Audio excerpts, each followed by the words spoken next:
All right. I think I'm live. Let me check my live real quick. Check my sound. Good to see you guys all tonight. Welcome to another edition of Aloha Friday. I think we set a record. It's going to become Aloha Saturday pretty soon. That's going to be the name of the stream pretty soon. Just checking my settings just to make sure everything's good to go. All right, we're good to go. All right. Well, everybody, thank you everybody for stopping by for I guess Aloha Friday and Saturday. I don't know. We're gonna have to rethink the name of the show a little bit. I'm not sure. Good to see you. I'm gonna say hi to everybody in the chat. Then we'll go ahead and get started. Tonight's featured rip is what did I call it? Force Sport Retail or something like that. I don't know what that is, but I'm pretty much gonna rip everything tonight. I've got a bunch of different stuff. I've got some NBA hoops. I've got some football stuff. I know tomorrow or on Sunday will be the Super Bowl, so it should be. I kind of wanted to focus it around football, but I couldn't find enough football just in time for the live stream. I guess I didn't look that hard, but the few times I did go out to go search, I couldn't find very much. So good to see everyone. Let's say hi to everyone in the chat. Good to see you, Kyle Bush. Good fan. Good to see you, Ryan. Thanks for stopping by, Ryan. Always fun to have you on the live panel. And then Barry. Good to see you, Barry. Aloha Friday. Thanks for stopping by. And then here's a record for you. Alabama versus Auburn. Tide leads the series 57-31. That's true. Alabama's always been the powerhouse. Although perhaps the balance of power has switched. Who knows? We'll see. And we got Will in the chat as well. What's up? WVogs18. Good to see you as well. It's been a minute since we chatted. I know I've been kind of busy, caught up with work and all that good stuff, but we're finally here on a Friday evening, which means we do our usual shenanigans and just hang out. So I'm just happy to be here, man. I'm just happy the week went by reasonably quickly and then finally able to take a little time off for myself and do this as well, hang out with you guys. And we have Troy speaking what looks to be German. We get Alice something. Yeah, that sounds German to me. So good to see you, Troy. Yeah, you're gonna have to teach me German as well. It's a hard language. I don't understand the accent as well. I could see Jay Thompson and Jim NFL 7. Shout out to Jim NFL 7. He's got his channel. He's got a bunch of good videos on his channel. Go ahead and check him out. I've got Danny from Hockey Stick Talk Nation. I caught the live stream. I was just listening in, and then I got caught up a little bit with work and stuff, so I wasn't able to just hang out in the chat. But it was a good discussion. Good to catch up on all the inner workings of the NHL. And you guys touched on some other stuff, basketball. And we'll certainly end up discussing that at some point tonight, I'm certain, with all the different things happening in sports. It's a very exciting time of the year. We've got a lot of things going on. We've got the trade deadline for basketball, hockey. You've got the Super Bowl. And then you've got baseball that's going to start winding up here in about a month or so. You got spring training coming up. And before you know it, we're going to be in summer. We're going to be waiting for football and all that good stuff, the NHL playoffs, NBA playoffs right around the corner. So it's going to be good.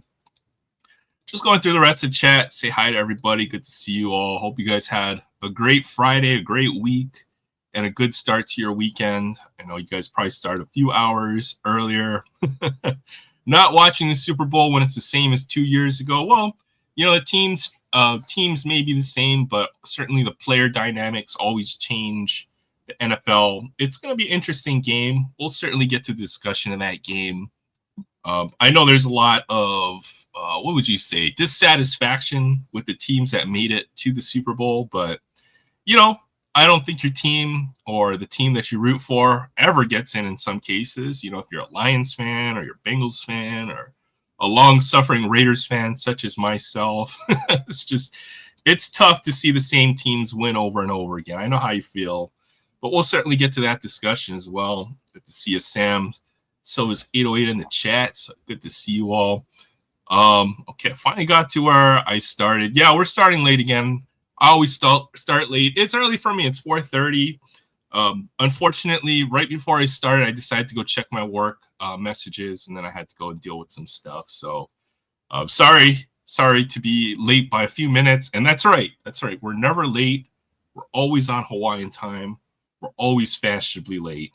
It's just, I guess, the casualness gets to something punctual as much as possible. Okay. Troy was there. Troy was in Germany somewhere between 1988 and 91. So that must have been an interesting time. That must have been right around the time, the East, you still had West and East Germany and a lot of upheaval. So it'd be interesting to talk with you about that time period. Very, very interesting. I do like German beer. Heineken in Hawaii is, I don't know, might be the beer of the locals. Anytime we refer to a green bottle, it's always Heineken. Although I don't know, I don't like Heineken. It's a little bitter. I prefer some other beers. I don't mind drinking it. Friday night train. Yeah, this is the last stop. It takes us all the way into Saturday. It's like a circular train loop, right? You see the model train you set up in like a figure 8 and all that stuff, and then you just end up going round and round in circles. So yeah, it's been tough. I don't know about ripping it all. I did buy a decent amount this week, but I'm hoping to save some for the upcoming weeks. But then again, trying to stock up and stuff. Just make sure we have a nice variety. So, hey, what's up, DK? Good to see you, DK. Shout out to DK. Hope you've been finding the Hot Wheels, all that good stuff out there. DK, big time card collector, and then also the Hot Wheel hunter himself right there. So, good to see you. All right, let's see who else we got here. All right, almost caught up. Everyone's saying hi. I'm just skimming through. NASCAR starting up. Okay, I didn't know NASCAR had a season. I guess you can't drive around when it's cold and stuff. If there's ice on the track or something, sipping around at 200 miles an hour doesn't seem like a good idea. So yeah, it makes sense. F1 starts as well. I know they have the F1 in Las Vegas. I don't know. I might try to catch that some year. It's going to be fun. I only got shit on Cubbies fans. The Cubs just won. They finally got their World Series. So same with Red Sox fans. So we go in 10 hours tonight. I don't know, man. I don't know. We'll see. That's going to be brutal if we go 10 hours. Oh, man, Steinlager. I hate Steinlager probably more than Heineken. If I have to choose between the two, it's definitely going to be Heineken. But yes, Steinlager does fall into that green bottle category. So with all that out of the way, let's go ahead and get started with our featured rip in the night. We'll just do a few things, I guess. I've got a bunch. I've got a bunch of stuff. I'll just show you guys. We'll be able to do a little bit of everything throughout the night tonight.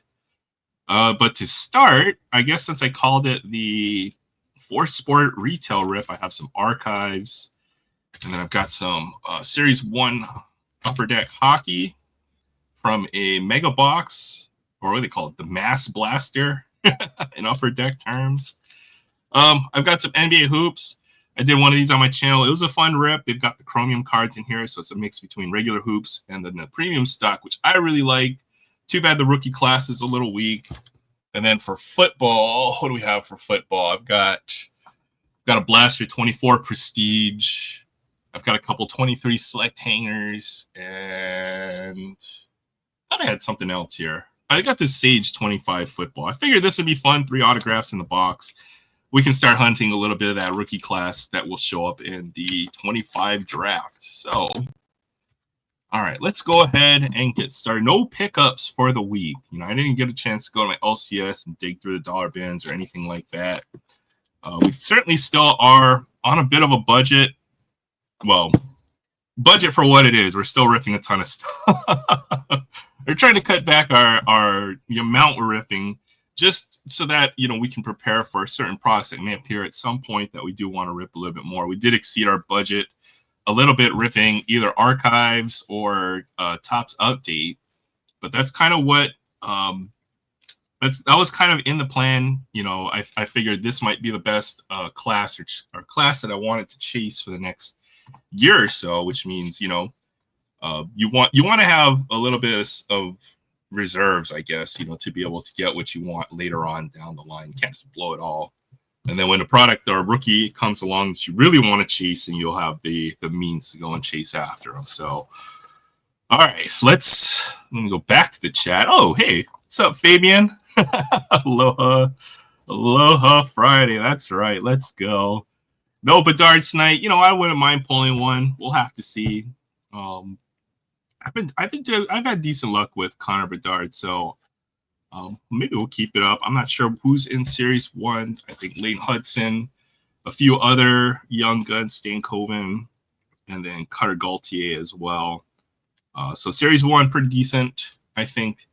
Big chase will be Macklin Celebrini, which I think will be either in Series 2 or extended series. We haven't figured Series 2. But extended series was fun. Still got to wait for the checklist on this. I haven't had a chance.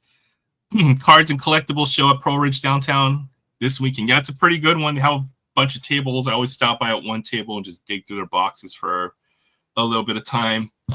And I got no cards. No worries. We don't need cards, or we don't need to. You never have to feel obligated to bring packs or anything to rip.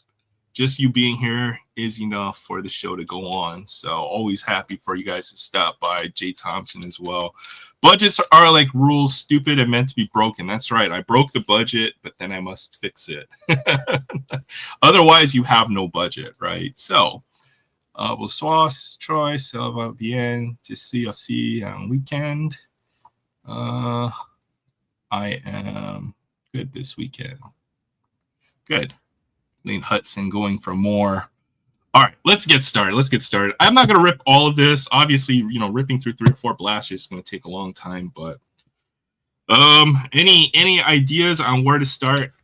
Feel free to let me know. Maybe we'll do a pack of hockey. We'll bookend it with a pack of hockey, baseball, do the football. I do want to rip that Sage hockey. There's 3 autographs in there for $20, which I thought is a pretty fun. It's going to be a fun rip. I'll talk a little bit about the NIL stuff and what I think about NIL cards and autographs and stuff. But it should be fun. 3 autographs in the box. Sage is a pretty nice, affordable product. You know, the hobby version of this is like 16 autographs for $80 or something like that. I've seen in previous years, so it's a fun rip. And then I've seen folks like Zach's hit a couple of really nice cards out of those as well. Big autographs. So, all right. Wow. Tonight. Oh, wow. You hit a nice Luka Tribute Prism 25 and 99 hoops. Yeah, let's go. That's a great pull right there. I think hoops is going to be a pretty loaded product. I think all basketball needs to be. Just there's not a lot of hype around the rookie class this year. So, all right. We'll do a little bit of Upper Deck first. Very hard to read these nameplates, but I love these Upper Deck cards. It's the best base set in all 4 sports, in my opinion. There's a nice Cole Caulfield.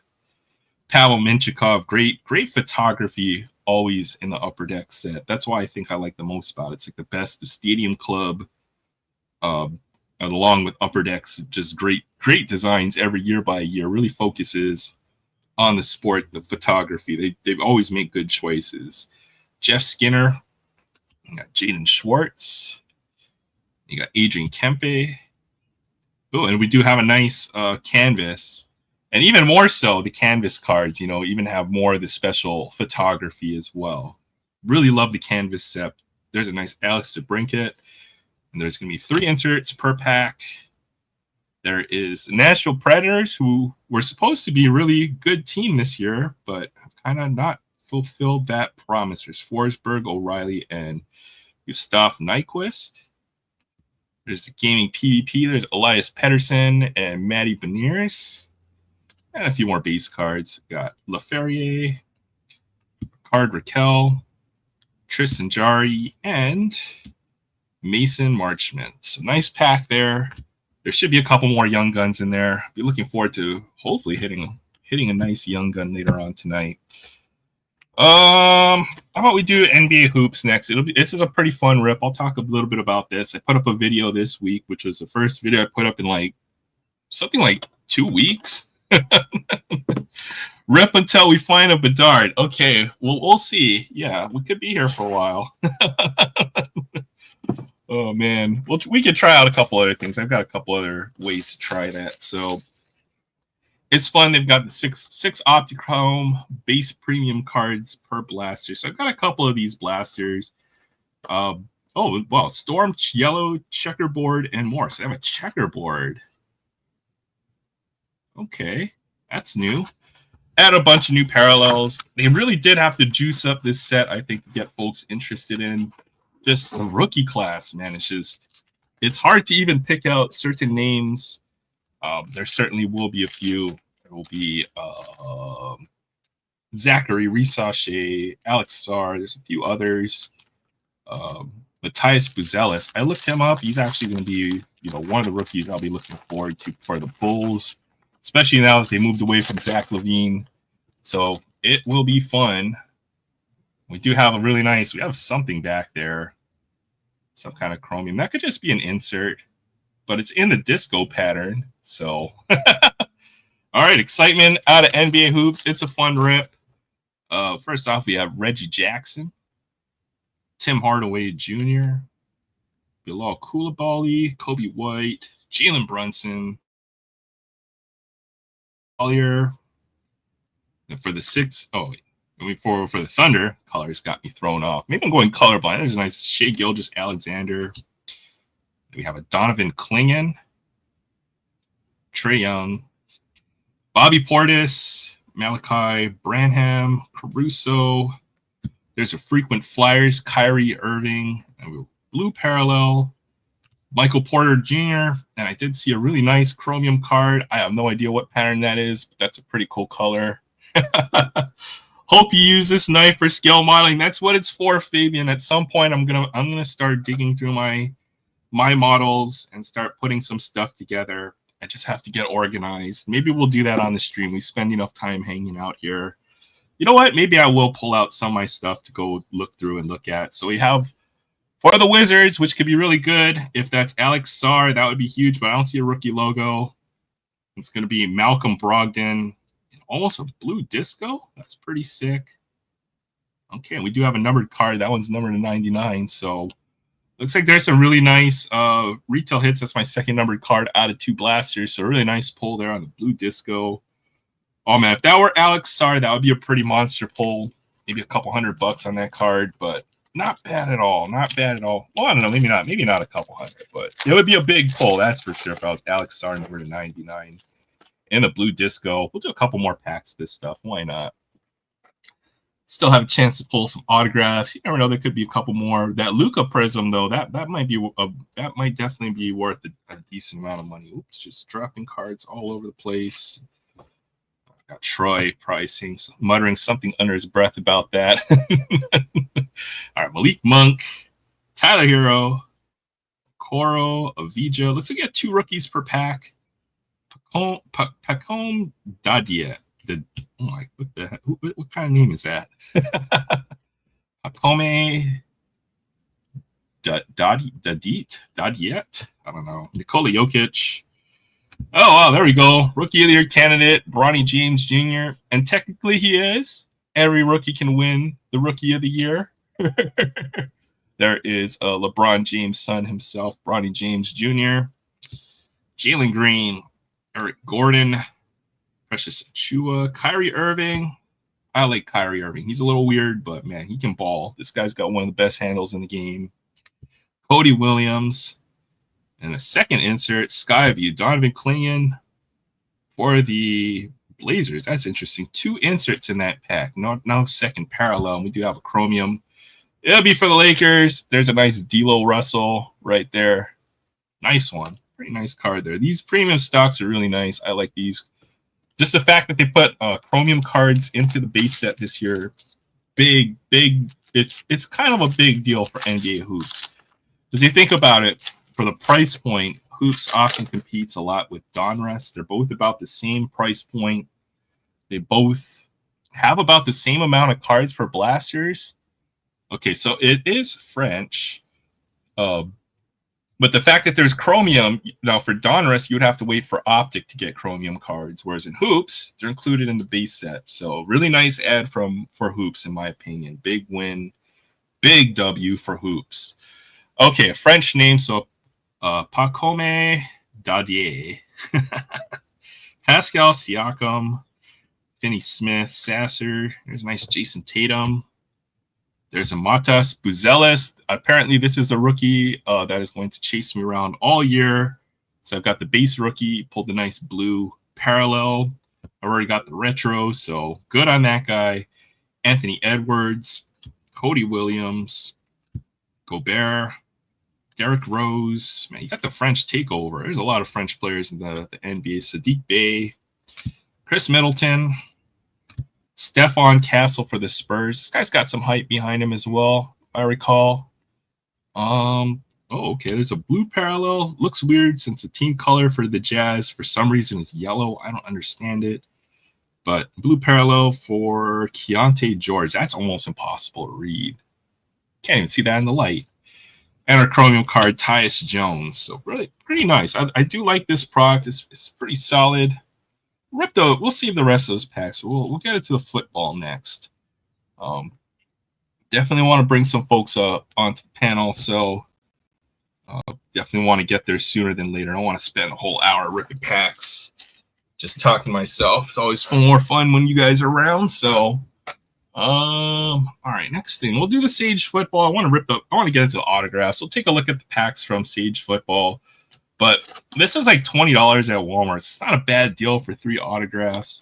There is a hobby version of this, which I've seen for like in previous years. It's like 16 autographs for $100.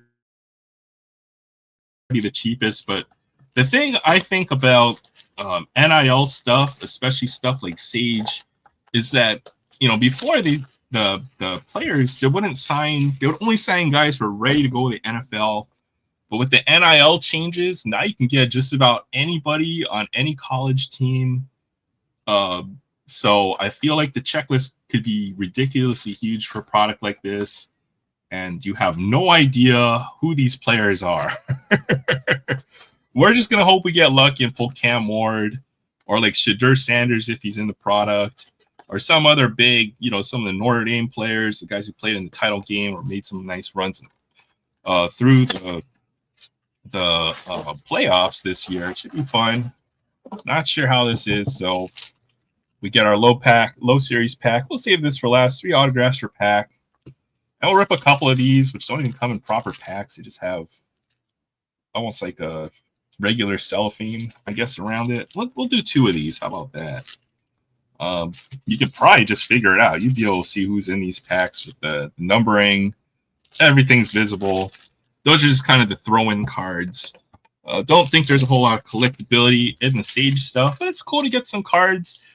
Possibly some folks from your local college football team might appear in something like this. And this might be, possibly one of the few cards that they get. They may not ever get an NFL license card. So these are pretty cool. I'd be looking for guys from Hawaii if they ever made it into this set. There's obviously going to be guys from, if you're a fan of SEC team like Alabama or Auburn or something like that, there's probably going to be a few players that you're going to recognize who make it into this set. So let's see. We got LeSean Williams. Let's see if we can guess the team. That yellow, it's not Georgia Tech. Iowa. I'm so off. Moose Muhammad III. That looks like Texas Tech. A&M. We got Omarion Hampton. That looks like UNC. All right. Jimmy Horn. I have no idea who wears that color green. Bowling Green? Colorado. Okay, I was off. I should know better. Shamari Simmons. That looks like Tennessee. Arizona State. Yeah, I'm like 1 for 6 here. Mitchell Evans.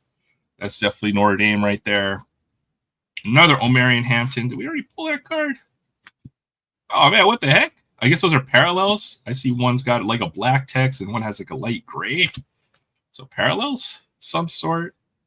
Quinshawn Judkins, Riley Leonard. It's a pretty cool one. As I mentioned, you will get some interesting players or names in the checklist. A lot of these guys may not ever get NFL cards in here. Hey, what's up, Southern boys? What's up? Good to see you. Thanks for stopping by. Aloha Friday. Nick Emenwari. That looks like Georgia. South Carolina. Dang, I'm really off. That looks like no. That looks like that Georgia. Oklahoma. Too many teams were red in freaking college. I can never tell. So that's what Sage football looks like. If you recognize any of these names, as I mentioned, it's going to be guys, collegiate guys, guys who may not ever, that, be from your favorite college team. Pretty cool. There may be somebody odd name on the checklist. I know for a lot of the Hawaii players, some of their only cards are CFL only. So you have to go look up some pretty obscure CFL sets to find these guys who go play in different leagues. Penny Boone, Central UCF, Jalen Noel, that looks like USC. Jordan McLeod, that looks like Colorado. Texas State. Efton Chisholm III. Eastern Washington. Jacob Zeno. UAB. There's a nice Cam Ward. I'll definitely be looking forward to Cam Ward. I think he's probably the number 1, number 2 quarterback prospect this year.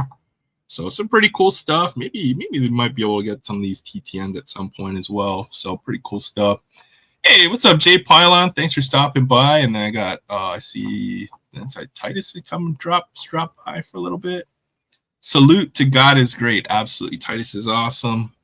Good to have you here. Hope you're doing good. Yeah, I appreciate it, man. Appreciate the kind words, man. I always look forward to Fridays. Look forward to hanging out with everyone in the community. And I always look forward to a good stream when you put one on as well. So thanks for stopping by, Jay. Appreciate the kind words. Not diet, diecast, but 2.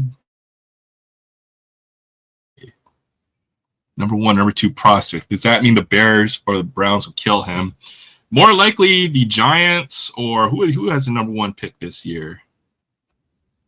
Man, I can't even remember right now. Luther Burden, 3rd. Moose Muhammad. I've seen some of these guys. Ollie Gordon, Cam Miller. What team is that? They got yellow, green. I should know this. North Dakota State. Okay. KT Wallace. That looks like UCLA. And Sage Ryan for LSU. Hey, I got 2 out of 2 of the last ones.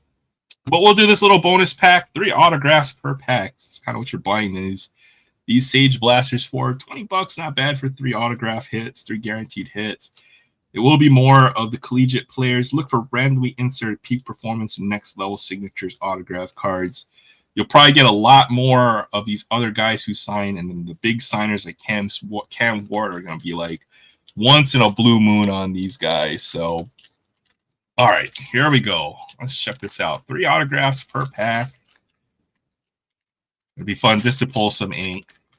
And, may not know who these guys are, but for some folks will.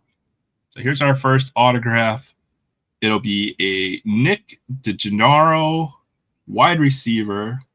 It's not a bad signature for a football player. Nick DeGennaro for Richmond University. Is that a Division I program? Maybe not. Might be a D2 school or a division or a F football championship FCS school, if I had to guess. But as I mentioned, you can get NIL players from just about every school. So pretty much anybody in college can sign. You're pretty much paying a bunch of college dudes to sign these cards. Shamari Simmons. I know that jersey. That looks like Arizona State. Safety. Put his number. Look at that. That's some nice ink right there. Spelled out his full name, and he put his number on the card. That is an A+ signature right there. Safety for Arizona State University. That's awesome.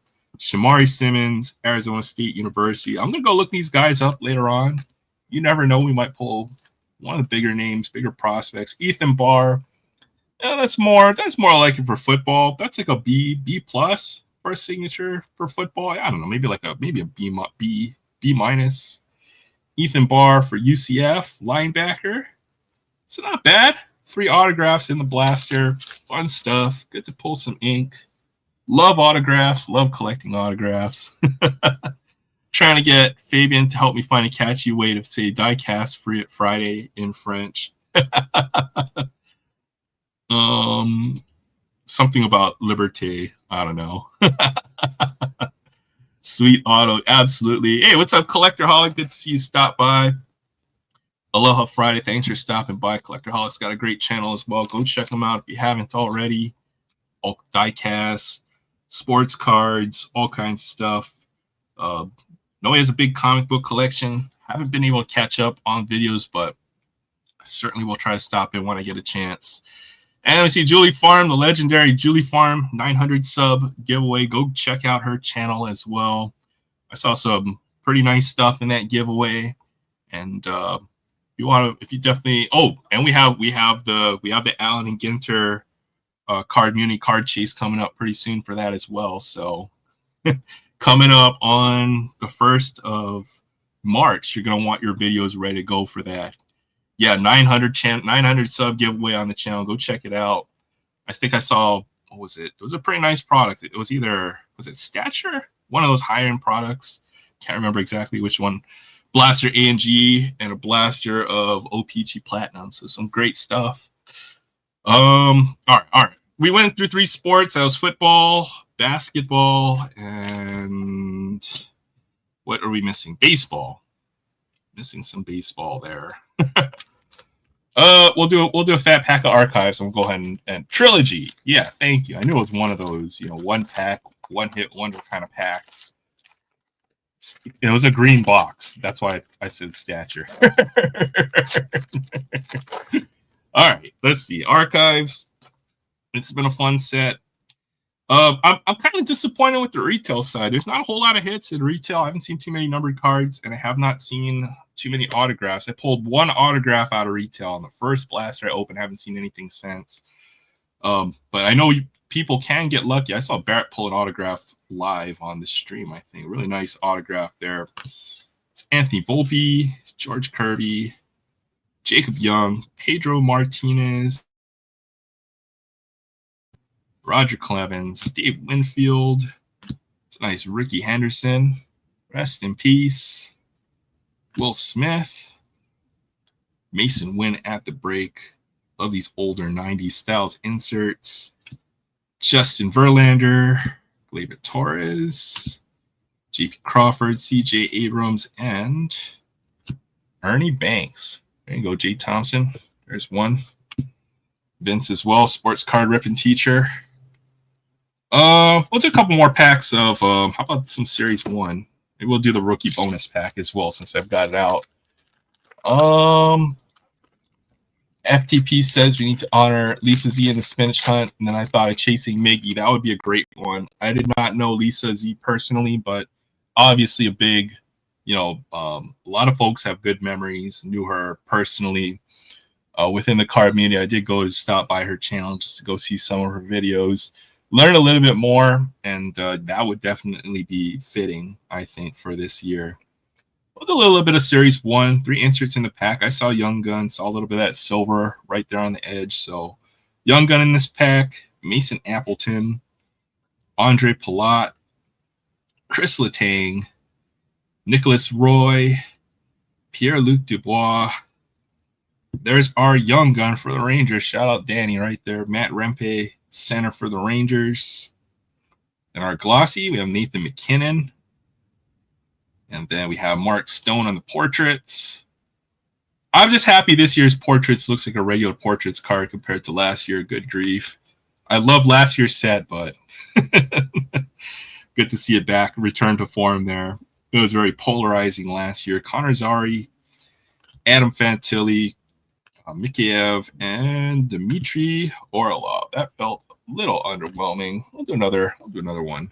One more pack, and then I'll go ahead and drop the link to the panel. Continue to open some stuff up. I just had a bunch of stuff lying around here. Oh, no. You know what? I've got some. What did I have? I had some SP. We'll do this. How about some SP hockey? 23-24 SP hockey. I'll rip a couple. If you're not Patrick Waugh, I'm not gonna bother to try to pronounce your way in the French way. Oh man, yeah. All right, there we go. SP 23-24 hockey. Some fun stuff. I think I pulled the Connor Bedard already, so we'll look for a couple other rookies in here. I think this class will be pretty decent. all said and done. Tristan Jari, Patrick Laine. There's authentic profiles, Alexander Barkov, Vasilevsky, and Yarov Slavkovsky. All right, I'll drop the link in the chat. You guys are more than welcome to come up, hang out with us. And then I'll just rip a couple more packs in the meantime. And panel started. So pin this up top. And we'll continue to rip this SP Authentic. Then I'll bring some folks on. So here we go. Do this next pack of SP. That was a little unsatisfying not to see a rookie in there. All right, here we go. Let's check this out. Shane Pinto, Matthew Barzal, and then Braden Point on the blue. And our SP Authentic Owen Beck, rookie Authentics. Chandler Stephenson. And we'll do this last pack. Then I'll bring folks up. What about that half-open pack? That's why I'm setting off my OCD. We're just going to have to deal with it, Jay. There's a nice Leon Draisaitl, Tyus Michelli, Ty Kartai. I think they're all blue, the rookie Authentics. Noah Cates, and Bowen Byram. All right. And we'll do this last pack. Check this out real quick for you, Jay. All right. Mackenzie Blackwood, Ryan Suter, Stuart Skinner, Nikita Kucherov. There's nice retro young guns of Bobovsky. Then we have Austin Matthews and Mitch Marner. Tim Stutzla aimbot. Philip Gustafsson. Morgan Geeky. And there we go, Dan. There's a nice Connor Bedard for you. Andre Kuzmenko and Alex Leon. So fun stuff. All right, let's put these cards off to the side. I'll go ahead and introduce the panel. I know we definitely have had more folks on the panel, so we may have to drop some folks on and off depending on how active some folks are. I'll make that call, we're to bring as many folks on as possible. So we may need to add some folks and bring some folks up and down that call as we go, depending on how many folks come in, hang out. But yeah, let's go ahead and welcome our guest for tonight. Let's go ahead and add Jay Thompson. See you, Jay. What's going on? What up, man? I'll be the first one if you need to kick somebody off.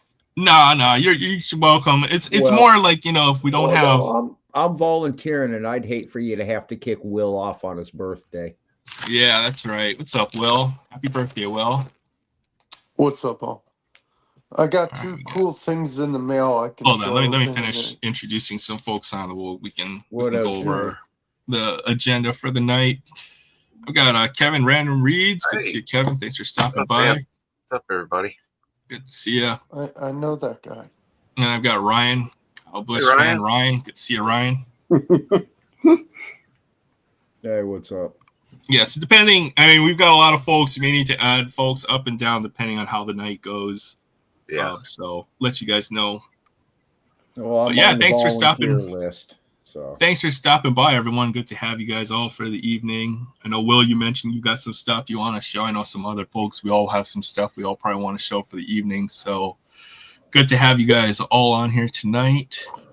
Why don't we start off? May as well talk about the Super Bowl. It's probably the biggest sporting event of the year, right? I think both teams suck. Go Eagles. I got Chiefs winning by 3. I think it'll be a good game. Yeah.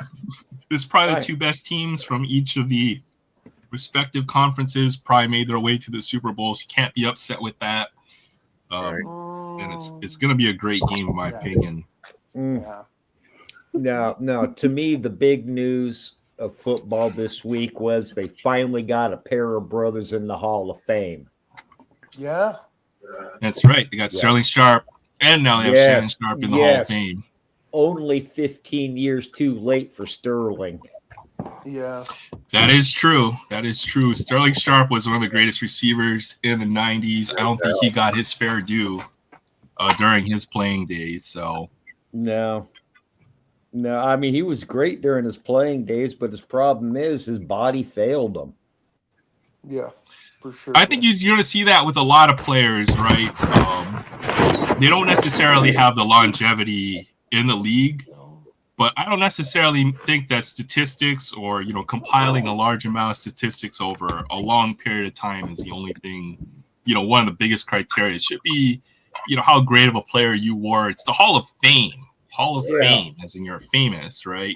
Yep. You're a notable player from that era. I know. That's why people like Mattingly should be in, Yes. And Mattingly's got the stats to be in the Hall of Fame, in my opinion. Yeah. Which makes absolutely. But he certainly should be in just because of his fame is he's Mr. Baseball. Come on. Mm-hmm. I see Sam connected, but it says device is not connected so for whatever reason I can't add you up for whatever reason. We need to rejoin. The hell? Yeah, I opened up that pack of J. I'm gonna. You know what? I'm just gonna leave one half open for you. How about that? Oh my God! Don't fuck with my OCD. Yeah. I've already lost my lighter. I'm already tripping. That's how you quit smoking. You just gotta lose either your lighter or your cigarettes all the time. No. You better. Oh, there's my lighter. Absolutely. There you go. Say happy birthday to Will. It's his birthday. It's not my birthday. Ryan showing off well-deserved Hall of Famer Billy Wagner. Absolutely. I love the background. I love Ichiro. Ichiro's a man. CC Sabathia, I think, is a great addition to the Hall of Fame as well. What? Yeah, I mean, I think Jared Allen was a good ad. Jared Allen is a great ad. Jared Allen's one of the best defensive ends of all time. He played for the Purple people. Can't be that good. One of the best defensive ends of all time. Absolutely deserving of the Hall of Fame. No doubt in my mind. I think the only reason he deserves to be in the Hall of Fame is he chased Dan Orlovsky out of the end zone. Yes. I wanna get to. I hate to jump on to Jim's comment, but Jim, I don't think Eli gets into the near last year of his ballot time because yes, he was good, but he was really only good in the postseason, not really as a regular season. Of course, what are you talking about? The man beat Brady not once, but twice. I said in the postseason he was good. In the regular season he was. I highly disagree with that. He would throw regularly 4,500 passing yards many times, 4,000-yard passer pretty much every year. He never had big receiving targets. He had Plaxico Burress. He had a few other good receivers, but until he shot himself. Yeah, until he shot himself. Jeremy Shockey. He had a few other until he attituded himself. But you can't say Eli Manning isn't deserving. I think he certainly would be. I'm not saying I think he's better than Peyton. He's not better than Peyton. No. Debatable. Peyton knew how to read defenses like nobody's business. I think so. Got you. Peyton Manning had a lot of better receivers. Okay, he had Reggie Wayne, he had Marvin Harrison. Those are two Hall of Famer receivers.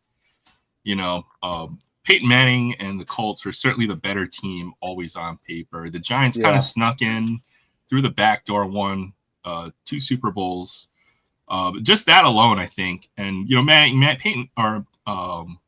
Eli Manning, consistent performer for however many years. Was it over close to 15 years, if I had to guess?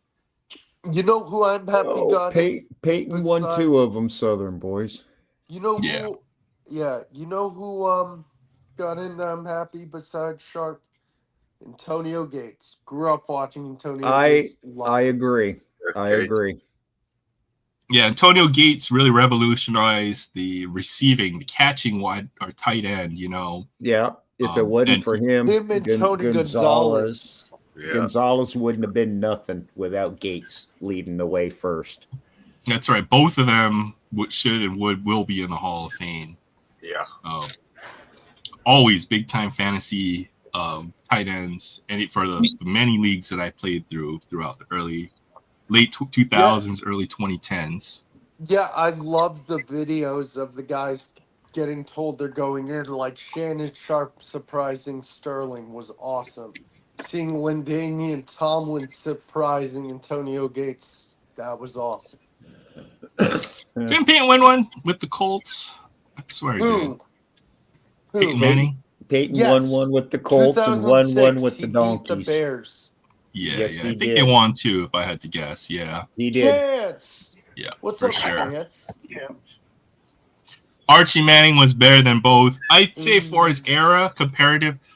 I'd say comparative to the era that they played in, Archie Manning was probably the better compared to his peers. As far as quarterback, obviously the position of quarterback evolved so much between that generation of players. I think it would be hard to argue that Archie Manning was a better quarterback. But you have to remember, these guys, from these previous eras, football was a completely different game, okay? Like, there are no gloves. These are like men just beating the crap out of each other. Archie played before skirts became part of the uniform. You know what's even That's crazier? right, before it became touch football. You know what's even crazier? If you watch old footage of Archie, the guy knew to scramble. The guy knew to run. The guy had no choice. It was either that or die. Yeah. And I'm like, obviously his kids didn't learn how to scramble. Yeah. Well, if they did that. That's their choice to become pocket quarterbacks, just so they can have a better chance of having a longer career. But hey, what's up, Chance? Good to see you. Thanks for stopping by. And we're pretty close to full. We got 5 people up on it right now. I think we have one more spot. Can you have 6? Yeah. No, Peyton wasn't the first to win 2 Super Bowls with 2 different teams. Pretty sure some others did. Let's go back and think about this for a while. But Jim McMahon. Yeah. Well, as the primary starting quarterback. No, he sat with the Bears, but he sat his ass on the bench with the Packers in '96. Yeah, well, that doesn't count. You got to be the. I think you know what he means with to be the starting quarterback. Kurt Warner. Kurt Warner. No, Kurt only won one. He didn't win with the Cardinals. Came very close to. I thought he did.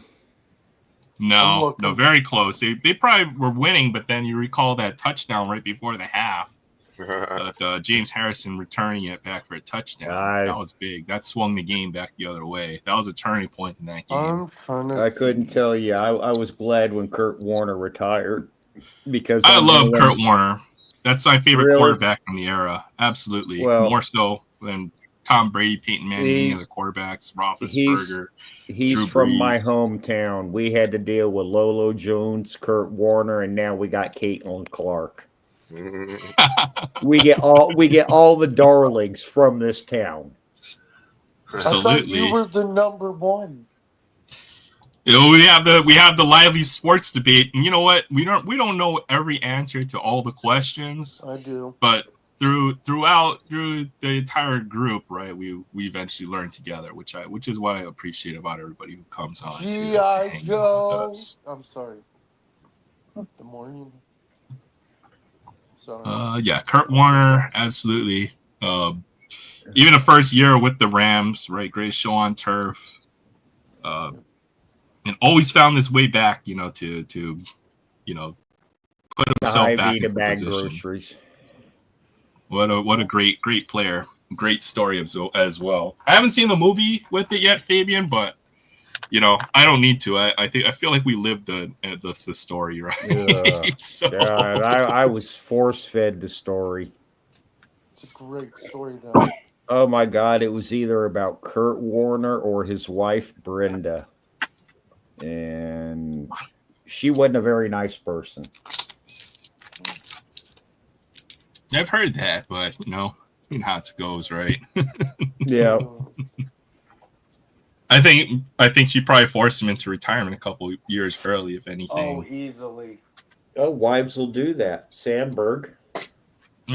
Same with Tom Brady, I think. Although Tom Brady probably wants to play a couple more years, if I had to guess. Man, Tom Brady dumped the supermodel to keep playing. I don't think. I don't think that she could have stopped him. Yeah. Well, he wanted to play even more, and then it didn't work out both ways, because that fell apart and his career ended, right? I mean, his last season, he still put up over 4,000 yards and like 25 touchdowns, 10 interceptions. Still pretty good, serviceable quarterback. He probably could have played until he was 50 if he wanted to, like how he said he would. Did. Yeah, George Blanda. There you go. Raiders legend right there. Jay Thompson played till he was 120. Al Bundy passed for 4 touchdowns. 4 touchdowns. Never forget. Never forget. Remember the Alamo. All right, next topic of discussion. Let's talk about. Sorry, what was that, Will? I have no idea. Sorry. Next topic will be let's talk about basketball for a little bit. We had some big trades going down in the NBA. Oh my God. I literally woke up when that Luka trade. I wake up the next day and it says Luka Doncic traded the Lakers. I'm like, yeah, this is April Fool's, right? Yeah, it's a very surprising trade, right? We'll see how it pans out. There's a lot of conspiracy. Obviously, this is something Dallas had all the leverage in the trade. They probably should have got pretty much everything that LA had to give. It's surprisingly cheap for LA to make the move, but I think in some ways it makes sense for both teams, just not as much for the Mavericks, in my opinion. So makes me wonder which one of the higher ups Luka didn't get along with. Well, it had to be their GM it probably had to be their GM if I had to guess. But the reasoning for why he was traded is very flimsy on the surface. You just don't trade away a player like that. That's like trading Michael Jordan or Magic Johnson away or Charles Barkley got traded, right? But that's like trading away your You don't trade away your franchise player like that. You're always looking to build around. Yeah, absolutely. So the trade doesn't make any sense to me from the Mavericks' perspective. Oh, it was horrible. You know what was also a really beneficial trade though is sorry to get off Luka. I know. No, wait, hold on. Let's finish up the discussion before you move on. Let me switch the topic. Yeah, you're good. Sorry. Yeah. The only guy that wanted him to be traded. That's pretty much it because it came as a shock. I saw it on the ticker, and I was in a Surfer's live stream, and I posted that. Pretty much, it was unbelievable. I couldn't believe it. I had to double check a few different news sources just to make sure I wasn't being trolled or anything. I saw videos of people breaking down and crying, or just like it's like losing a member of your family when you lose a player like that for your team. It's insane. And I saw you pop in at the end of that stream, Tony. So I was like, couldn't believe that happened. Sorry, Will. I saw a video where Mavericks fans had like a fake coffin and put it outside the arena. Said "Rest in peace to our franchise." I was like, yeah. It's devastating because to the finals last year. Why would you do that? Yeah, exactly. You have another year to negotiate. You have another 2 years or so to negotiate. Him signing his Supermax extension to make him happy. You can make all the trades in the world. The Mavericks have a lot of great young players they could trade to make Luka happy. It makes zero sense. And then what they got in return from the Lakers, you got 1 first-round pick. They got Max Christie and they got Anthony Davis, who is a top 5 NBA player.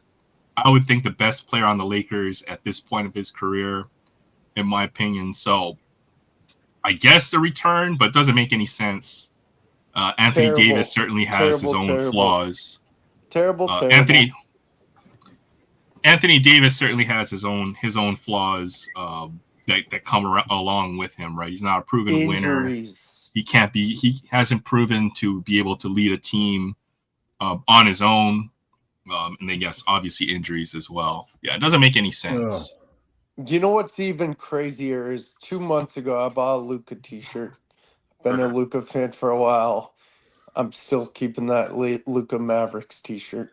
I don't care what anybody says.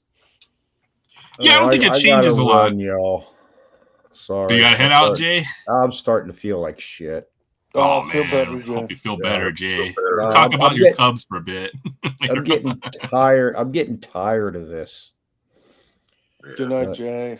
Yeah. Have fun, y'all. All right. Take care, Jay. Have a great one. Hope you feel better, man. Yep. But yeah, I agree, Aaron. Maybe the How do you Mavs didn't want to pay maximum money to Luka. Nope. That's not an excuse, because the max contract, they hand those out like candy to people. And if you have a player that can get a max contract and deserves one, it's going to be Luka. Absolutely it not. disgusts me like crazy, because if you look at Luca's averages, he's been out for a few weeks. He's a little hurt right now, but he's going to come back Monday, they expect. The guy averaged this year so far 28, 8, and 8.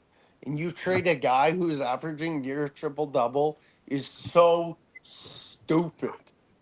I don't buy into the statistical side of the sport as much anymore. Just the value of stats, whether it be rebounds, points, assists, have all been devalued in this current era, in my opinion, right? So it's not the it's not the stats that Luka brings. It's the intangibles. It's his ability to score over anybody, and his ability to clutch and win games when it matters, aka the playoffs. That's what you're trading for. That's 100. It's not his stats, because I think Anthony Davis himself. He's not going to average 10 assists. He's a center. Sorry, right? So his intangibles. The defense doesn't show up in the stat sheet, right? His ability to protect the rim, his ability to clog the paint, his ability to play the pick and roll game. None of that shows up in the stat sheet. So I mean, stuff. I think it's even player wise.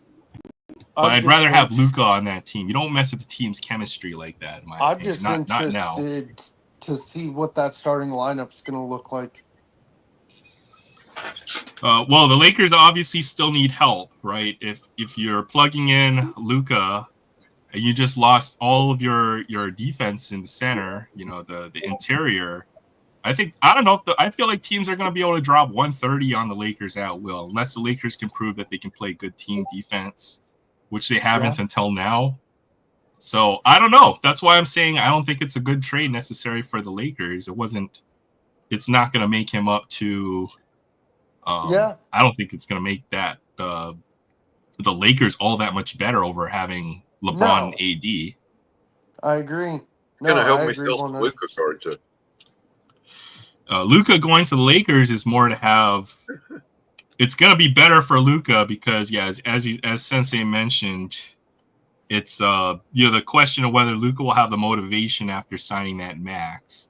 I think Luka will have a better chance to perform up to that expectation in LA, where there's a lot more pressure for him to become the number one player in the NBA, or the face of the NBA, possibly, right after LeBron finally decides to retire. Right, he may never reach that as a Maverick, being a small market team or considered a small market team. Dallas is not a small market anymore, but they're not the Lakers either in tradition or the fan base. So I agree. I think you're seeing that with a lot of players, they get their max contract and they don't perform, whether it's Kawhi Leonard or Paul George or, even Joel Embiid's getting a lot of criticism. Oh, obviously Zion Williamson. For real, and deservingly so for Joel Embiid right now. Superstar NBA players, once they get their extension, they don't feel like they don't need to play anymore. So. Yep, exactly. But even then, he was still a seat draw. He'd fill up their arena for home games. Yeah. Oh, easily. Having him gone means they're going to be selling a lot less tickets. Oh, yeah. A bunch of their season ticket holders have asked for refunds. What the heck? We'll see how it works out. I think the Mavericks win short term, but in the long term, they're definitely losing out. I'm thinking 2-3 years out. an 80s 33 or 34. They're not going to extend him to a 5-year max. They'd be foolish to do so. Heck no. They don't have that flexibility anymore. Now they don't have a franchise player like Luka, going forward in the future. So it doesn't make much sense. Exactly. There were some other good trades, but I'll wait till you. Yeah. Let's talk about the next big trade. Let's talk about Jimmy Buckets finally moving from Miami that to wasn't the trade Golden I was State. thinking of, but yeah, that's a good one. Yeah. So. Go ahead, Aaron. There's another disgruntled player, right? Who will not have the ability to, another disgruntled player who's not playing up to the expected performance level of the contract, right? Like Jimmy Butler is going to get a max, 60 million, whatever he wants for the next 2 or 3 years. What did the Heat get back? I can't even remember. Oh, they got Wiggins, right? Wiggins and like a few other guys. Yeah. The Heat are one of those teams that play like a team. So maybe Wiggins fits well into their system, but they don't have a superstar player on that team right now. No, they don't. Tyler Hero's good, but he's not superstar. Same with Bam Adebayo. He's good, but he's no superstar. He's just a good, solid player. He's not a superstar. Yeah. That will be kind of Miami's. Go ahead. That will be kind of Miami's MO, right? Where they just have a team that's consistently good, gets to the playoffs, and maybe makes a deep run every once in a while. So. Yeah, I'm just interested to see what goes on with the Warriors, how him and Steph are going to get along. I don't think it's going to work. The team is too old already, They're relying on two guys who are on the wrong side of 30 already. They got max contracts. They need to be moving on to a younger player at this point. So maybe it keeps the Warriors in contention for the next couple of years. But long term, once Steph and Jimmy Butler finally decide to either retire or play more as role players later on in their career, they don't have a superstar player to build around. So not a very good move. And Wiggins is still fairly young, isn't he? Wiggins is probably is supposed to be in his prime, right? He's a former number 1 draft pick. He's probably pushing about 30, if I had to guess. I think he is my age. He's 29. He's 31. Yeah. He's 29. Yeah, De'Aaron Fox. That's the other big trade. Obviously, De'Aaron Fox going to the Spurs. I was going to bring up. Dude, De'Aaron Fox went off his first game as a King. And I was shocked. When I read that, I knew De'Aaron Fox was floating his name around there. But I'm like, why are the Kings getting rid of their best players last year? They got into the playoffs. They have Domantas Sabonis, but you know what? Him and Wemby, he's still young, Fox. Him and Wemby could be very, very dynamic. The Kings had to make that move because obviously I think there's discipline issues with De'Aaron Fox. I think they have their doubts that he will sign the next contract and play to the maximum of his potential in Sacramento. I don't think anybody wants to play for the Kings. That's the true definition of small market team. Yeah, no one wants. Obviously, he's going to want to move on. If I had to guess. Oh yeah, for sure. And that was a good move for Who did Sacramento get back in the deal? Let me look. Sorry, let me look. Okay. Let's see. Yeah, there's no reason for Jimmy Butler to be paid $121 million in any world. He's past his prime. Don't get me wrong, Jimmy Butler is a bucket, and obviously one of the greats in the past. But his prime is beyond. Oh, so it was a 3-team trade, and the Kings and the Bulls were involved. Zach LaVine. Oh, that's right. They got Zach LaVine. Yeah, that's who it was. Doesn't help Sacramento at all. Unless they got draft picks. That's what. Yeah. And then it doesn't matter if Sacramento gets draft picks because they don't know how to use them. So. Nope. nope. Where careers go to die. They got De'Aaron Fox. They hit on De'Aaron Fox, but obviously they missed with a few others, right? A lot of other draft picks. Just a few. Just a few. No, I'm kidding. A lot. They did good by trading for Domantas Sabonis and making themselves relevant. Yeah, I do like Sabonis a lot, as you know. But obviously they fired their head coach. Was it Mike Brown earlier in the season? Yeah, which was stupid. Which is absolutely one of the dumbest moves. But, obviously this is a player-driven league. And even though that was probably the coach, if he just needed the players to buy in, obviously there was some friction in that situation where it was either the player or the coach. And Sacramento ended up getting rid of both. Yeah. I don't understand. Yep. Don't understand that at all. Yep. And then, but the Spurs. Go ahead, Will. Nope. You got this, bro. What do you think about the Spurs now, Will? Wemby and De'Aaron Fox. They got some other good players. They got Devin Vassell still. Yeah, they're a good young team. They got Vassell, Wemby, Fox is still young. I still think they're quite a bit of ways from. I think in a couple of years they're gonna be a powerhouse. Yeah, I wonder what the average age of the Spurs is. They are a very young team. Yes, they are. Stephon Castle, he's a rookie. Castle's, dude. You know what's so funny is everyone thought, Castle's going to be part of the trade. Castle is a good young player. Yeah. That's true right there. Chris Paul bumps the average up by at least a couple of years. Oh my God! Yeah, just a couple. Yeah, no, a ton. Keyword, a ton. You know what was an interesting trade, if you don't mind me jumping to one? Sure. The Raptors getting Brandon Ingram and pairing him with Scotty Barnes. I'm interested to see what that's gonna look like. I think it's good for the Raptors. I think Brandon Ingram has been the best player on the Pelicans for the last 2 or 3 years. Guaranteed. But then again, the Pelicans haven't been all that great of a team for the last 2 or 3 years. So bad. CJ McCollum and Ingram were the only pieces. I thought Zion would have been moved, but I don't think anyone wants to risk getting him.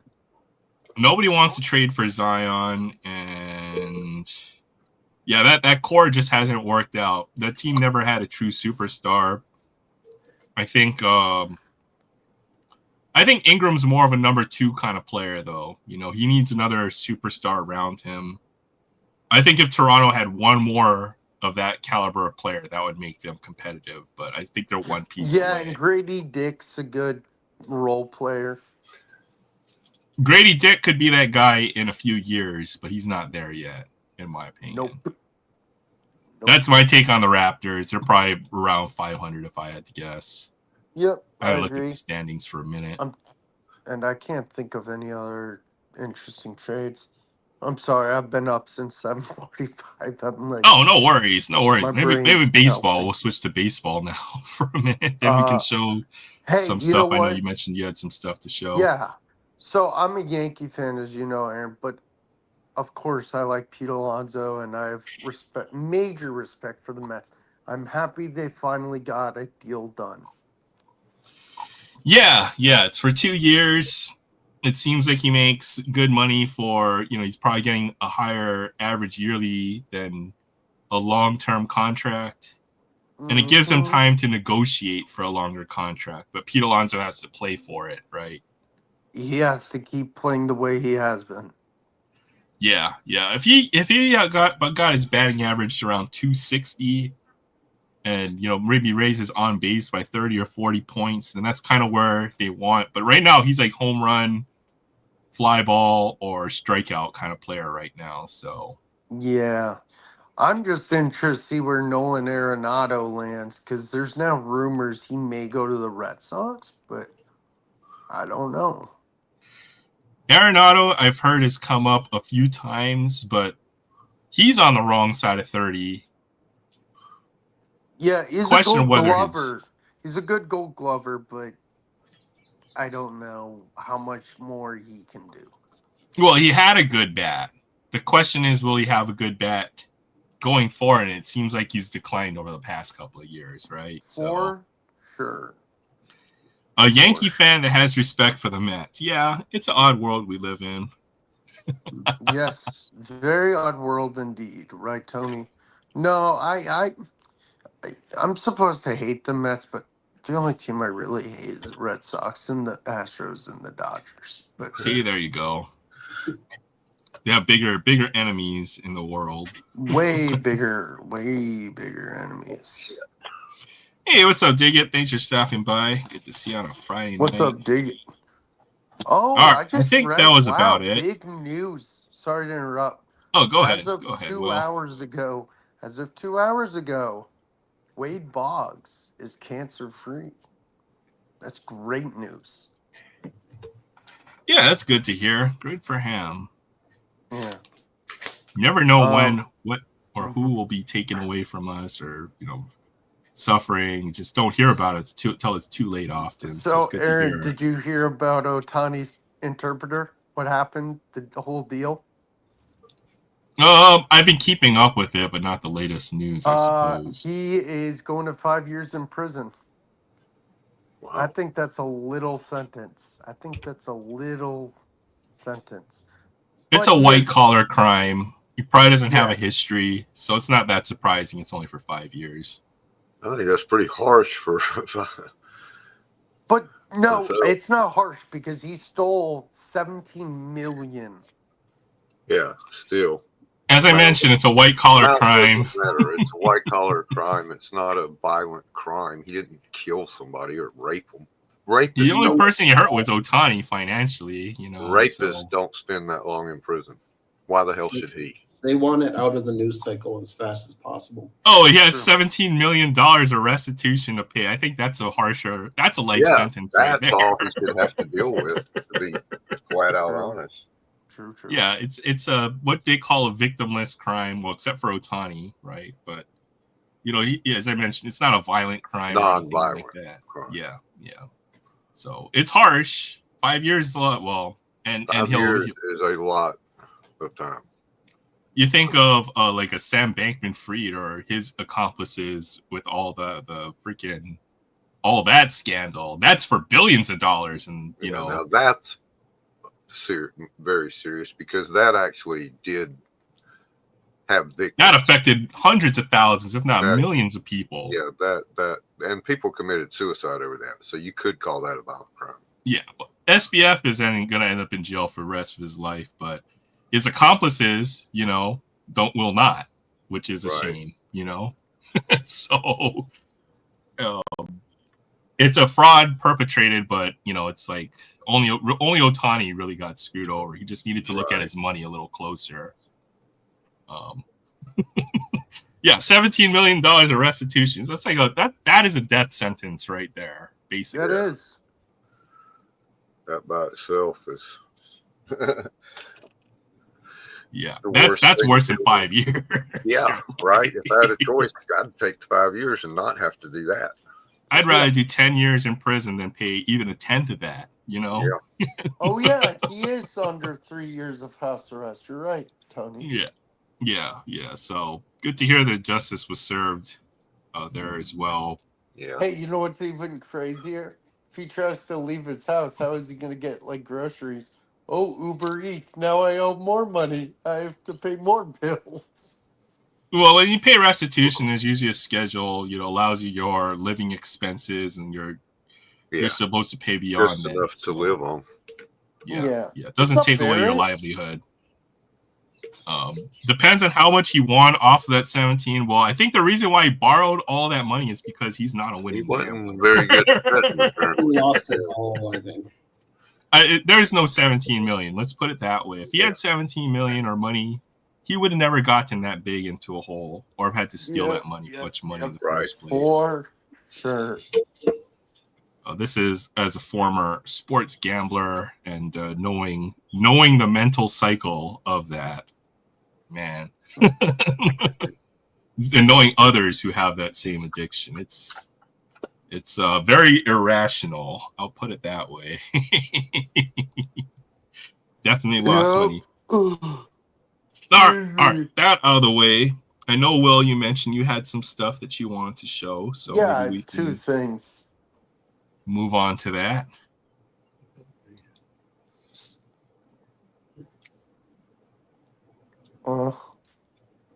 You ready, or what? What do you want to do, Will? Yeah. I'm sorry, I'm All like right, halfway. all right. Let me. What the heck? Why is my camera? He's so ready for small? his close-up. Yeah, let me zoom in a little bit. So Happy Kevin, birthday to you. Oh wait, sorry, my bad. No, you're good. So Kevin sent me a very nice care package. Thank you again, Kevin. I opened in front of Kevin. He knows one of my favorite thing. I collect action figures of superheroes. He knows one of my favorite characters is Rogue from the X-Men.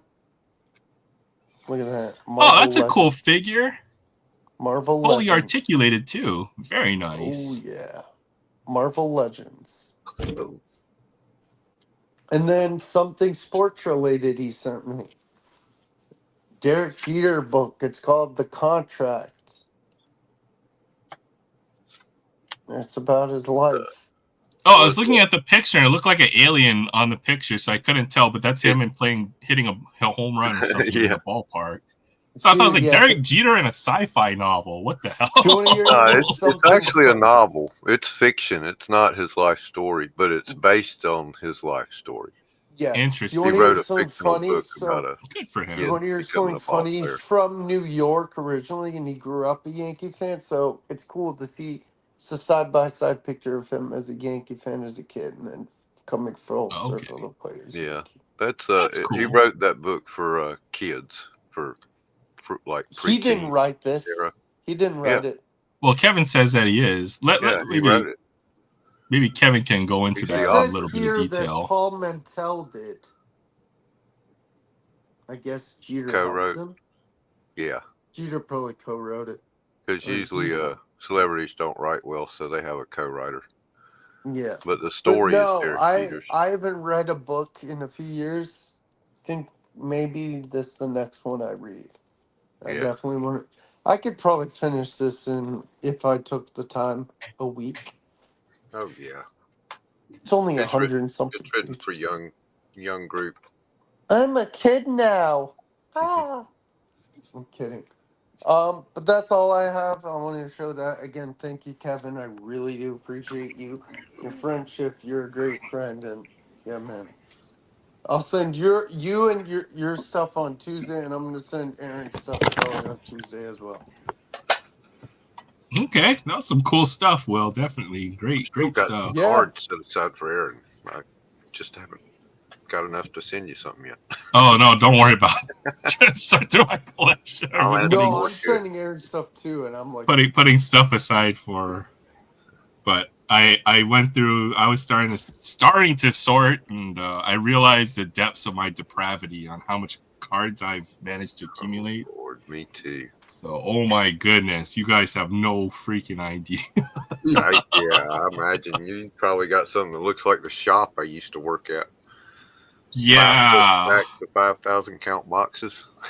I'm just opening up boxes of 800 count, and I'm like, oh yeah, I remember opening up this a couple months ago, and then I'm just like, oh my goodness, it's freaking horrible. Emotional damage. I done pulled out Chancey, you have no idea. I pulled out a whole bunch and took them to my card shop, gave them to him. Yeah, I've got to start getting rid of cards. I think that's a good way to do that. My LCS has they have a rack at the front of the store. It's pretty much leave stuff and take stuff, and it's like a free thing that you can leave stuff and then people will just take off of it. Like that's where I got all those Beckett's from. So I'm gonna leave a crap ton of bulk. I think I'm gonna sort it out by team or by set, and then just leave it there and label it. Like your duplicate sets and stuff.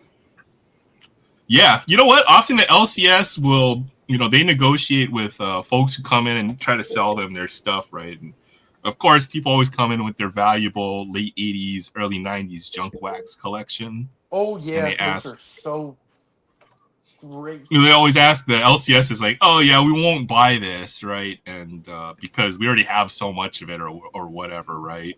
It's not worth it for them to sort through, all that stuff. So in disgust, oftentimes these people will just leave it there, like right on the counter or whatever. They're like, just give it away. I'm gonna leave this here. You'll change your mind. Bye. Boom. Gone. You stop by on the right day, you never know what you're gonna find. Especially if some of those old Beckett's that I've shown, like something like another man's trash is another man's treasure. Something like this, we're all on that rack. So dude, I love old Beckett's. I know, that's cool that you got those. They had whole. Oops, sorry, Will. I'm Vogs. I'm Jay Thompson's son. Day. Something like this. These old Beckett's Brett? and stuff. Oh, yeah, me George again. Brett. George Brett on the old Beckett. I've got who else do I have here? Oh, speaking of Don Mattingly. There you go. There's Don I Baseball. want that. Wow. Hey, Aaron, I'll trade you something for that That's one. cool. I don't know if I'd part with this just because these are definitely. But if I ever come across it again, I'll look for it and I'll definitely pick it up for you. Oh yeah. If I see this again, I'll send you a duplicate if I find one. For sure. It's Eric Davis. Is that? Yeah, I was about to say. I'm like, that looks like Eric. It's like a time capsule into the old world of collecting from the mid '80s. I wish they still made Beckett. They do, but they don't put them out as much, right? They do. Beckett's still a monthly. They still publish it monthly. Yeah, they just carry it at the card shop. You can get a subscription to Beckett. It's just not a necessary thing anymore. It's not as useful. I mean, you don't need a price guide anymore. Now you have eBay and online and everything. Yeah, YouTube for content. I saw a cool Beckett that made me think of Danny and Maiden one day. It was a Wayne Gretzky Oilers Beckett. That is cool. If I saw some hockey Beckett's, I'd scoop them up because I don't know if a lot of folks had those back in the day. Right. I don't think I saw too many hockey Beckett's, but if I saw, I would definitely try to add those to my collection. Oh my God, Zion Williamson! Go away, Zion. Did you get Did you find any basketball ones? Beckett's? Yeah. Oh yeah, I grabbed all the basketball Beckett's. There's nice Steph Curry. I grabbed a lot, as many as I could find. I think I got some cool ones.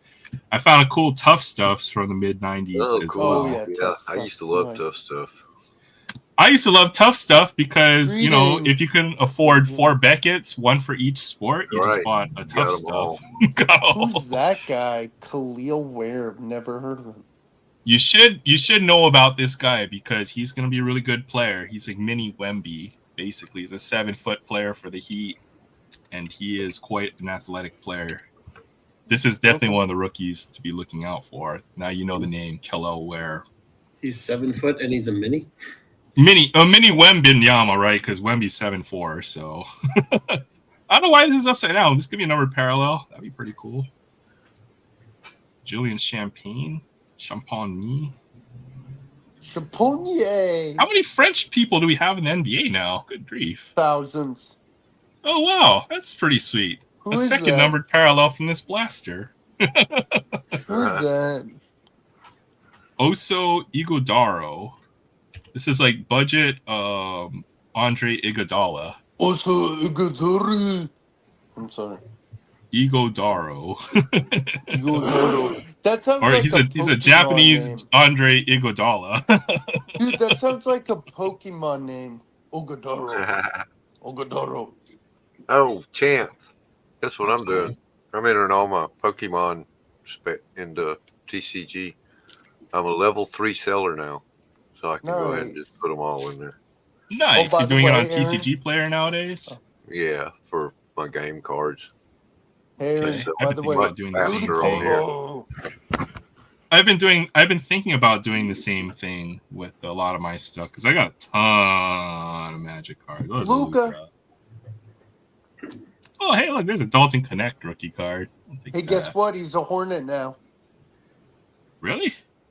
Yeah, we traded Mark Williams, our center, for Dalton Connect. Really? Yeah, What the hell are the He's a Lakers doing? tripping ball. Oh no, they were like, oh, we need a center now that we traded 80. I'm like, okay. They do need a center, so it makes Who sense. is They that? had to make that move. Who's the Hornet? KJ Simpson Jr., probably your He's second a round decent draft pick. If I guard. had to He's guess. off our bench. Okay.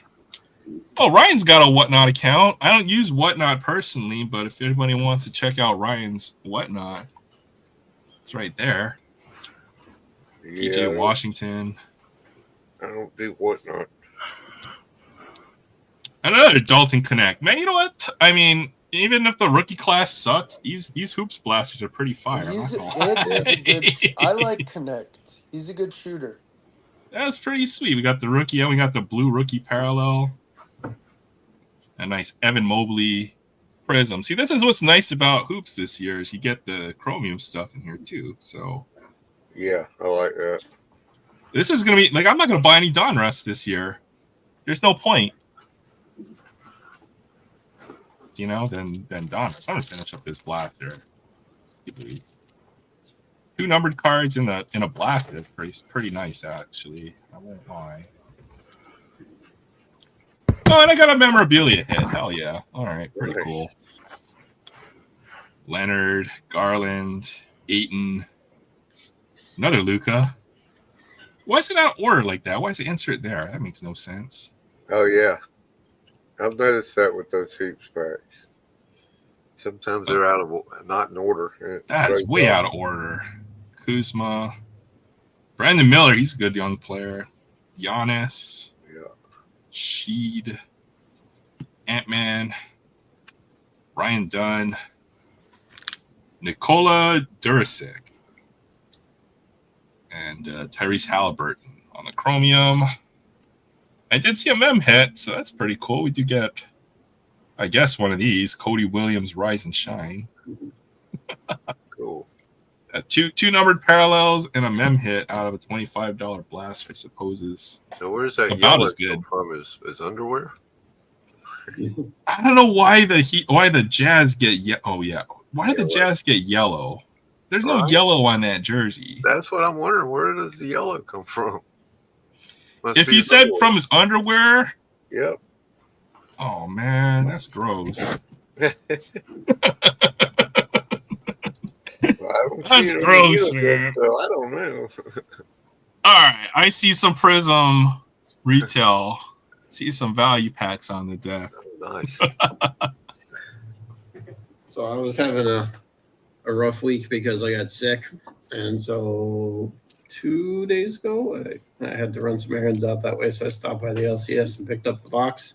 Oh yeah, Nice. Yeah, the box went up. Yeah. Yeah, we should have bought it when we had the chance. Did you see the link I sent you? I did see that, but the only reason why I don't buy boxes of retail packs is because of the collation, right? So you're very unlikely to get, like, say if we were wanting 2 Jaden Daniels, I would prefer to buy them individually from a few different boxes and have the chance to pull multiple. Yeah, that's the only reason. Other than that, I bought a was a couple. good deal. I'm thinking of sitting on them and leaving them completely sealed. okay, I might buy a couple. I still haven't decided on Prism football this year. I think I might just try the singles route completely. The thing is, just long term, the rookie class is so good that it's kind of hard not to. It looks good, but you know, like a couple of years, like your evaluation of that can really change quickly. Yeah, but I mean, Bo Nix, Drake May, Michael Penix Jr., Jaden Daniels. Yeah, There's a good chance at least 2 or 3 of them. That's what everyone was saying about that 2020 rookie class. That's true. Right? There's not a damn one. Justin Herbert. Yeah, they had some initial success. Yeah, initial success. So I'm going to open up these first, and then I'm going to open up the other pack, or I'm going to show you the other pack that I opened up before the stream started because I was Miracle bored. Pack? Yeah. So I'm not expecting much out of these, just because I don't want to. I'm kind of yeah, spoiling for it, but not sure, really for spoiling sure, it. Hold on, for sure. let me get the light a little closer. I've got some football, but I'm waiting for Ace Surfer to pop in. We'll rip it. Cool. Ace Surfer finds his way over here at some point later on. Good luck, man. You never know the parallels, and you could pull a nice like red wave or something ridiculous. I don't know. Yeah. I do like the fat packs just for how much you get. Yeah. Silver prisms are all that matter to me, in my opinion. Yeah. And you get one in every pack. Oh, nice Pat Mahomes, red, white, and blue. Yeah. That's probably at least a $5 card. Ooh,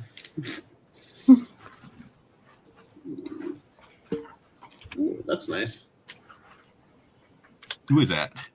Michael Penix Jr. Or I'm sorry. Oh yeah, heck yeah, Brian that's a nice Thomas insert right there. On the green parallel. That was definitely a good value pack right there.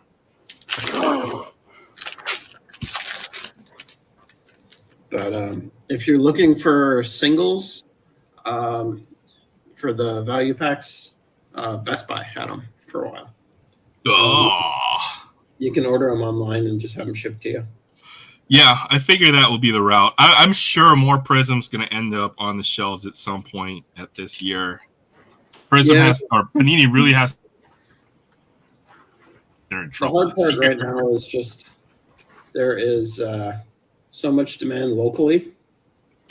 That's yeah, exactly. We can never find it. Yeah.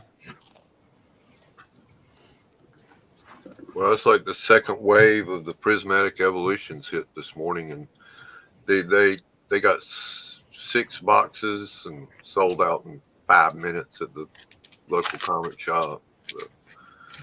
Did you get any of the tins from the Pokemon Center? No, all I was able to get was one of the poster things, the first wave, as far as the prismatic evolutions go. And shoot, in a couple weeks, the next set comes out.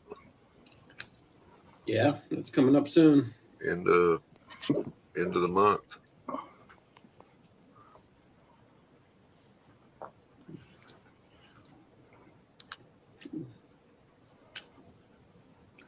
Yeah, I kind of figured these ones were going to be kind of dry.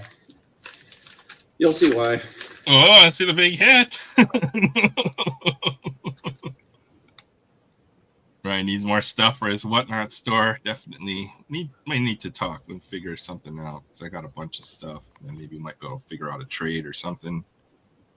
Help you restock. What kind of stuff are you looking for? Is a question. We could start there.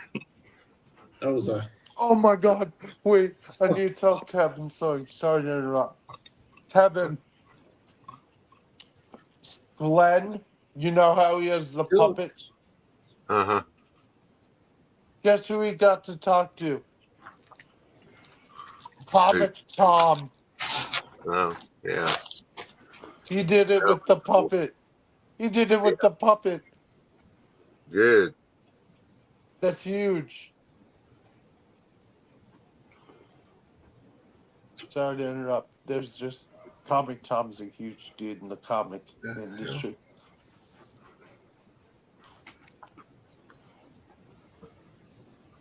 Yeah, nothing really on the last couple. I mean, that's always my experience with these value packs, man. They're always tough on me. I got skunked hardcore on these. I probably ripped me about a box. Well, of course. So this is the one that I opened prior while I was waiting for things to start. Let's go. You couldn't wait 10 minutes. I had all this stuff lying around for a few days. I had to just. Oh no, this was like a half hour prior. Oh, okay. But I see silver. Oh, let's go. That's a big hit right there. Yeah. So that's what you're looking for right there. Silver prism. Very nice. Very nice. Yeah. I've heard Prism has been really tough to grade this year. So, if you have one that's well centered and no surface issues and all that good stuff, then could be really good this year. Also had some nice inserts. Penix Jr. and fireworks at JJ. Oh, what a sick pack! Yeah, that was one pack. So that's why I said the rest of that half box I kind of figured was not going to do anything. This card usually that's how it goes. Paid for the entire box. Lined up just right. So sick! Congratulations, man. One of these for a little later. Oh yeah. That's the one from Amazon. The only thing with this box is you only get, I think, 1 silver prism in it. Oh, 2 silver prisms. Yeah. I don't like those retail boxes. So the fat packs are about the same price, and you get 12. Yes. Big difference. So you're kind of really hoping for the black and white checkered. If you get a good black and white checkered one. Yep. Or if you get a good green ice. So it's kind of all or nothing for that box. I hate that. Oh, man. I like gambling when the odds are reasonable, you know? Yeah. But yeah, I ended up picking up, I think, 3 more boxes of the Fat Pack sealed boxes. Okay. So might be a good hold. I'm also getting some other Fat Packs just to open, but I think I'm going to try and keep a couple of those all sealed up. I might try to get 1 box to rip over the next few weeks or something like that. That might be the way to go. Here's the I did open another box of this one earlier this week, and I hit one really nice one. Ooh, yeah, that's a pretty good one. So, Neighbors checkerboard. That nice pull, man. This one. Oh wow, that's sick. Oh my! I've been having fun. Obviously, right? I too have to start selling some things. Yeah. Yep. We're all falling behind in that regard. So, have you tried selling through PSA? No, I have not. I haven't done much selling to begin with, so that's gonna be my problem.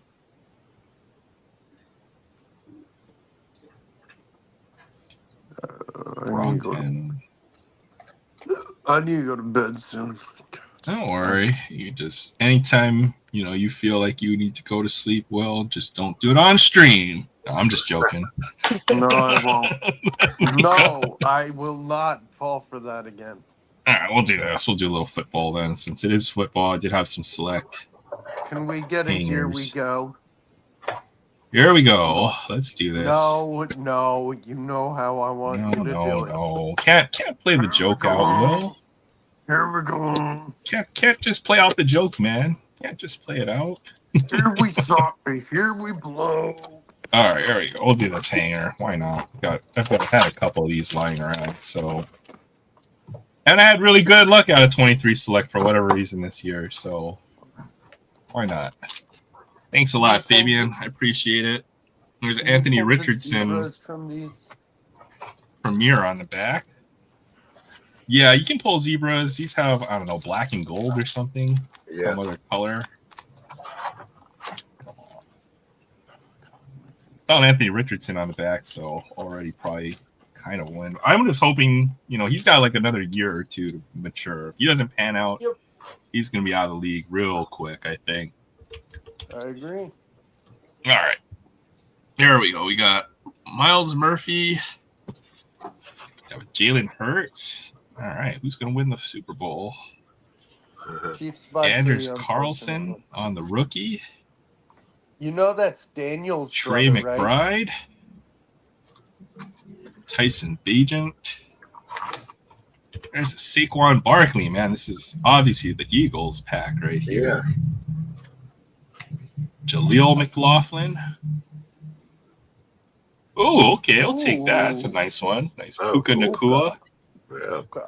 Black and gold. Oh wow! Look, Bryce Young, black and gold. That's actually pretty awesome. That might actually pay for the hanger. Yeah. Garrett Wilson on the black and gold, and there's our silver prism. Come on. Hey, Justin Jefferson, that's a nice one too. That's a good one. Oh, another Puka Nakua. The Puka. And another Justin Jefferson. What the hell is going on? What the heck? I don't understand. Okay, if that was another Justin Jefferson, I would just trip out. Who There's is Zay that? Flowers. That's Zay. Another Bryce Young. Oh my gosh. Xavier Gibson.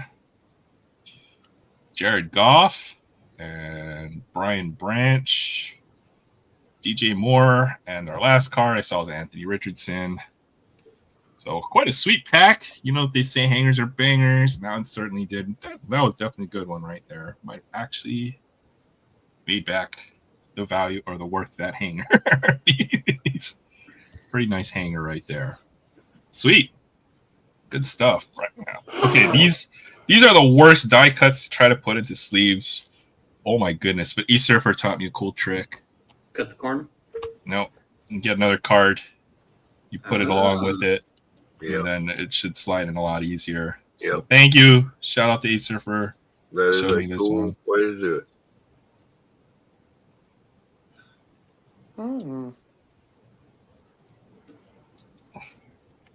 And you just pull out the other card. I've never seen that kind of NFL card. The other These one. die cuts are horrible. This corner will always snag. Yeah, I know. They always do if you don't do that trick. Sweet Bryce Young.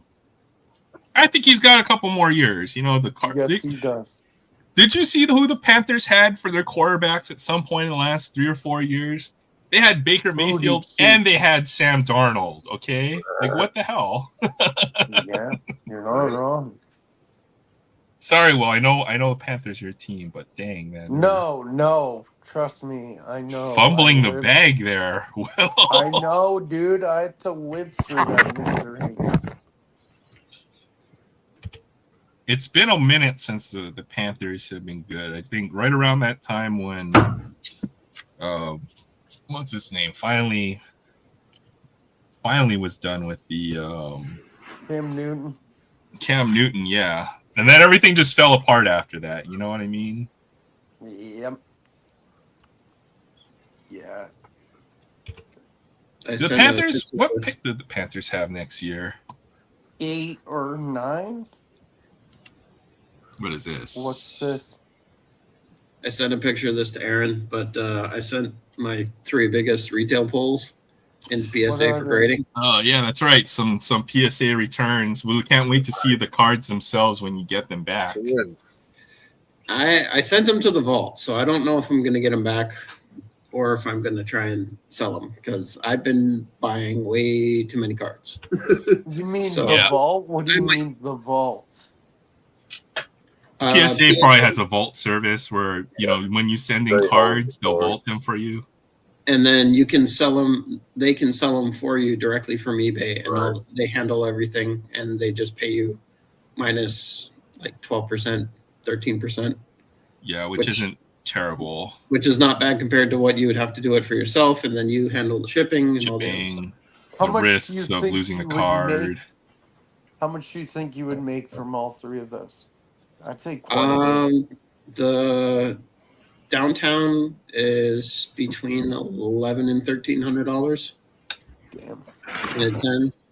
The kabooms probably 400, and then the stained glass is just because of how his cards have been doing. It's probably close to like 700, 800, 900.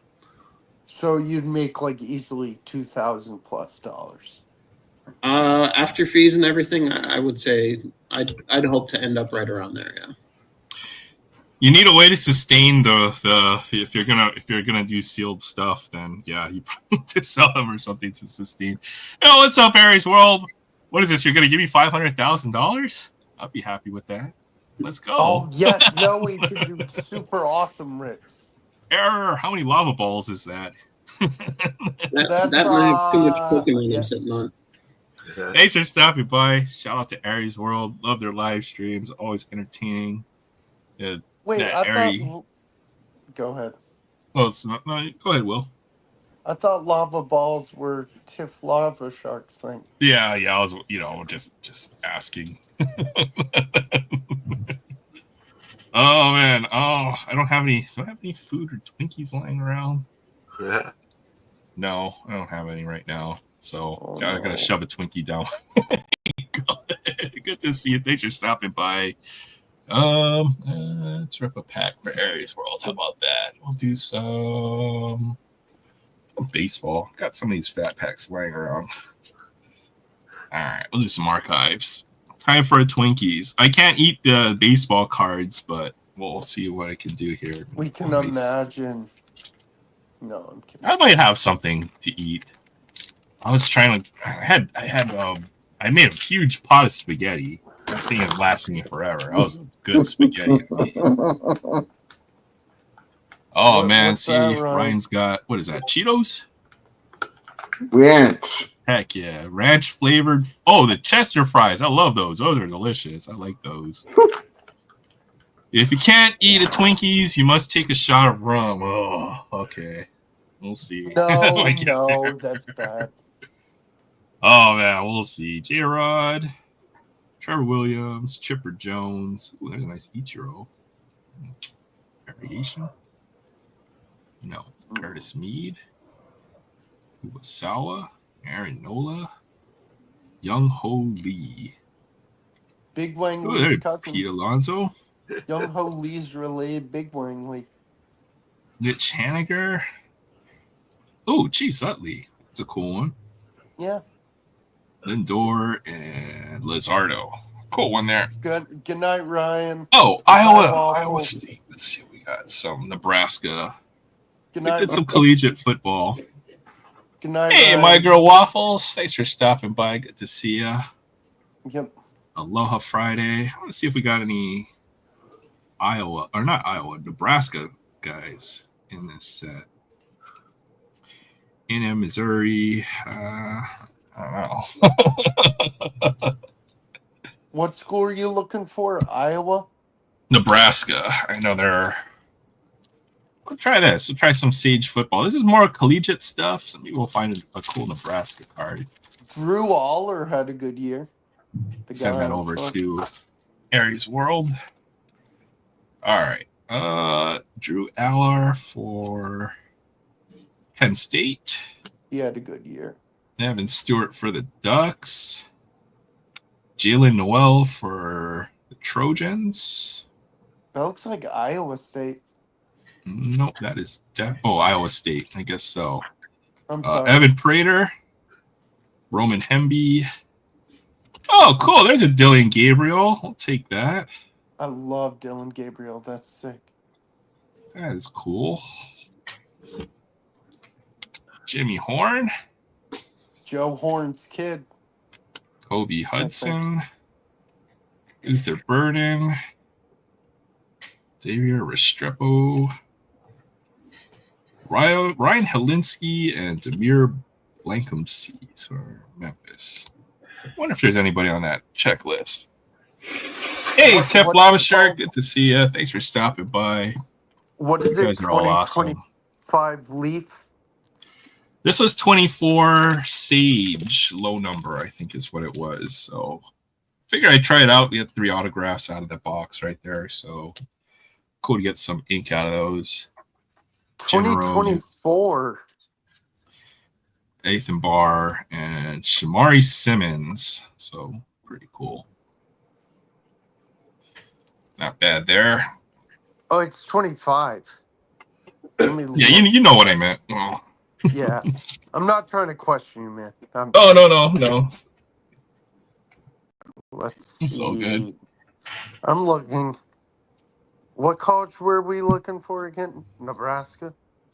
Anything Nebraska. So who are we looking for? Raiola, right? Is Nebraska? Yeah. Let me look. I'm looking at the checklist right now. I'm throwing some Lava Smith's. Oh, what is that? Lava Smith's crisps? Never heard of That those sounds before. delicious. I have to look this up, man. Figure out the food situation here. There's no Nebraska. Nope. Oh, that's a shame. Hey, Ripping and Ranting. Thanks for stopping by. Aloha Friday to you. Good to see you. Thanks for stopping by. Yeah, we did. I've got cards all over the place already. So I did some basketball, hockey. We did 4 sports basically: hockey, basketball, football, and baseball already. So I already got a nice pile of stuff we did. So I still have some football lying around. I was hoping East Surf would pop in. We'll do that when eventually he pops in. I got a couple extra football things lying around. But yeah, good to see you guys. Thanks for stopping by. Mom and I watched The Money Pit. I love that movie. That's one of my favorite movies, Tiff. I don't know why. I love Money Pit with Tom Hanks in it. What's her name? Can't remember right now. Oh boy. Okay, let me add you as a moderator real quick. Ripping and Ranting. Thanks for stopping by. Yeah, that's what Tom Hanks, Ripping and Ranting. Let's see if I got any more football lying around. Yeah, you missed it. We opened up a nice select hanger just a minute ago. We pulled some pretty nice stuff out of there. No CJ Stroud, but we got everybody else in there apparently. So Justin Jefferson on the silver. And then, oh my goodness, trying to get these into the sleeve is like trying to dodge all Tiff's lava bowls. Oh, we got the Bryce Young. It's a silver, black and gold. That was a nice pull right there. And then I got the nice Puka Nakua, black and gold as well. Pretty sweet pulls out of that hanger there. Still top loading some stuff. Got a nice Anthony Richardson rookie card as well. So yeah, no, was it the statue was peeing on him in that movie? That was a good movie. Yep. They Live was my favorite movie. You know, Tom Hanks has so many great movies from the early 80s. I was watching what was the other ones they had? Like some really odd ones too, like The Burbs, and then Big Splash. Oh yeah. What was the other one? The one where he's a cop. There's a lot of good Tom Hanks movies. Yeah. Super funny back in the day, man. I love all of those old movies. Oh, have you ever seen that one? Which one? Joe versus the Volcano. Oh yeah, that was great. I was always a big Tom Hanks fan. Then he became more dramatic, and then he still is a great actor even through that era. But that 80s era, he's just kind of goofy, just really super likable. Love Tom Hanks. Forrest Gump's one of my favorite movies. Forrest Gump, absolutely. Yeah. Yep. Just for the music alone, it's such a great soundtrack. I think it's one of those most memorable movies from the 90s, from what I remember, right? Sure. Like Forrest Gump, definitely very high on that list. You know, it's like almost like Titanic, or you think of the 90s and you think of big films. I think they came out the same year. 94. Right around it, if I recall. 94 was a huge year for movies. Oh yeah. Not even like the blockbuster Lion stuff. King. Yep, Lion King. That's my so childhood right there. Yeah. Oh man. Pulp Fiction was 94. Yep, Pulp Fiction. How do you pick a best movie from that year? Yeah, right. Very difficult. Pulp Fiction, one of my favorite Tarantino movies. Yep. Some would say it's the best. I personally like True Romance, which he didn't direct, and Reservoir Dogs. Reservoir Dogs also. My favorites. I really like Jackie Brown for some reason. I don't know why. All of them are good. Kill Bill. Kill Bill and what's the other one? Django Unchained is good. Django. Yeah. Dusk Till Dawn. Oh man, that movie there got me because I had not seen a single commercial or trailer for that movie, and my friend took me to see it. Totally cold. I saw it on HBO. They had because we never had HBO. You had to pay for HBO, right? Mm-hmm. They had a little preview where you got it for 3 days, and I stayed up super late because I wasn't allowed to watch those kind of movies when I was young. And I saw Dusk Till Dawn. It kind of changed everything. That movie was awesome. Dude, that's the thing. I didn't know what kind of movie it was. Yeah, me neither. So I was thinking it's a freaking bank robbery movie, and they're kidnapping these people and going across the border, and it's going to be a standard crime. Then they get there, and these freaking vampires start coming out of nowhere, and it's like, what the fuck? Everybody dies. You're like, what the hell? Hey, I didn't understand either. Hey, Paul. Hateful Eight. That was great.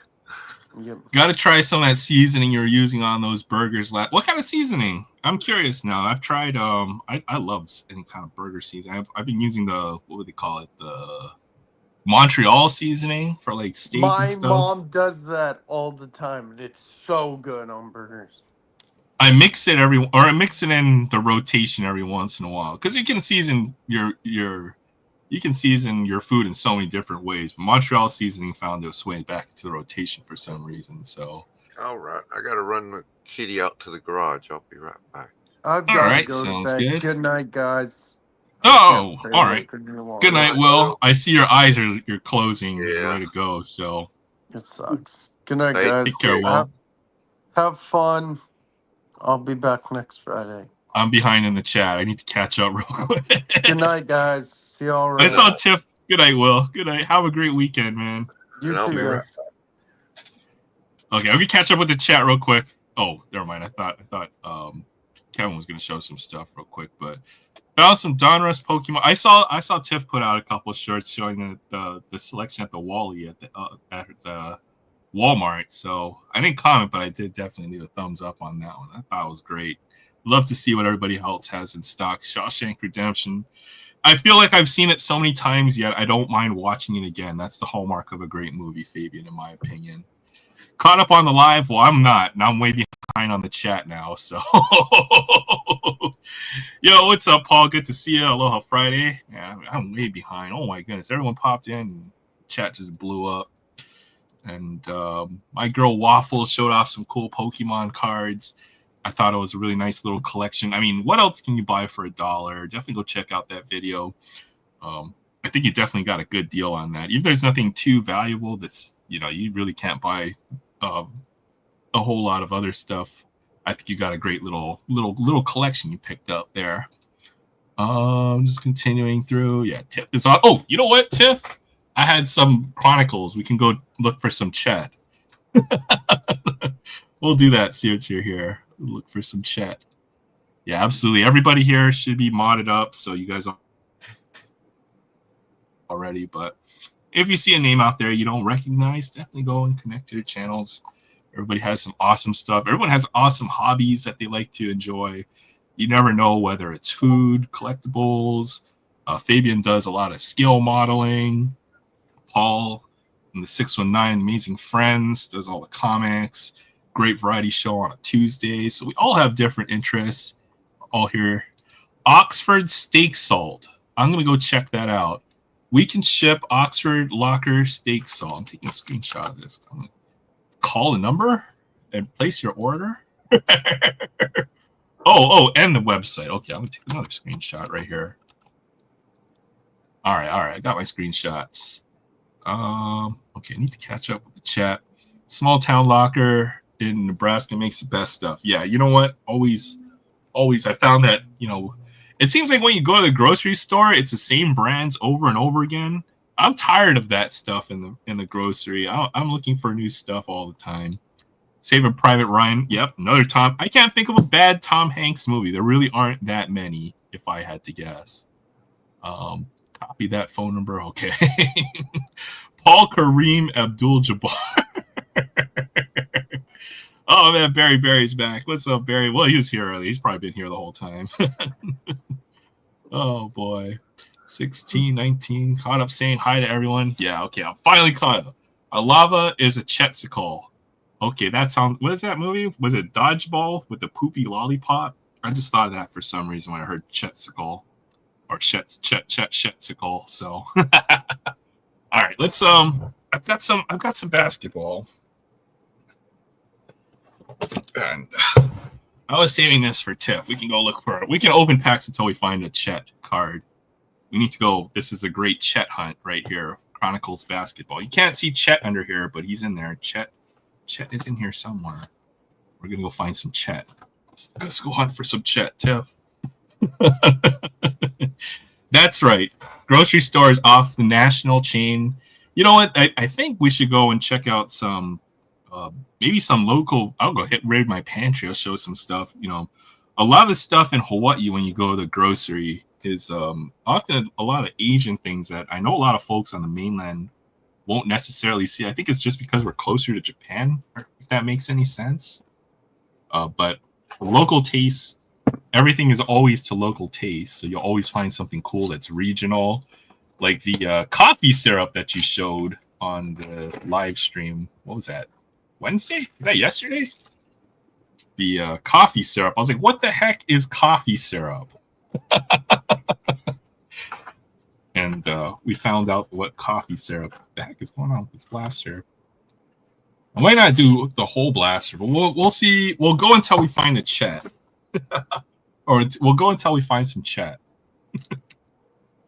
So this is for you, Tiff. Lava Shark. I've had this one lying around for a bit. Some Panini Chronicles. Lava Chet hunting. Oh, coffee syrup was awesome. So I guess it's coffee flavored syrup that you put into milk, and it makes your milk taste like coffee. But usually folks put coffee in their milk, which makes their coffee taste like, yeah, I don't get it, but it was intriguing. I'm gonna have to go and look it up sometime and figure it out myself. So all right, first off, there's a nice LeBron James and a Walker Kessler, Dejounte Murray. We better find a Chet. There's a Jaden Hardy rookie card. Shaden Sharp. Ooh, I got upside down card in here. Jalen McDaniels. Oh, that's an error right there. Error. Not Jaden McDaniels. Jalen McDaniels. Oh, Jalen McDaniels. Jaden McDaniels error card. Let's go. That one goes on the stand. I know Jaden Daniels played bass. Oh, Jaden McDaniels. And then for some reason, this Keegan Murray card is upside down. Oh, why is that upside down? Weird. Jalen McDaniels, big time. Is that Chronicles? Oh, I think this is a blaster I picked up for really cheap. So, but it has Paulo Banchero. That's who I was looking for. It's a nice Paulo Banchero rookie card. And Dyson Daniels. Another Paulo Banchero rookie card. And Pascal Siakam. And Kawhi Leonard. Oh, another LeBron James. Oh, my goodness. LeBron James. Christian Coloco. I like those marquees. Those are nice looking cards. They always remind me of the Knicks logo for some reason with that font. Yeah, I can see that. But yeah, I agree. Those are nice cards. They're always in the foil board. LeBron dropped 42 last night. Father Time bow down. That's right. You know what? LeBron can still do it. He's certainly no slouch. He put up a nice game last night. I think he's pumped up to play with Luka. He wants to show the world what's up. Shaden Sharp. They'll have one or two more good years with LeBron, I think. Yeah. Keegan Murray. Jaden Hardy again. Halliburton. Matherin. Oh wow, this is Apollo Bank. Ooh, is this Donovan Mitchell in pink? That's sweet. Love Donovan Mitchell. The Spider. Another Paulo Banchero. Okay, that's awesome, Blast. That's 3 Paulo Banchero rookie cards. Heck yeah. That's why I love Chronicles. Yeah, you get a lot of the good players. A lot of the good players. That's. I thought it was Hawaiian Punch. Oh man, I mean some Crystal Light lemonade. Probably gonna go get another glass of that when I get a chance. Man, I got the Crystal Light raspberry lemonade. Yeah, they got all kinds of different flavors. I've been drinking that more than soda lately. It's just soda's expensive now. There's a Luca. Yeah, I can't drink soda as much anymore. Too much sugar. I love my Dr. Peppers, but God, they're killing me. Yeah. Keegan Murray.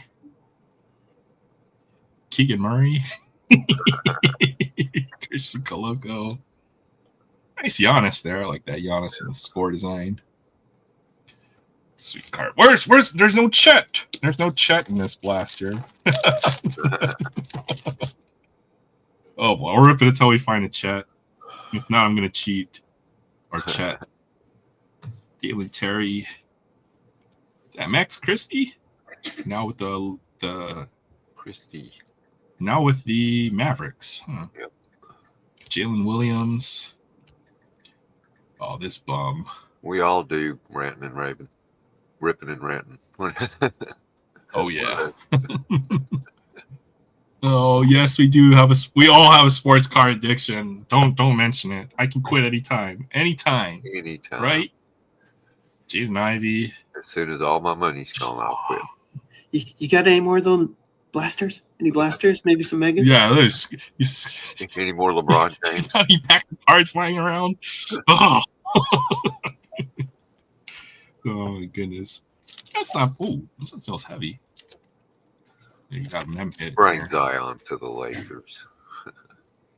What's up, Paul? Christian Braun. Ooh, Steph Curry. And another LeBron James, man. Love it. That's more LeBron James than you did the rookies. Yeah, I know. We didn't get a single piece of Chet. Shea Gilgeous-Alexander. Keegan Murray. No Chet. Bunch of Keegan Murrays too. Nikola Jovic and Jake LaRavia. And a Chet Holmgren. Oh, oh, look at that. There's a Chet. I switched that in. I had one just in case. We got skunked. Actually, we didn't. We got 4 LeBron James. Old 3 or 4 Paulo Banchero, who's a top rookie out of here. So not a bad blaster. We'll take that. Tiffany is a ripaholic. Yeah, I know. We'll see you here hanging out with us. You're awesome, Tiff. Oh, there's your Chet Holmgren. Chet. Oh, Chet. Oh, man, not bad. Still have a little bit of football just in case a surfer pops up. But I got a pack of Magic to open. Oh yeah, what set did you? Is it from? Another one that is remastered Innistrad. Oh, okay, that's the latest set. I saw those on the shelf, but I didn't decide to pick any up just because I know those set boosters have gone up. Yeah, they're like $7.99 now. Oh yeah, I can't. Yeah. At least I think that's what they are at Walmart now. You'll get some cool cards out of the set. Remastered are a little bit higher than the regular boosters. They are. Yeah. And I think you'll probably pull you get 2 rares in every pack now or something. Yes, you do. So also got another DC mini pop. See what I got. It's not the worst thing, but yeah. Magic card my entire life. So those are cool. Those are cool. Duplicate Robin. Heck yeah. Yeah, I got a bunch of Batgirl, 2 different Batmans, Black Panther, Iron Man. They're cute, and they don't take up all the room the big giant ones do. You could actually get the entire Justice League, and it won't take up but a little tiny space. Okay. Yeah, that's the best thing about those mini. You might be able to have like a whole shelf of them, and you'll have like 1,000 of them. Yeah. I love Fanta. You know, the syrup from McDonald's, they say that even for the regular Coke, they have a special syrup for the Coke. That's why the Coke tastes different at McDonald's. Yeah. It's a higher concentration. They have special line at the chicken plant for Chick-fil-A. Interesting. I didn't know that about That's why their chicken's higher quality. They get the quality cuts from Purdue. The plant has the Chick-fil-A line. Oh, so everything else I've been eating is just is absolutely worse than I've thought then. Yeah, right. That's gross. A tragic slip. He's fallen into an open grave. There's a called Fatal Push that's also pretty well known. So that's interesting. Neonates Rush.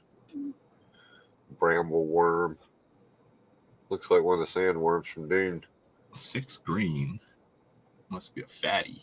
There's a wild special land. Sacrifice search library for a basic land and put it into the battlefield tapped. Evolving Wilds is a staple. That's a card that goes into every commander deck these days. That makes sense. Think twice. Any multicolor deck. You don't need one in a regular one monocolor deck. The best swallowed. That's a flip card. It'll have a flip on the other side. Oh yeah, it sure is. And the Howl Pack of Eastwald. The werewolves and the villagers chasing them. Or no, this says human werewolf too. Oh, that's because that's what this is. Innistrad's a cool set. I like it. Yeah, and they got cool art. Some of the art is like a little Easter egg for horror movies. Like there's a gremlin art card, and you know it's a gremlin, but it's a little different. I know they did that with a recent set. What was that other set that just came out that had like a horror theme? Oh no, that's the one I'm thinking of. The last set that had it. Yeah. It had the little Easter egg stuff in it. Yeah, this is just cool new artwork for older reprints of all the Innistrad cards. The best ones. Yeah. It's like Vampire the Masquerade or something. Yeah. Something like that. Makes me think of Ravenloft from Ravenloft. Yeah, it's a good comparison. Oh, cool. They brought back the old frame as well. You get one of those per pack. Oh, you got 2 in this pack. I thought you got 2 rares. I think. Yep. Anything that has a foil holograph in the bottom is a rare or better. Yeah, I got just the one rare. It looks like. Yep. Oh, and the basic one. I got That's a rare. nice. That's not a rare. I got about 4 of these tokens already. It's a vampire token now. A mountain and a full ambush viper. I think the ambush viper's been around a long time, man. That's definitely a useful card, right? Death Touch. For sure. Absolutely. That's one of those mechanics I do remember. Flash and Death Touch, so even better. Double. Instant. You play at an instant speed, block, and kill a big thing that doesn't have indestructible or whatever they call it. Regenerate. Oh man, the conversation switched to McDonald's. I have 3 McDonald's within like a 1 mile radius. Oh wow. I don't know how that works. Man, I don't have a single fast food restaurant within a mile, within like 3 miles of me. That's crazy. Good. That's got to be a good like thing. A part of town where there just isn't one. Maybe not within a mile. And there's other little restaurants. They're just not the fast food chains. Like American Deli, I think they call it. Yeah. It's got to be a good thing. We're supposed to rate your fast food places. What is your favorite fast food place if you had to pick one? Burger King's probably mine. Oh yeah, Burger I like King. the store-boiled taste. That McDonald's is one of my least favorites. I I don't know why McDonald's is like the ultimate junk of all the fast food places, but for some reason I've just grown to like the taste for whatever reason. It makes no sense. Yeah. I can understand that. McDonald's is what I crave when I'm not feeling great. Yeah, it's like the worst food for you for whatever reason, man. I like they have the $5 or $6 value meal, I guess, here in Hawaii. God, you know what I've been craving lately, and it's really bad. Taco Bell. Oh yeah, Taco Bell is high on that tier list as well. Right. I like Popeyes, but man, Popeyes is going downhill real quick. Dude, ours went bankrupt. Their wings are shut pretty down good. just one day out of the blue. All the ones in Macon and One Robbins, like 8 locations. They all went bankrupt? Franchise. It was all one guy that owned them all. So, He was a franchise owner. Yeah. I don't know. They just shuttered them up one day, and everybody's like, what the hell happened to Popeyes? Me and my dad love eating there. It's good, but man, I'm not paying $20 for a 4-piece or something. No. It's ridiculous. Dude, it was good when it was $8. Just as bad too. Yeah, it's crazy out there for the fast food prices. KFC's not that bad. KFC out here is atrociously expensive. KFC is terrible over here. Oh my goodness, I won't eat there. I love KFC, but it's horrible. 3-piece meal in Hawaii is like $25. Yeah, I haven't been to KFC in a minute. KFC here used to have, I think they still do, have the what do you call it? Like the buffet style. You just go in there and pay $9 and you get chicken, whatever you want off the buffet. They have buffet KFCs? This is like new to me. Yeah. I've never heard of that. Awesome. You go in there and pile your plate full of mashed potatoes and mac and cheese. I know we used to have a few buffet Pizza Huts, but I never heard of buffet KFC. Yeah, I used to love the buffet at the Pizza Hut too. The dessert pizza and all that stuff. I only brought up Popeyes because I rage quit Popeyes last night, right? So I walked up to the counter, and as soon as I walk up, like I waited in line to get to the register, right? As soon as I got to the register, the guy tells me, "Oh, hold on, I gotta go do some other stuff," and like started like go work in the back or whatever. Right when I was about to order, okay? What the fuck? I was like, "What the hell, dude? Just take my order." I'm the only guy in line, and then like almost 5 minutes later, like somebody who looked like a manager walks up to the register and acts like she's gonna punch in my order, and then she tells me, "Oh, I'm sorry, sir, but you're gonna have to wait a little long." I was like, "Dude, all right, I'm out of here. You can't do that. This is terrible. I'll go somewhere else." So I went to what do they call it? Not Family Dollar Tree. And I mean, I know they're always understaffed, and there's always a line at this Dollar Tree. But this time I'm in line, figuring I'm gonna be there a while. And there's this one girl behind me. And this girl goes to opens one of the other registers, and she says, "I'll take the next one in line." And I was pretty much the next one in line. The girl in front of me looked, and I said, "Oh, okay, I'll go ahead and go." I walk over there. She leaves the register and goes to help the girl on the other registers. The hell? And I'm like, she goes, "I'm sorry, it'll be just a minute." Because the girl needed help at the register I was at. 5 minutes later, she's still over there. That is terrible. That's pretty much what happened to me last night. Tax ID number. I mean, I felt bad because they're fast food workers, but it's a crappy job to work. Yeah. But I just turned around and I said, "Hey, look, you know what? If you're not going to help me, then I'll go somewhere else. I'm out of here. I hope you help the guys who are behind me in line." I walked out. Just kind of made a little bit of a scene, but I've done. Come on, Mel. Well, I did. I walked out that day. I laid my stuff down and left. And she goes, "I'm sorry." I was like, "You're an idiot." I mean, you go to open a register and then walk away from it after calling customers over there to help them. Hey, that's brilliant. Rippin' Wren's in rural Kentucky has nothing here. I'm surprised. No Kentucky Fried Chicken. No nothing. Oh, man. Okay, I gotta catch up. Oh my goodness. Oh, this fucker. At $1.25 tree, exactly, Ari. But they had comic books, you know. They got comic books in it. Dollar Tree for $1.25. DC Comics from a couple years ago. And I Oh, was okay, like, okay. I just saw some chat. I was like, "What the hell?" And I was like, "Okay, ban." But Tiff was way ahead of the curve on me. So shout out to Tiff with the ban hammer. Oh, I didn't Let's notice go. that. We always talk about food because it's like universal, man. This is I know, where we right? discuss like all of our food vices. Someone's talking about mozzarella sticks and curly fries. Oh boy. Yeah, one of my favorite local food places, a burger joint that's been around for. Oh wait, we're talking about Arby's here? You talking about Arby's?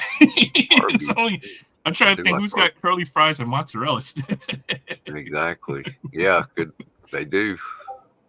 Yeah, it is Arby's. See, I know my fast food. Sorry. I always go for the French dip. Yep, But yeah, this French dip. local place called Mike's Dogs and Burgers, he used to have a gorilla burger that was like 1.5 pounds pre-cooked weight, just freaking huge. And anyway, That sounds like closed death up. on a plate, but I'd eat it. Oh yeah, his stuff was definitely heart attack inducing. But yeah, Hey, what's up, Trev? After 30 years because of financial problems and stuff. But the place that moved into it, Baldino's. But I got to give Baldino's credit. They left one of his signs and one of the T-shirts that his employees wore hanging on the wall with a little sign in memory of Mike's Dogs. See, that's cool. That was cool of them to do that. It's pretty. I just think it's hard to run a restaurant, period, right? Because I mean the cost to run a restaurant, and then if you have something that works, like the taste, people's taste change real quick. Exactly. And it might, or someone's gonna rip you off the next door or whatever, sell it for cheaper. He went through all that during his time because I've known him most of that time. We became friends. Me and my another friend of mine, we've known him for years, gone to movies together, been to his house where he grills out, and he grills out really good when he cooks at home. Yeah, for sure. But just the fact he was open so long in this city with the restaurant dynamic that we have here because of the giant base that we sit right next to. At lunchtime, the lunchtime crowd in this city is insane. I mean, it goes from nobody at 10:45 to people lined up everywhere at 11. From 11 to it's just insane here. And I mean, there's restaurants that only open for 4 hours a day, right next to the base, and somehow survive. And then if you're not any good, you'll be shut. You'll close your doors within a couple months. Yep. Because there are so many options. We have even if you can have a customer who will come there every day, and you screw up one time, they'll never come back ever again. Yep. So it's crazy. See, I knew I'm talking about mozzarella sticks, curly fries, and some kind of beef sandwich. I was like, I got some TGI Fridays potato skins in my freezer. Those are good. I've been trying to recreate that potato skins. I've gotten pretty close. I'll try to make my own potato skins these days, but man, something about a restaurant is just better always. I know, right? I guess they've had more time to perfect it. I think it's just they got more salt and then more seasoning, and then they've got the ratio of all the ingredients. Like ingredients you have at the supermarket aren't quite as processed, perhaps. Right. Yeah. A whole bunch of MSG helps. That's what I was thinking. Like everything's loaded up with salt, MSG, sugar. Ooh, Twinkies Fund. Oh wow! Thanks a lot, Aries World. Shout out to Aries World for the super. Yeah, Trev. $5 for the Twinkies Fund. I won't find a Twinkie, but I will find something to scarf real quick, or maybe we'll do a shot of whiskey real quick. So. Come back in a minute. I'll come back in a minute. I'll be right back. I can refill my glass, anyways. Oh, I have this Dr. Pepper, strawberries and cream. I know you were talking about Dr. Pepper, but this one's pretty good. They also have a coconut cream one. Have you ever seen that? Dr. Pepper with coconut? Oh, yeah. I did. I tried one. It was not good. The worst, though, is the freaking blackberry one I just bought. I'm not going to be able to get through that 12-pack. That's nasty. Yeah. Dr. Pepper already has like a weird flavor. It's like... How do you do that? Drinking Dr. Pepper mixed with blackberry cough syrup. Oh, that sounds terrible. That's what it makes me think of for some reason. I'm like, it's like cough syrup. Ugh. Maybe you got to mix it with alcohol or something. I don't know. That might be what it's meant for. Yeah, that could be. Did you see they made an orange flavored Coke? Really? Yeah. How the heck does that work? You know, it's not like you go and pour orange juice and mix it up with Coke. I've never seen anybody do that. Yeah. That sounds gross. Well, it's like those people that when you're a kid, you didn't ever order a suicide, where they take a little. Oh bit yeah, of you hit every single tap on the fountain. Yeah, right. Yeah, I think I stopped drinking suicides right around 5th grade or so. Oh, that's what I was going to say. I don't think I can do that now. I'd be like, what the hell is this? It just tastes like sugar. Yeah. Oh, right. Man. Now, if it's like icy or something, I could do that. Oh, yeah. Okay. When it comes to icy, I always love the strawberry icy for some reason. But yeah. You can mix the strawberry and the Coke one. It's just fine. Nothing wrong with that. Now, when it comes to Slurpees, for some reason, I always get that banana flavored Slurpee. Oh, those are awesome. That's my favorite. My favorite flavor of Slurpee is the banana one with that. That is my favorite artificial flavor. Period. Is banana. Oh yeah, that banana flavor. It doesn't taste like the real thing, but it tastes like banana for some reason. Right. Exactly. Like the banana runts, if I go buy a whole bag of runts, I'll eat all the banana ones first. Everyone else just tastes like the same flavor except for that banana. I finally realized I could just buy bags of banana popsicles and not have to worry about the other ones. See, if they made just banana runts in a bag, I'd totally buy that. That would be delicious. I'm surprised they don't. They did that with the Chex Mix, where they just had the rye chips and they just put the rye chips separately. They just need to do that with the freaking banana. They need to do that with the freaking banana runts. Decades for Captain Crunch to figure out we really just want the berries. Yeah, exactly. Like, why did it take you so long?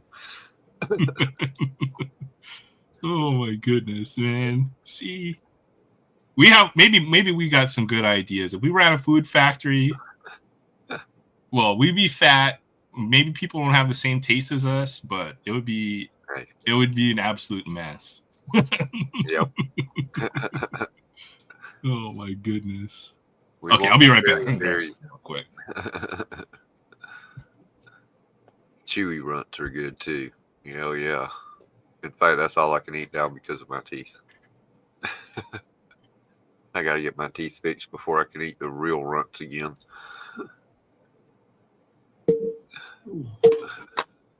Dr. Thunder. Oh man, I've had that plenty of times too. And it's really the same thing. I can't really tell much difference there. And Mr. Pibb, there's very little difference. In fact, I think I like Mr. Pibb the best.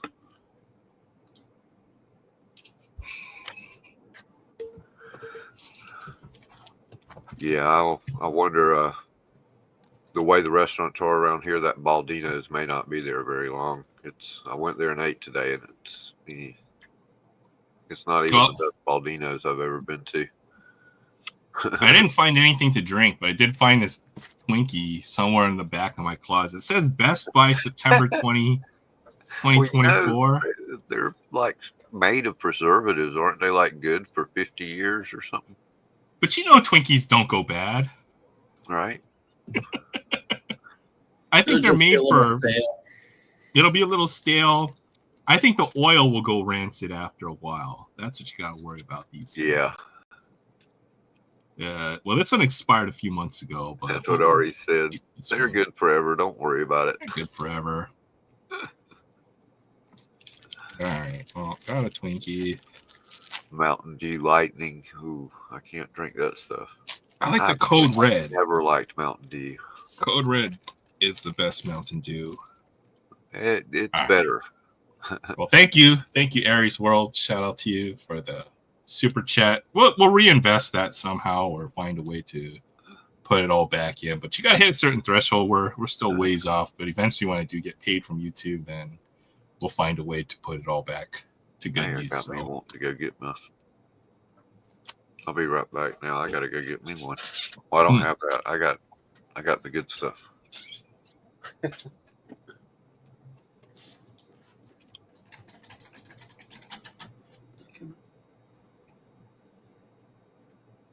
Get anything to drink, so that one didn't go down very well, but it tasted just as good. Oh man. I have to go try Dr. Thunder. I've heard Dr. Thunder tastes better than I think it rips off Dr. Pepper. It's supposed to be better, so I think that's a Walmart ripoff. So I was meaning to go get myself some of that. See, Berry knows Code Red is the best Mountain Dew. Followed by Baja Blast and then just a regular Mountain Dew. Can't go wrong with that. And then somebody's watched, what movie was that? With Woody Harrelson in the zombie apocalypse. He was just looking for a Twinkie.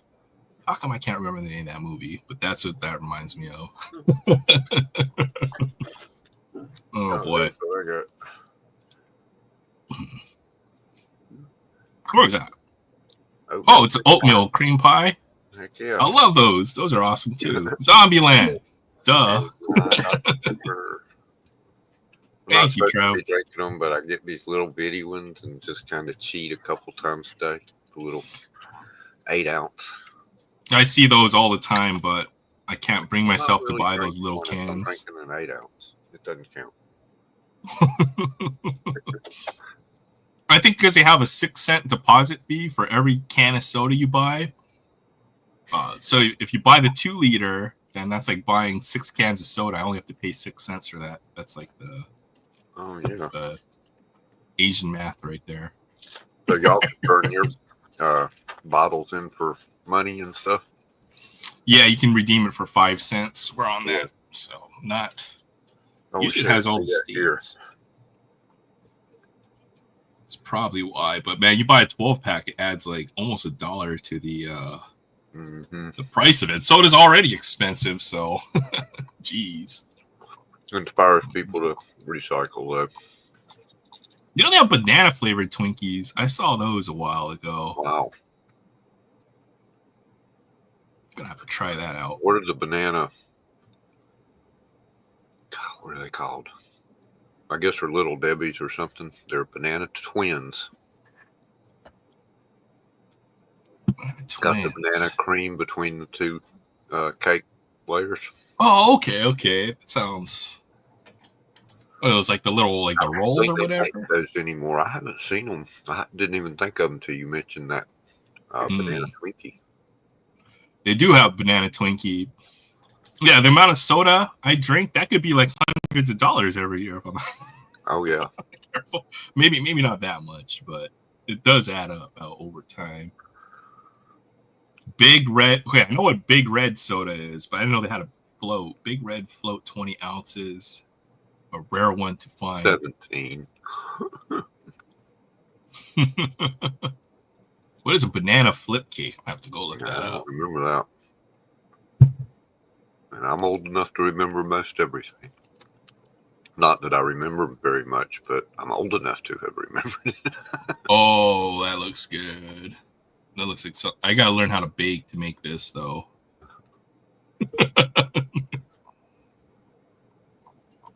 If I do anything that with an oven, I might burn the house down if I'm not careful. Oh man, 40% off of Baja Blast. Yeah, I would be stocking up.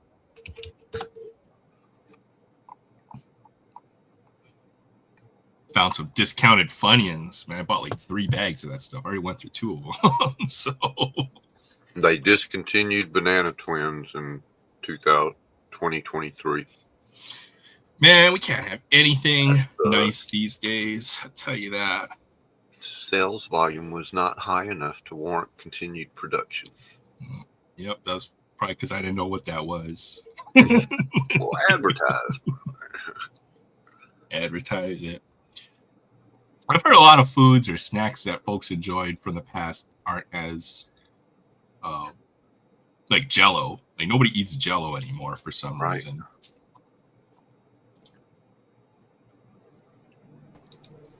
Yo, what's up, Paul? What's up, fellas? Hey, Paul.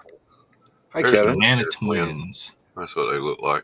Looks like Yeah, we're starting the food debate now, so I can't believe they discontinued them.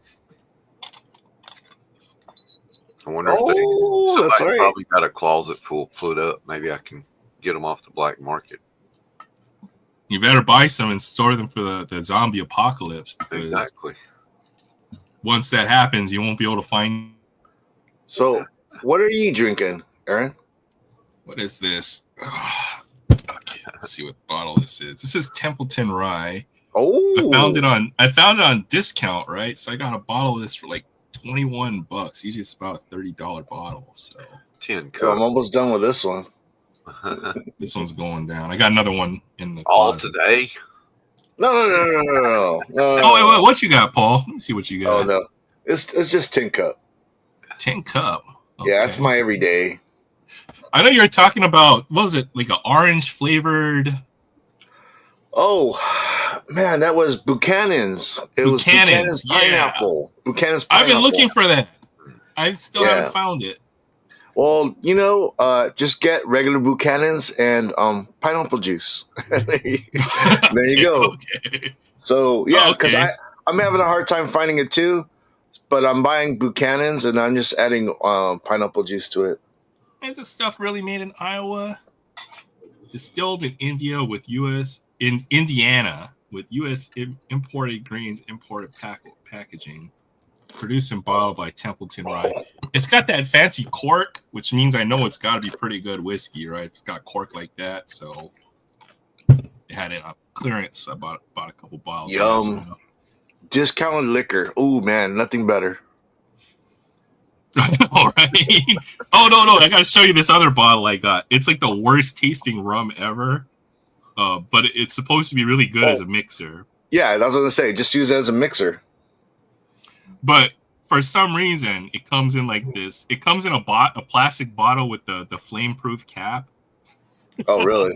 And it's not 151. So let me go drag that out. Is that the one where you got like flame in your hand and you just goes like a I think flamethrower? somebody got like severe burns from trying to do that with a bottle of 151. So yeah, we're not doing that. Yeah, let's not waste liquor. We're not burning our house down. Yeah, nothing good like a root beer float, Tiff. That's for Oh, sure. there you go. A&W. Yeah. A&W. Yeah. What's your favorite root beer? I do like A&W. Mm-hmm. We got Bargs. They got a few other root beers out there. Where's Vogs? Will went to sleep already. He's got Really? I'm surprised he hasn't come back. Templeton Rye refers to whiskey. Oh, it's a specific type of rye. Okay, well, they just probably ripped off the name or something, if that makes sense. Small town, strong spirit. Maybe it does refer to the town Templeton. It says that on the bottle. So interesting. All right, I'm gonna go grab that bottle. I'll show you real quick. It's called Myers Rum. Oh yeah. Myers Rum.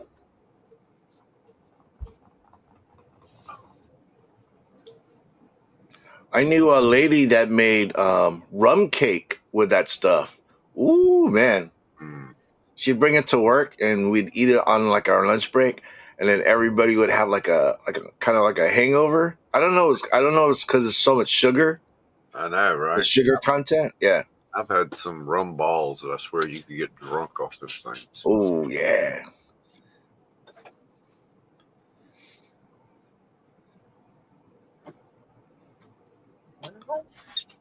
You got a knock at the door or what? That was the cat. Yeah. Oh, the cat. Oh. Knock at the door. Yeah. My window. No, hey, Ready to go. Aaron. We had I had a lady that I used to work with. She used to make rum cake with that stuff. I mean, it's supposed to have like the best rum flavor, but man, it's got like the most ghetto looking bottle ever. Yeah. It hasn't changed. It's just the same looking bottle. Yeah. Yeah, and you see this at any bar you go to. Is this Myers rum? They always have this. It's almost considered a top shelf mixer, I guess if you can call it that. Yeah. This stuff is horrible to drink on its own, though. Oh my goodness. Oh, I gotta put this far away from me right now.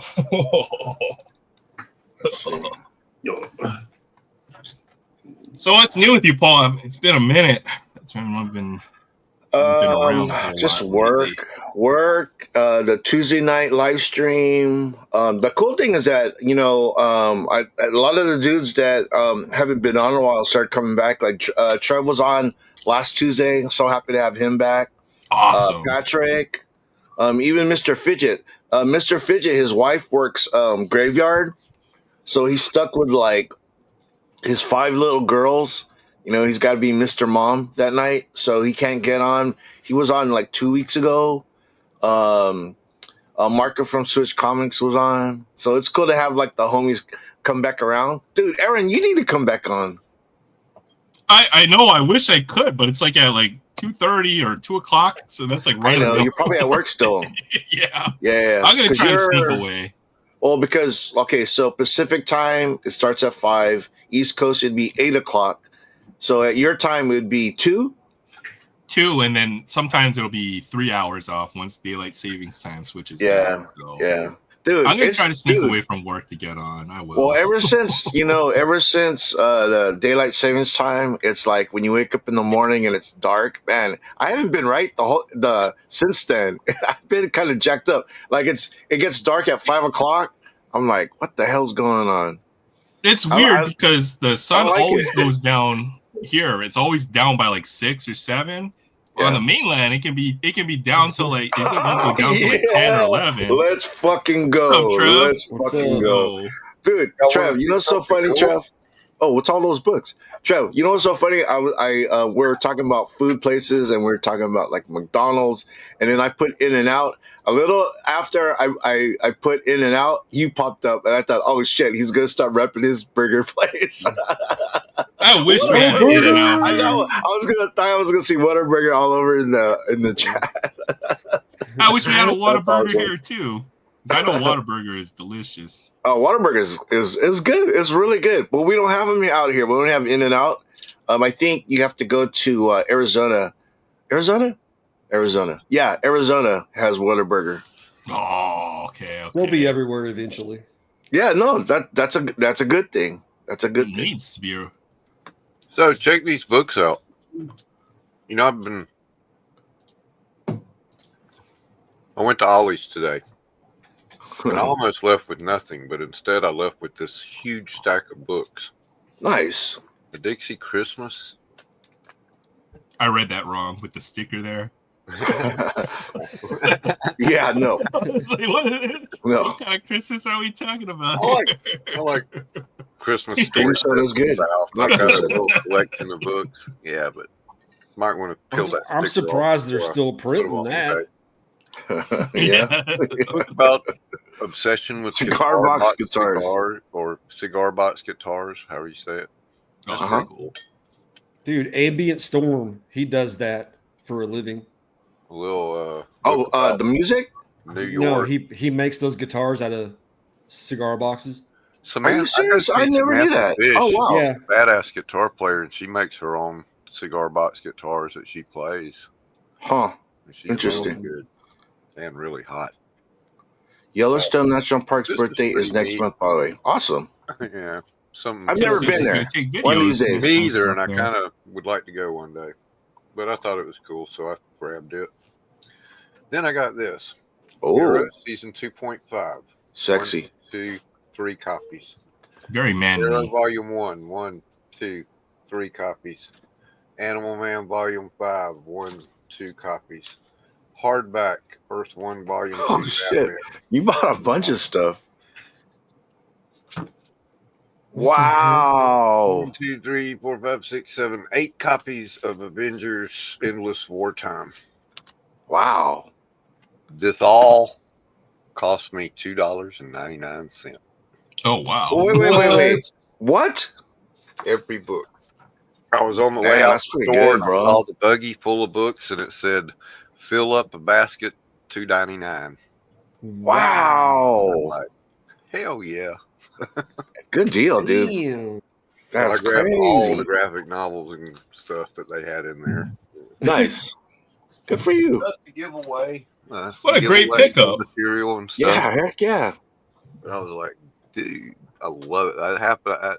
They did that last year, and I caught some pretty good stuff. But they must have just put those out, and I'm hoping that means that they'll be getting some new stuff to fill in the holes they just emptied on the shelf.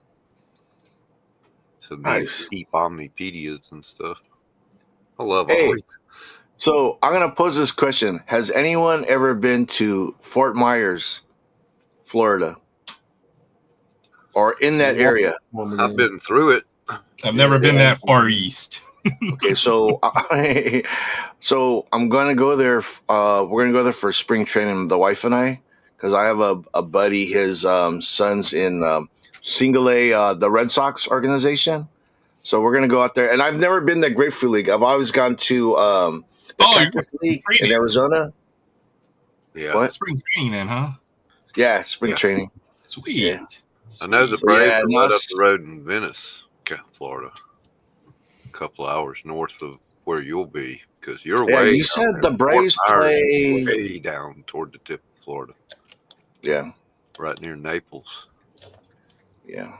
No, because my buddy, we haven't gone because I used to go to we used to go to spring training in Arizona like every year. We went like 11 years straight until like COVID hit, and then we haven't been back since. But we're going, but we're not going to go to Arizona. We're going to fly to Florida, so do that for 6 days. But while I'm out there, I'm looking on Yelp for comic book stores. So I want to go Oh, comic yeah. book hunting while I'm out there. Yeah.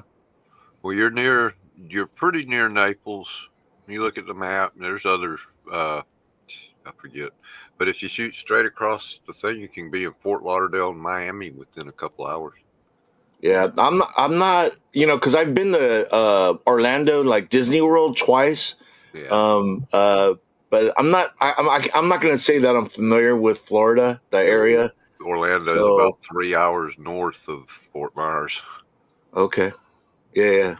Well, it was funny because my wife just told me, "Hey, can you take these days off?" And I was like, "Why?" She goes, "Oh, we're gonna go see Daniel play ball." And I'm like, "Really?" So I shot a message to my boss, and he's like, "Yeah, dude, if you want to take the day off, those days off, go for it." So yeah, it was like, I was like, "Okay, boss." I told my wife, hey, you want to book it? Let's go. So yeah. Nice. I don't That'd know. be a You nice might little get some getaway. stuff signed. Yeah, it's over, dude. I haven't gotten anywhere. But dude, I'm in June. I'm gonna be at a Heroes Con. Trevor, you're not gonna go. Not this year. I got too Damn, much. dude. The year you're not gonna go, I'm gonna be there, and that sucks.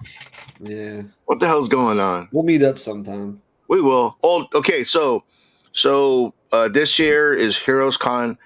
Next year, I told my wife I want to go to New York Comic Con. I think that'd be dope. I've never been to New York City. I've been to upstate New York, but I've never been to New York City. So I think that'd be kind of cool. My wife's been there a couple times, and then after that, I don't know if you guys saw on IG that they have what is it, the one in Florida right now? Is it MegaCon?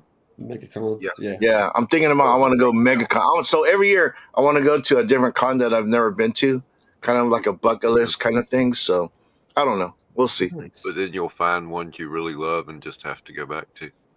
Well, I'm always gonna go to San Diego Comic Con because I have the hookup, and then I go either to LA Comic Con or WonderCon. But like, so this year I'm going to WonderCon. I'm not going to go to LA Comic Con because I went last year, but I'm going to go to WonderCon. So those are the three this year. Cool. God, I wish I was rich. Sounds like a I'd go busy to all- schedule. Big Sucks- ones, you go to the Sucks big not being ones. rich because I want to go to all of them. How big is WonderCon? Is it as big as those other two? WonderCon is like LA Comic Con. It's in Anaheim. Yeah, it's a pretty big Large. Comic Con. Usually all the big guys go there. Yeah, Tom McFarlane would be there and all that. Yeah, it's right by Disneyland. It's like because they have the Anaheim convention. Oh my God, the heater is so high right now, dude. I'm like hot. Hold on, let me turn off my heater. Paul burst Burning into his house flames. down. Oh my God. Damn it, Tiff! You're burning my wall back there. What are you doing over there? My cat's crawling behind them books I just set over there. So curious. It's a lot of lava balls. What is that new box? I know. So how's everything going with you, Trev? It's been a minute since I think we've spoken or hung out or Good. anything. Good. Good. So We how's got- the breaking we got going? We got that Patrick Mahomes 101 kaboom Yeah. on the auction. Just put it up last night and it's already at 21,000. Wow. Ooh, jeez. This is like the perfect time to sell it, I'd imagine, right now, right? Yeah, If he right. wins the Super What better Bowl, timing? Yeah. I think it's just gonna pop off. That's such a crazy pull. I've never seen a card like that. That's for sure. I think everybody would love to pull one of those, something like that. Someday.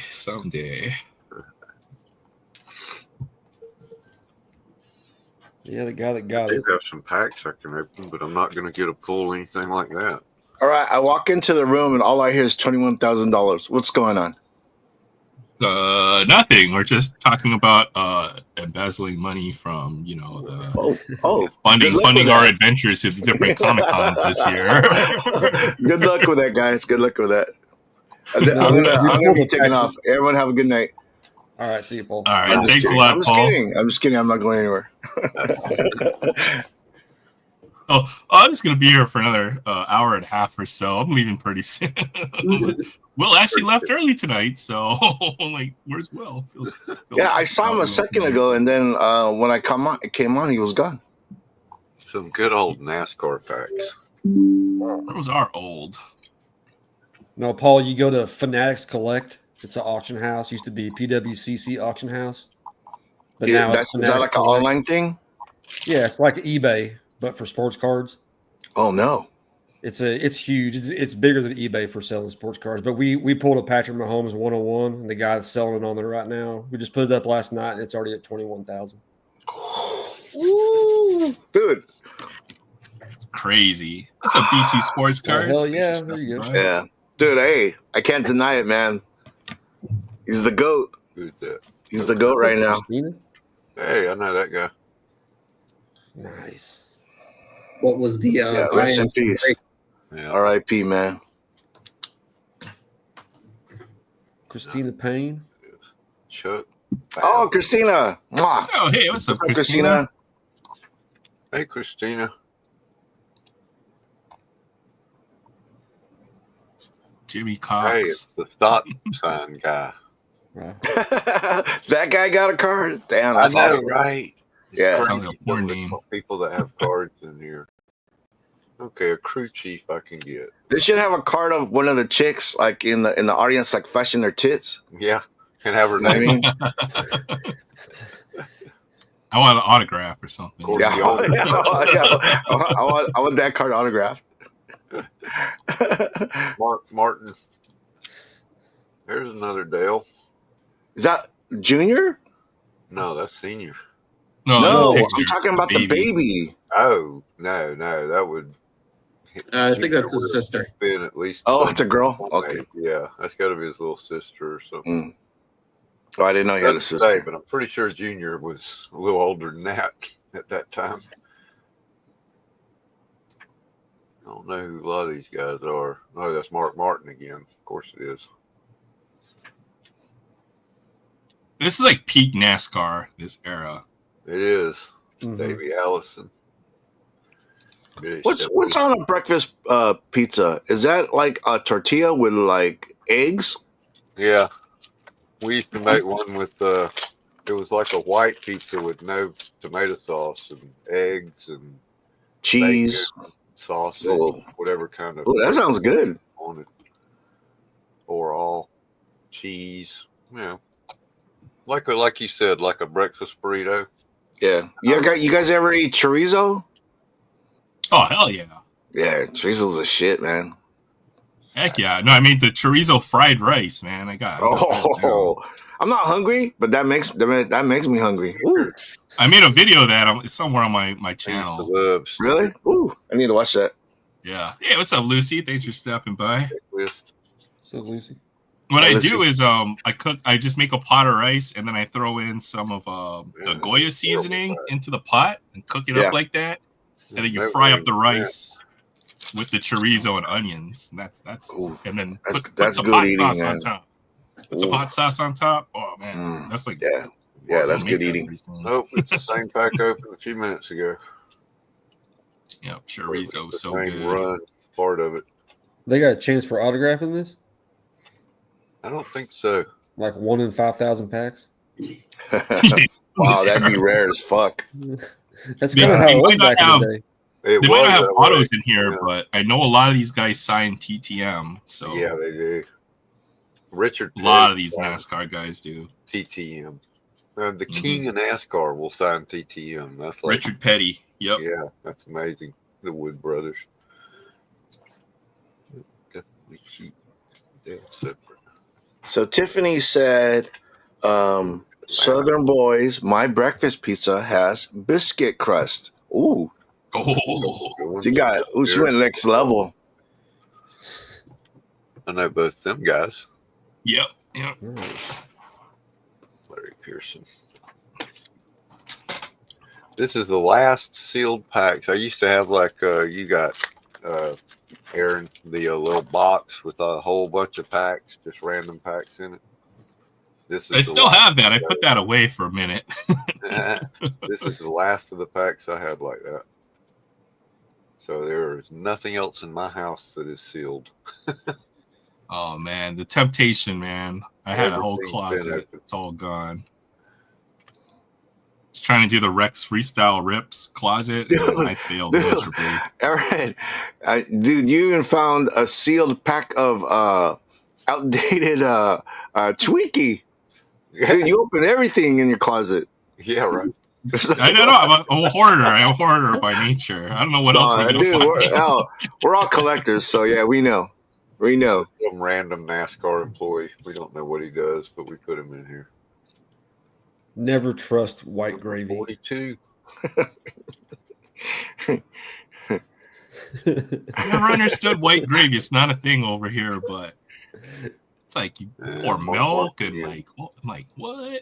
Sausage, it's like flour. I'm like, how does that turn into white gravy? It's good. Don't get me wrong, but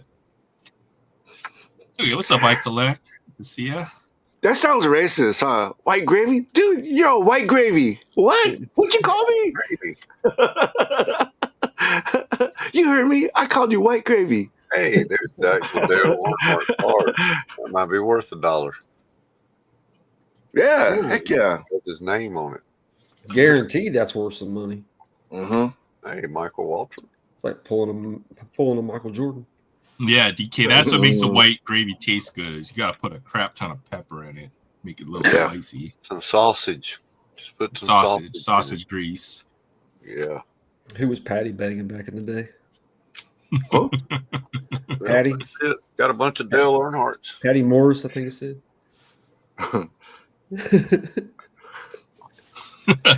Some pit crew chick. Like, yeah, I collect does a lot of the trading card stuff, so he's got a huge Dragon Ball collection, massive Dragon Ball collector, Nice. Yu-Gi-Oh I stuff. think I've opened like 2 packs of Dragon Ball.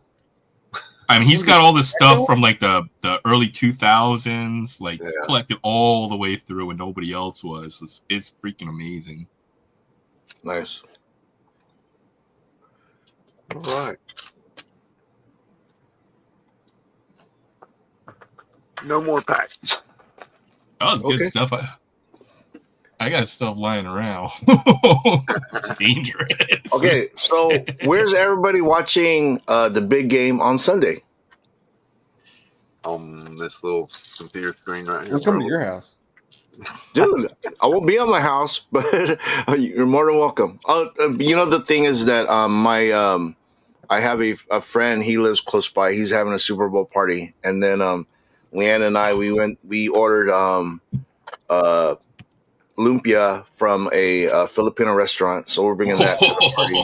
Lumpia. Oh, you got both types. You got the regular lumpia and the banana lumpia, or just like the regular? No, just regular meat and vegetables. Dude, I love the banana lumpia. Yeah, my parents make that. Ooh, so delicious. Oh yeah, it's so good. Yeah. I still know. I used to make the lumpia all the time. It's pretty easy, but man, I haven't had that. It's time consuming. I mean, it's easy, but man, just wrapping all those individual lumpias it just takes a lot of time. It's like when I don't know. I don't think I'm being racist. It's like when Mexicans make tamales. It takes a lot of time to make. You know what I mean? That's why usually it's like a family thing. They use. I remember like for when I was younger, we used to make lumpia for like a fundraiser, right? So we'd make them up and then you'd be able to go and fry them up. Too. Yeah. Yeah. So I know how to make lumpia. I was good at that. I got real good at it. Yeah, that's what's up. That's what's up. That's good. I like that. It. Yeah. Yeah, no. You know, the thing is that yeah, no, it's good to go to my friend's house. I mean, you know, there's when you have you're home, you could be in your pajamas and whatever. But now my friend invited me, so I was like, all right, let's go. But I'm telling you, it's gonna be, that Super Bowl is gonna be dope. That's gonna be so good. Super Bowl parties are always lit. Like I love Super Bowl parties, so I hope you have a good time at it. And I know freaking where Trev's at is gonna be freaking crazy. I imagine, right? Well, he's in Texas, ribs. but still, yeah, I'm in Texas. But football, dude, football's king. Football's king out there. Big old party at my brother's house. There you go. Get some barbecue ribs. Yeah, that's what I love. Ooh, Super Bowl, all the food. Ooh, there better be some 7-layer dip. I'll be disappointed if there's no 7-layer dip. I love 7-layer dip. That's the only time I eat it is during Super Bowl. So, shit, cooking. I'm gonna have to bring my own just to make sure that it's there. I think I'm gonna make some queso dip for Super Bowl. I'm gonna throw some sausage into my queso dip. It's gonna be pretty good. Yeah. A breakfast sausage. Velveeta? Oh, Do you use Velveeta? I'll say some Velveeta. Sour cream. Yeah. Mm-hmm. Velveeta. But if not, that's a funny thing. That's the only time you'll eat that is like during a Super Bowl party. That Velveeta and what's that? Is it Rodell or what is it called? You gotta have the Rotel or the Rotel. Thank you. Yep. Dude, what's up? What's going on? What's up, Frank? Yeah. At the hotel, right? Yeah. See, I remembered. That's fucking awesome. Hotel, motel, Holiday Inn. Actually, it's an apartment building. Oh, okay. Is that a picture of the building behind you? Yeah. Dude. That's no small building. That's first on camera. How many units are in there? There's 300. Wow. Dude, so what's that thing on the top? It's like the penthouse? What the fuck is that? Yeah, that's the 10th floor. Ooh, 10th floor. Oh, dude. If you're in the 10th floor, man, you're balling. Maybe 8 apartments on the 10th floor. So they're like the biggest in the building, and wow, they're nice though. So are they? Yeah. Damn, but I want to be on the 10th floor. Ones who are in those apartments, they're like lifers. They're there because of the price. They're like, Yeah, I can they pay imagine. that price and that's it. So Nice. Very nice. Well, that's cool. Someday, guys, 10th floor. I'm on the second floor of my little two-story walk up, so living the high life. I'm a first floor guy in my building. Yeah. Yeah, same here. I I like know to go my lane. subterranean. I know my lane. Under the ground. your negative floors. Give me the basement. Yeah, I love basement apartments, man. I love them. I lived in a basement apartment when I was a kid. It was the best. It's so cool. Yeah, no, the thing about being on the West Coast, we don't have basements. That's Same something I've here. always wanted. I wanted, how these guys, they transform these basements into like fucking Man caves. yeah, Oh, yeah. crazy ass man caves, crazy ass like pinball machines and all that. I wish I had that. Yeah, we Dude, don't I'm have in that here in Georgia. I'm in the smallest room in my house. So the heater was on earlier and the vent is like right here. I was sweating balls. I had to turn yeah. I had to turn it off because I was sweating balls. That's what I like. That's what I like about basement apartments because they're nice and cool. So Yeah. almost like year round. So if you like it cool in your place, basement's the way to go. Ooh, yeah. I'd See this little thing I'm rather playing be with? cold than hot. Yeah. Y'all ever fold up the paper and play football in school? Hell yeah. Paper Oh, yeah, football? dude. That's What? I'm playing. Heck yeah. Mm-hmm. They're Wow. Valentine's Day cards, What? and they got. The Am I little gonna get one? Are you gonna fold give me a right in. Valentine's, The little Kevin? Please give me a Valentine's. I got That 30 is of them. that is amazing. Boggs today. Boggs got the one I sent him in his package today. What did you find that? Where did you find that? Hobby Lobby. Ollie's? Hobby Ollie's? Lobby last Hobby- year. that makes after sense. Hobby Valentine's Lobby. Day, Oh shit, got we it got a for Hobby 50 Lobby. cents. Nice. Huh. The day after Valentine's Day last year, I happened to be in Hobby Lobby and they had them all on sale, and I'm like, "Well, that looks kind of cool." That's very cool. It's pretty cool. There's a Mexican restaurant by our house, and when I was in high school, and you'd get the receipt, and while we waited for our food, you'd fold that receipt into a paper football. You'd play paper football until your food came. Yeah, that was a thing. That was a thing. Yeah. That's a good Sounds idea. familiar. Sounds like my childhood right Yeah, there. that's awesome. Why do those hands look fake though? I know. Right? They do. Like plastic They hands. do. AI hands with Who 4 does fingers that? on These there. 2 fingers. Look at these 2 fingers are pointing. No one ever does this. Yeah, right. What is that? That's weird.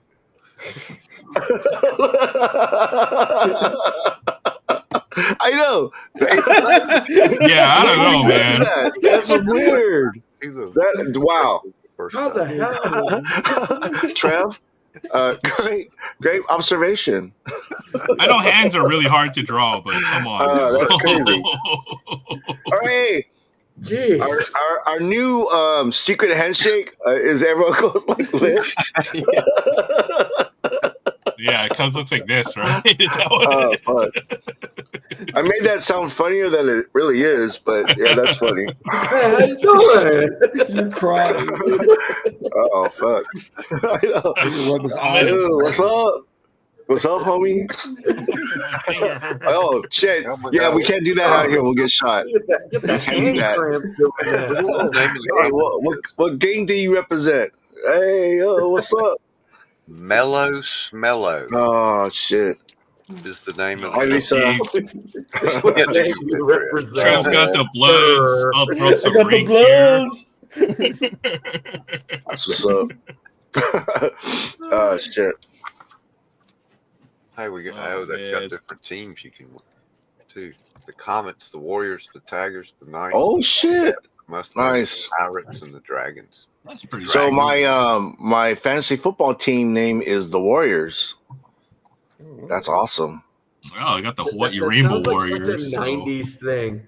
We're the Manufactured Dragons. by Mellow Smello. Wow. Made in China. How do you come up with the Mellow. name Mellow Smello? Yeah, we're gonna call our company Mellow Smello. Nice. distributed by Hobby Lobby. That's a smart idea. You know how cheap that It is is to make? Brilliant idea. Give them that.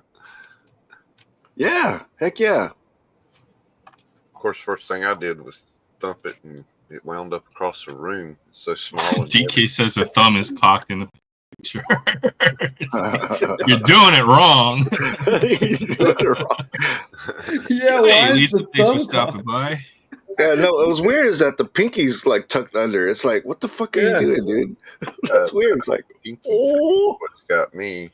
Like, okay, I can see this. That's how you do it. Yeah, but when you do the pinky, I always use my middle finger to flip. Or that. Oh fuck. That's what I mean. When you try to do that, it freaking hurt. You get hand cramps. Yeah, I don't know. That's what I was saying. What gang you represent? Durr. Yeah. Oh shit. Ah, fuck. I still do. Maybe that was the model was So over. So Lisa says when she was growing up, she collected hockey cards. And you know the thing is, I'm starting to collect hockey cards of our local team because out here it's the San Diego Gulls, and the San Diego Gulls is it's the minor league team to the Anaheim Ducks. Mm-hmm. So I'm starting to like know the players and stuff, and yeah, we're hopefully there's 4 games this month. 2 of the games have already been played. We're hoping that we could take our grandson to one of the games because dude, hockey live is fucking amazing. It's fun. So Yeah, yeah, it's so fun to watch. Nuts. everybody I know that likes hockey got into it by going to see a game. Yeah. Not except for me. it on TV. Well, And okay. But most of the people I know In my love it. lifetime. Oh, I'm sorry. Go ahead. I'm sorry, everyone else was talking. I know. At the same time, I know. I'm sorry. No, I was Go going to ahead. say, especially if you're able to go to like a minor league game first before stepping up to an NHL game. Oh, it's amazing. Just Most because of the people I know the have never crowd been feels to an yeah, NHL game. the crowd That's all feels they've more been. into it for a minor league game. But either or, it's still fun. Well, I've only been to in my lifetime. Play. Sorry, Kevin. I'm trying to say what I'm going to say before I forget. Go ahead. So, all right, cool. I've only been to 3 games in my lifetime and hockey games, and every time I've gone, there's been like 1 or 2 fights, and that's like the best part is when they fucking go at it. I think they fight until they drop to the ice. Until the refs and then they break them up. Yeah. Usually it's if whoever goes to the ice first, then they separate, or if the fight is like a real like a boxing match on skates, and then someone starts bleeding or something. Yeah. Then it's like, shit. okay, guys, break it It's up. funny how that's part of the game. That is actually part of the game. It's like it's not like they start fighting and then they break it up. No, they let them fucking go at it, and I fucking love that shit. Yeah.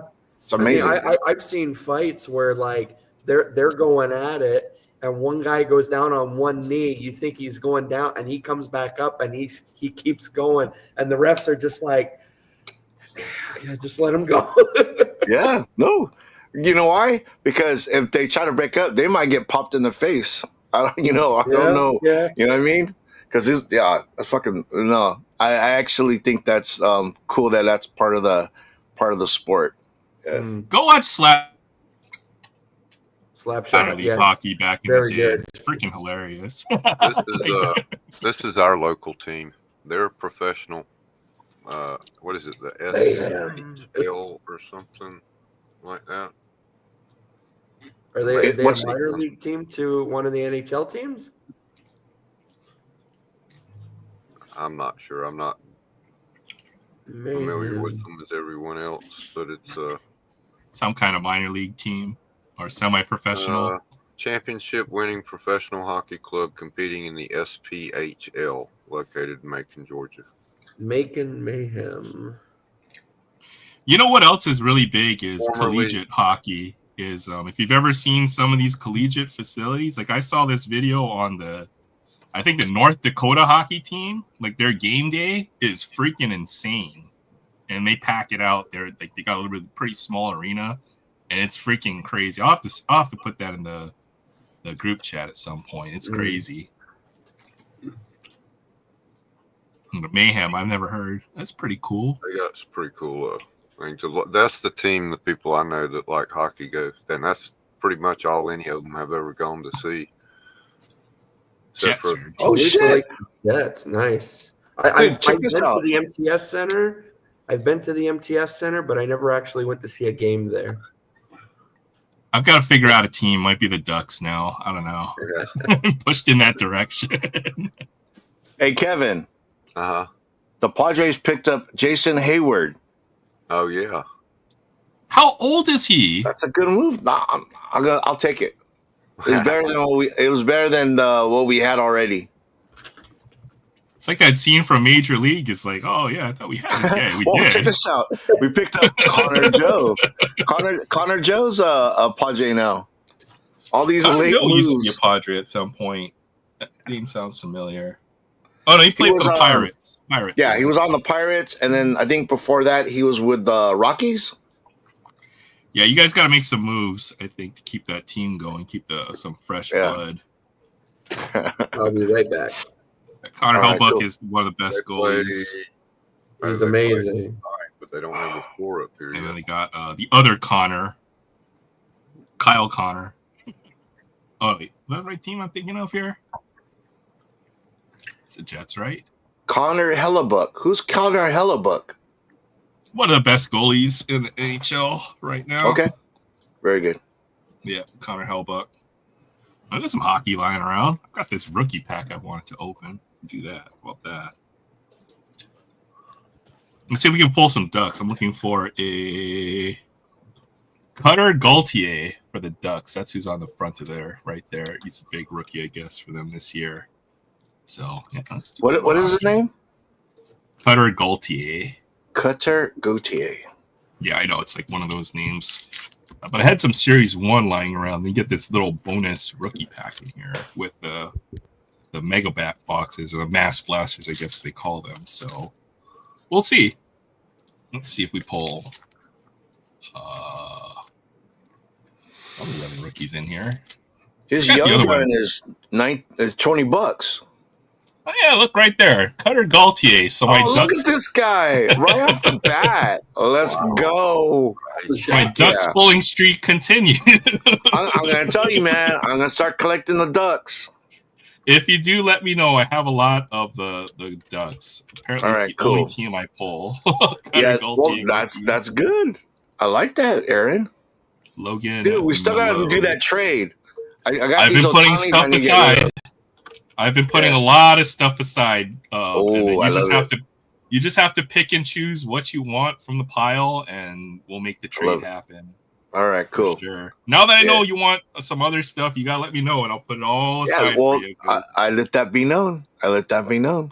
heck yeah, I'll send another picture. But I figure Okay. the trade's got to have at least a Tatis auto. It's got to have at least Thank a you. Jackson Merrill auto. I love it. It's got to have some of the nice numbered parallels that I have lying around. You know what's up. I'm not worried. I don't know if you want football. Any interest in Bo Nix? I've got a really nice Bo Nix card that I'd put in the trade that might make it even. So Okay. there'll definitely be some stuff in there that I want it to be cards that you want, and that you want Thank for you. your collection. So you Yes. just have to let me know what you want. From whatever I show, I know I sent you a bunch of stuff, Jackson Merrill pictures. So Yeah, no, I totally forgot. You know what I mean? It's like, how shit life gets in the time way. flies. Absolutely. Other things get, yeah. No, but now that now that we're talking about it, yeah, it's on, bro. There you go. There's Kyle Connor for the Jets. I've got his Nice, autograph nice. somewhere. He's better than Hellbuck. Kyle Connor, 34 goals last year, 27 assists. Probably led them in goals last year. So Kyle Connor. Oh, that's a pretty card. Dazzlers are always nice, and these are really nice. They've got the not disco. What is it? I always forget. Donut circles. I always call it donut holes. There's a young gun. There's a young gun. Yaz Kuznetsov for the Flames. Mm-hmm.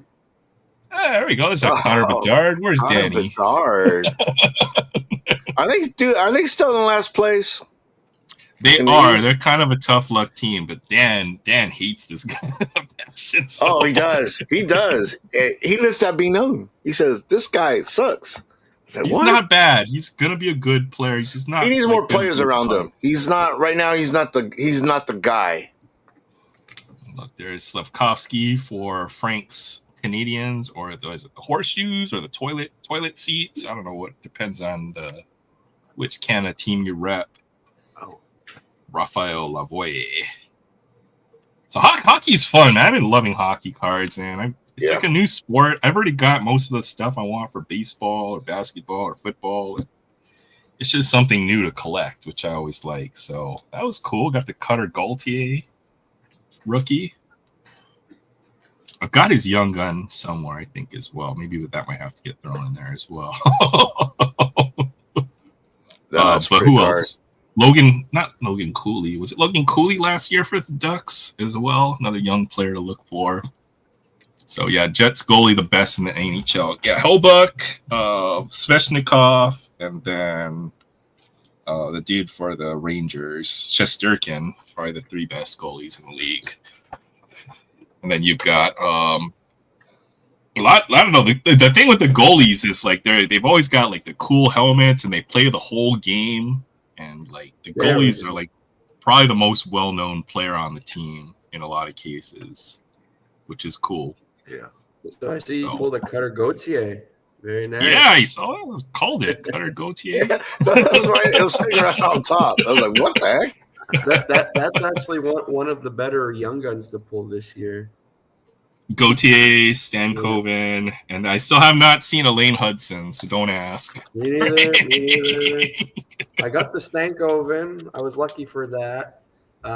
Still haven't pulled any of the other Habs either, Mayu or Roy. Still haven't pulled Cutter Gauthier yet. I didn't pull him, but I got him in a trade. I got Matt Rempe. So I'm happy about that. The Rangers big goon there. Oh, that was my other young gun. Who I actually enjoy though. Is it Wah, I think? Or Roy? Yeah, Josh Roy. I said I won't there's Matt Rempe. There's Rempe. Yeah. Arbor Jack, I knocked him out. It was awesome. Oh, what's up, Rex? I see Rex out there. Good to see you, Rex. Aloha Friday. Thanks for stopping by. Heck yeah. Whole crew stopped by tonight. Freaking awesome. Yeah. I had to go off camera to get my my Uber Eats. Did you get the poutine puts in? No. I had to change it up a bit, so I ordered from Wendy's. Oh yeah, you can't just have that. You can't just be freebasing that gravy, huh? All the time on the poutine. My blood's gonna turn into gravy. For sure, man. For sure.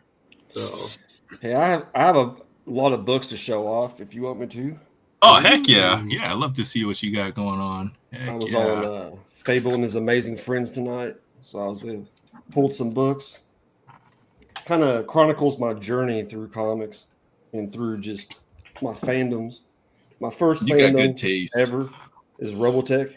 Oh hell yeah! I love Robotech, Macross. I love BattleTech as well. Probably my favorite sci-fi universe. It's like the Archer and BattleTech. Was the New Generation. Yup. That's freaking awesome. Ragtag band of survivors fighting off the Invid invasion of Earth. Oh, that's awesome. Love it. Comico. Didn't McFarlane do something with Comico back in the day? Probably. The company, it was like a one-off thing. Probably. A lot of those guys did stuff for everybody. Yeah. Jim Lee's got stuff everywhere. I like that though. Which led to my first comic ever. Oh, sick. This is still the first one. It's all ticked up. I've read it thousands of times. I sold most of my stuff, but I think I kept my OG Transformers stuff. I love those first, like, I think 8 or 10 issues. I mean, the cover with not Starscream. What the hell?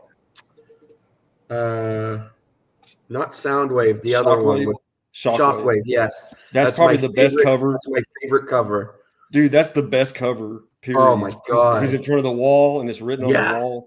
What is it like? They all will die or something. Oh my god! It's beautiful. Yeah, dude, that's the best cover. Yep.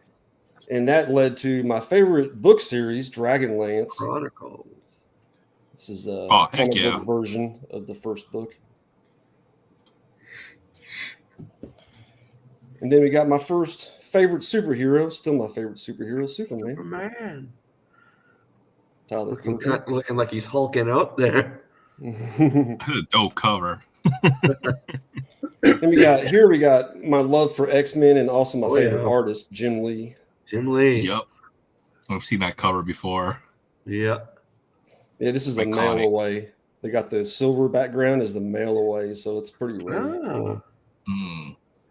Not many survived. That was in the 90s, and then the 2000s came around, and my love for anime came back with Naruto. Ooh. Gotta have Naruto. You're talking about your stuff. The big three, Naruto, One Piece, and Bleach, are just goats. Those are I still say those are probably the 3 greatest anime ever. We got Invincible came around, and Battle Beast is my favorite character from Invincible. That kind of looks like the Superman cover you just showed almost. The artwork looks almost identical. Tyler Kirkham does this cover for a lot of things. I was about to say that the art looks familiar. Okay. It's called a Tyler Kirkham Battle Damage covers. And then when I got back into the hobby in 2022, I left the hobby in like 2010 and came back. First character that brought me in was Dr. Aphra, now my favorite character. Yeah. Oh yeah. I had her first appearance because I was buying all the Star Wars stuff at the time, and when I sold most of my stuff, that went, and I'm kind of kicking myself for doing that because apparently the price really shot up on that book. Yeah, she's basically the Batman of the Star Wars universe. Smartest character, I think, in all of Star Wars. Just her ingenuity, her quick thinking. She can pilot a starship. She can hack. She has a cyber tattoo on her arm, and she can just go up to any terminal, kind of like a droid, and just hack a terminal. She went up to Darth Vader and touched him and hacked his freaking suit at one point. She's awesome. But I like the droids that she goes around with, though. They're funny. Yeah. 000 and BT1, they're both just maniacs. Then we got Strange Academy. Love Strange Academy. If I were to describe Strange Academy, it would be Harry Potter, but they're all Slytherin. Not too familiar with that. I'm gonna have to go check that out. That looks cool. So yeah, it's just this classroom that's got like Doctor Strange, magic, Brother Blood, or all the teachers. Really awesome. And the story that I recommend to anybody that's never read comics before is Do a Powerbomb. It's a quick story. I think it was 8 issues, I want to say. And it's just a great feel-good story about a family, loss. Just pretty much every emotion. And yeah. That's all I got. And I did just pick this up. It's fucking sick. Jim Lee, Wonder Woman statue. Oh, that's sick. Heck yeah. Man, I wish I had space for statues like that. That's dope. Yeah, me too. I see the name McFarlane on the base, and I was just looking on the Instagram earlier because in Orlando, MegaCon's going on right now. And I was looking at the guest list, and I'm like, oh, damn.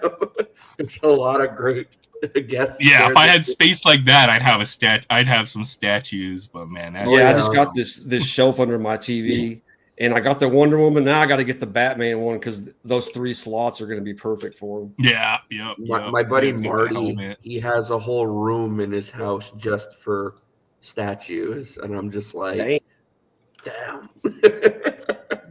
Yeah, they take up space. That's the only downside. They do, and they could be If very. I put any pricey. more boxes or cards in my room, I won't have anywhere to sleep. So that's kind of problem. As It sounds like Paul. Yeah. Paul's got like a maze. You have to go through and around and through. Like his kids come through there and he's like, don't touch. Oh, Paul's on mute. I mean, his grandkid. Excuse me. Did I mute him? Oh, Paul muted himself. Yeah, I can't hear Paul because he's muted. Can't hear you. He's like yelling He's at like, the yeah, screen. I can hear you. Why can't you hear me?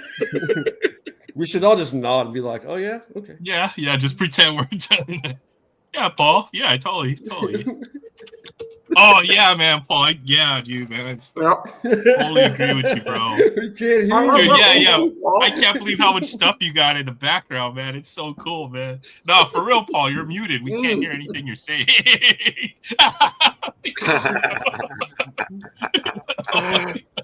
I think the alcohol's kicking in. But anyways, Oh my god. I have my comic boxes like stacked like far high, and then on top of that, I have shit like on top of it. I'm using it like table. So if like you ask me, hey, where's that comic book that you're looking for? It's probably like on the bottom, on top of all this shit. Oh yeah. Exactly. So It's yeah. always Oh, let me bottom. move my cereal. There was a time back in the 90s I had 31 long boxes. Ooh, in a that's a lot. And it Damn. was the bed, it was the chairs, it was The bed, the chairs. It was the bed. Yeah, those long boxes, man. You fill them You up. go in there and sit on the box or Oh yeah, you fill up those long boxes, man, like the big ones. And you line up enough of them. Yeah, they're pretty sturdy. You could probably lie down on them. yeah. Put a little Good back workout, problems, dude, right? because those things are freaking heavy. You're the one talking about your back problems, right, Kevin? Yeah. I I don't buy long boxes anymore. No, I got up to I can't about even pick 4 or one up 5 of now. them, and then I was like, okay, it's short boxes from now on. Yeah, for sure. Mm-hmm. Well, you got to think in the 80s, I don't think they had short boxes. No, I don't think so. If you saw a short box, it was a magazine box. It wasn't. Yeah, Yeah. I still have one of those with all my Mad magazines in them. Yeah. So. I got 2 of them over here. So at my work, we had a empty calendar rack, and I took a picture of it, and I was like, man, I want that. But then I was like, fuck, where am I going to put it? Yeah. So I didn't take it home. I left it at work, but it would have been perfect to put comics in. But yeah, there's nowhere I Man, could put those it. comic spinner. My wife would get pissed. Them things are. I was looking for one, thinking I might buy one, $500, $600. Yeah, they're expensive. The original spinner racks, yeah. Yeah. gotta They're find them on collector's items Craigslist now. or something like that. Right. I feel like that could be a business thing where you just start making your own spinner racks and maybe like selling them. There's got to be a way. Yeah, you can make it, and on the top where it would say spinner rack or comics or whatever, you could have your channel name on it. Yeah. Oh, Stand yeah. Up Comics makes those. They make a 3-1, but it's just like for the table. Ah, It's okay. not like an actual big one. I'm just gonna steal the one I see in 7-Eleven the next time I see it. Just run out with the freaking spinner rack. Honestly, check Marketplace. A lot of times, Yeah, you this never is know. close. You can find them. Yeah. True. Well, it's funny because there's like an old school spinner rack. There's a picture of it, and I'm looking at it right now, and it says, "Hey kids, comics," and then on the other side it says, "Wholesome comics, entertaining." And Yeah, I was with the like, white background. that's not today's comics. Let's get it. It's a white background with like the reddish writing. Yeah. Darth Enos books. Yeah, one of the shops here in town has one of those set up in his store. He has that same rack. Nice, Oh, nice. Nice, wholesome issues of The Boys. Yeah, the boys. Herogasm. Yeah. Here, kid, read this wholesome comic. There's gerbils mentioned in it. What the hell comics are you reading? The ones behind the curtain in the back room? It's a boys' comic. It's one of the early issues shows of the even worse boys. than the damn comic is. And because of that issue alone is worth a lot of money. He's reading that See, comic there right you go. there. There you go. Mwah. Look at that cover. Yeah. Good Strategically place those two. There's fingers. actually a third nipple right here. I didn't even know was there. So as long as the female nipples are covered, male nipples are Oh man. Well, what is that? Three nipples Purgatory, for Lady the Death? 3P in 2 days. Total Recall. Nice. 3 nipples. That's what you can tell the future if you got 3 nipples. No, it's the nipple of the demon chick behind her. It's 2 different things. That's funny. What was that? Purgatory, Lady Death. No, that was Hello Darkness, and that was the love issue. Genie The Prison. love issue. Just in I time haven't for read it yet. Valentine's Day. There's only one more issue, and then I'll read it and see what it's about. It's a horror Nice. comic. Oh, it's anthology. So most of them are individual stories. But there is an ongoing Garthena story that is in every issue, I think, that's split up into parts. Okay. Garth Ennis, the man who hates superheroes. So, have you guys seen like the how they repackaged Star Wars toys? Have you guys seen it like at the LCS? Check this out. This is R2D2, and pretty much it's a repaint job, but the card is it's bigger. It's a bigger size. Yeah, I've seen those. Hmm. The They oversized actually look- cards. I think this is the way to go. You know, repackage it, give it a better paint job. You know, Yeah. Is it Black Series? no, it's not in a box. It's like it's They made their own is it- card? Or? Is it the says same scale and everything? 40th of Empire Strikes Back. And this is for one of my nephews. My wife bought it for him because he's really big into Star Wars. And So maybe we he'll get ended up getting this for him. And then, not besides this, they have like a giant, like they have it like this, but the scale of it is like it's like this big. The package. Oh wow! And again, they're like, look at the paint job on this. I think it Isn't was that cool? a GameStop It's pretty is where detailed. I saw those. That R2 looks cool because it actually looks like it's painted with like parts of it actually look like it's metal instead of just doing like a plain white or something like they used to do. Yeah. So, Well, before I think there wasn't really a paint job, wasn't it? Just stickers. They just put a bunch of stickers on them. Yeah. Yeah. So yeah, no, I thought that was cool. I hear the rustling of packs in the background. Are you ripping over that box and pray something? Maybe. Over there? I can't help it. It's taunting me. We'll put you up there for a little bit. Who's- See what you wait. get out of there. Who the hell is that? Who is that? That's my friend Sam right there. He's What the hell? I thought that was you the whole time. well, this is me right no, here. I didn't even know who it was because there was no name underneath the screen. I was like, who is that? What the shit? No, you could tell Aaron's video. Just look at that bottle of Templeton. Oh, there, Yeah, I've got what's some up? stuff. There you go. Yeah, my friend Sam. We've known each other for a really long time, like a good. I don't want to say how many years, but a very long time. No, that's cool. We've been But- friends way back. for years. But he just Oh, there you recently go. started collecting cards, so now he's been bitten by the bug. So Oh yeah. One of us. One of us. pretty much now. Oh, yeah, Mosaic. I've been Let's go. very hooked. Prism retail box. Prism. He got his hands on one of them, but he's had some really nice pulls and got some grading results. JJ McCarthy downtown, and then Nice. Nice. what kaboom did you get? Rome, Odunze. Oh, Dunes Rome, kaboom, And then I got and then the Jaden stained glass. Jaden Daniels stained glass from Ooh, Mosaic. damn. So, some nice. pretty nice hits. That's I awesome. saw Mahomes in there. See, in a way, I'm happy I don't rip that stuff because I would make so many viewers ticked off because I have a very high tendency of leaving fingerprints on chrome cards. So they'd be like, "Why aren't you wearing gloves? Be careful." Yeah.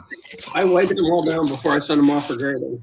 I got a microfiber you cloth gotta. every time I open Chrome, and I immediately sleeve them. Mm. He pulled the Wait. old defensive rookie of the year silver. That's nice. I actually can't wait for the new Topps Chrome, the WWE set to come out. Came out already. Get some of that. Well, Didn't that drop already? it's out, but it was released at like, was it one of the Fanatic events or whatever? But I don't know if it's actually like out Retail, out yet. yeah. Yeah. I see. But I actually want to. I'll actually want to try. Shiny and get green? some of Ooh. it, so. That was your green. Brees Hall? No, so those are the Right. inserts. So you'll get one green regular card, but so you might get some of the inserts. Oh, cracked ice inserts. I see. CJ Stroud. Stroud. Love Stroud. Hurts. And Hurts. This box is good if you need base. If you want to fill out a base set, it gets you a lot of base. Yeah, and the checkerboards, and then I think from what I've seen. At least it says on the box. And Yeah, it's two silvers, one green cracked ice, and then the green inserts. Here's a checkerboard. no, there's your checkerboard. Let's hope it's a big one. Oh, you were trolled. I saw the Commander's colors come out. And that's I saw the Joe to start with. Is that alignment? And I think when Fabian says the throwback player is any kind of retired player, they put them in the set. Yeah. So always some of our fan favorite players that we watch growing up or all-time greats too. Yeah. Yeah, there you go.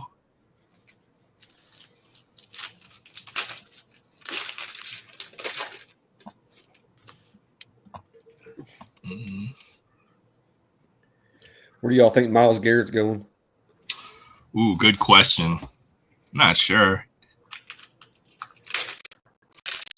Be cool if he went to the Commanders or the Lions. Yeah, that would. Well, probably have to go and look. Ooh, there's your. That'd be a good move for him because he said he wants to win a Super Bowl. Those teams are, you know what I mean? Yeah. Contenders. The question is, they have enough money to sign him. That's Both not of bad. those What card teams is have that? enough. Both of those teams have enough. That's nice. Yeah, neighbors. Yeah, the Lions are going to be good again next year. So I'm not. I think most of the teams that were good this year are going to be good next year. Yeah, I think the Bills will be back.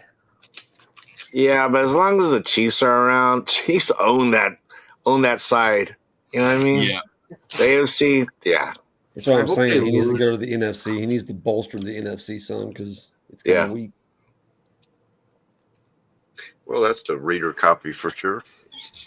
Well, they'll let the NFC win the Super Bowl, so then there will be the balance will be restored in this world. Or something like Yeah, that. let them win. That's right. That's right. Yeah, let They them don't win. pull off a three-peat this weekend. I really Second want the Eagles to win. Yeah, that's a hard pick, but man, Yeah.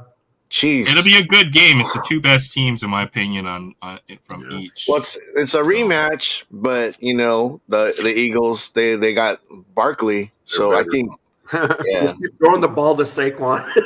yeah, Yeah, right. Get like an Ball NFL control. record for, passing or whatever for one guy. I think That was our worst. That's going to be their strategy. Keep the ball out of Mahomes' hands. Yeah. That was our worst team. I think this year might be our best team ever. Yeah, Yeah. and I agree with that. Our defense is just nasty. Yep. It's all going to depend on if we can stop Saquon. or Woo!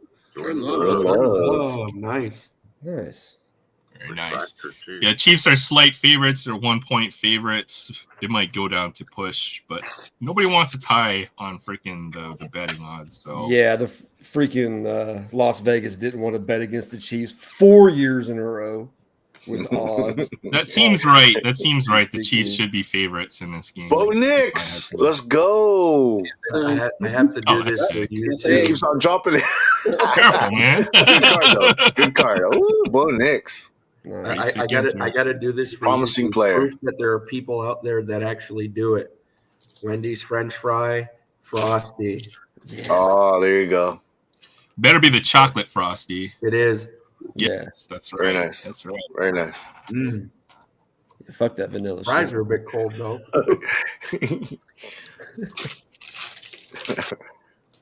See, I had to order from Wendy's because at least their ice cream machine works.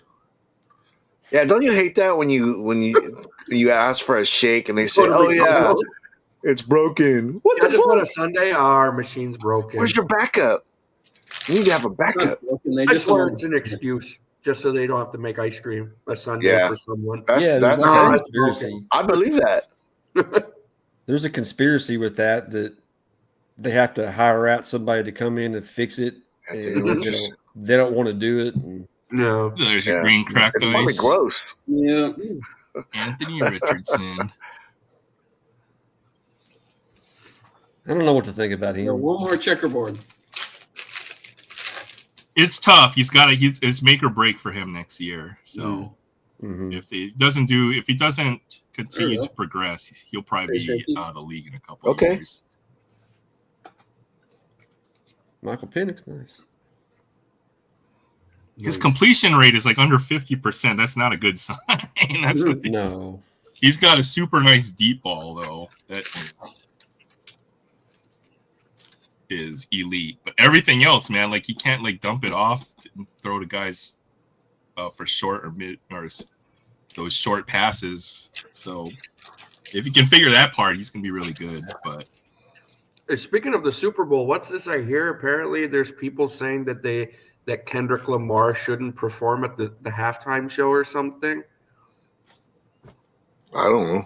It's probably who's- just is that who's because he won a performing? Grammy Yeah. over freaking Drake and all that bullshit that's going on between them. I mean, he's one of the hottest. He's the hottest rapper right now. I think. I would Yeah. think so. Of course, he's Yeah. got to perform. It's a Super Bowl, so Drake's I've gonna been- come out of the crowd. right. Run up to the field. He'll just threaten a lawsuit again. Yeah, that's right. Mhm. Drake. When you get Gotta call the police. when you get trounced so badly, you have to threaten to sue. Yeah. All right, checkerboard. Let's see it. That's one. I'm not gonna lie. I like the halftime show from was it last year Bryce or Young? whatever when it was Peppers. Eminem Peppers. and Well, 50 nice. Cent I and don't all know those. the checkerboard, but Peppers, nice. In the proper Future Hall uniform. of Famer. All right, let's see a bonus hit. All right. and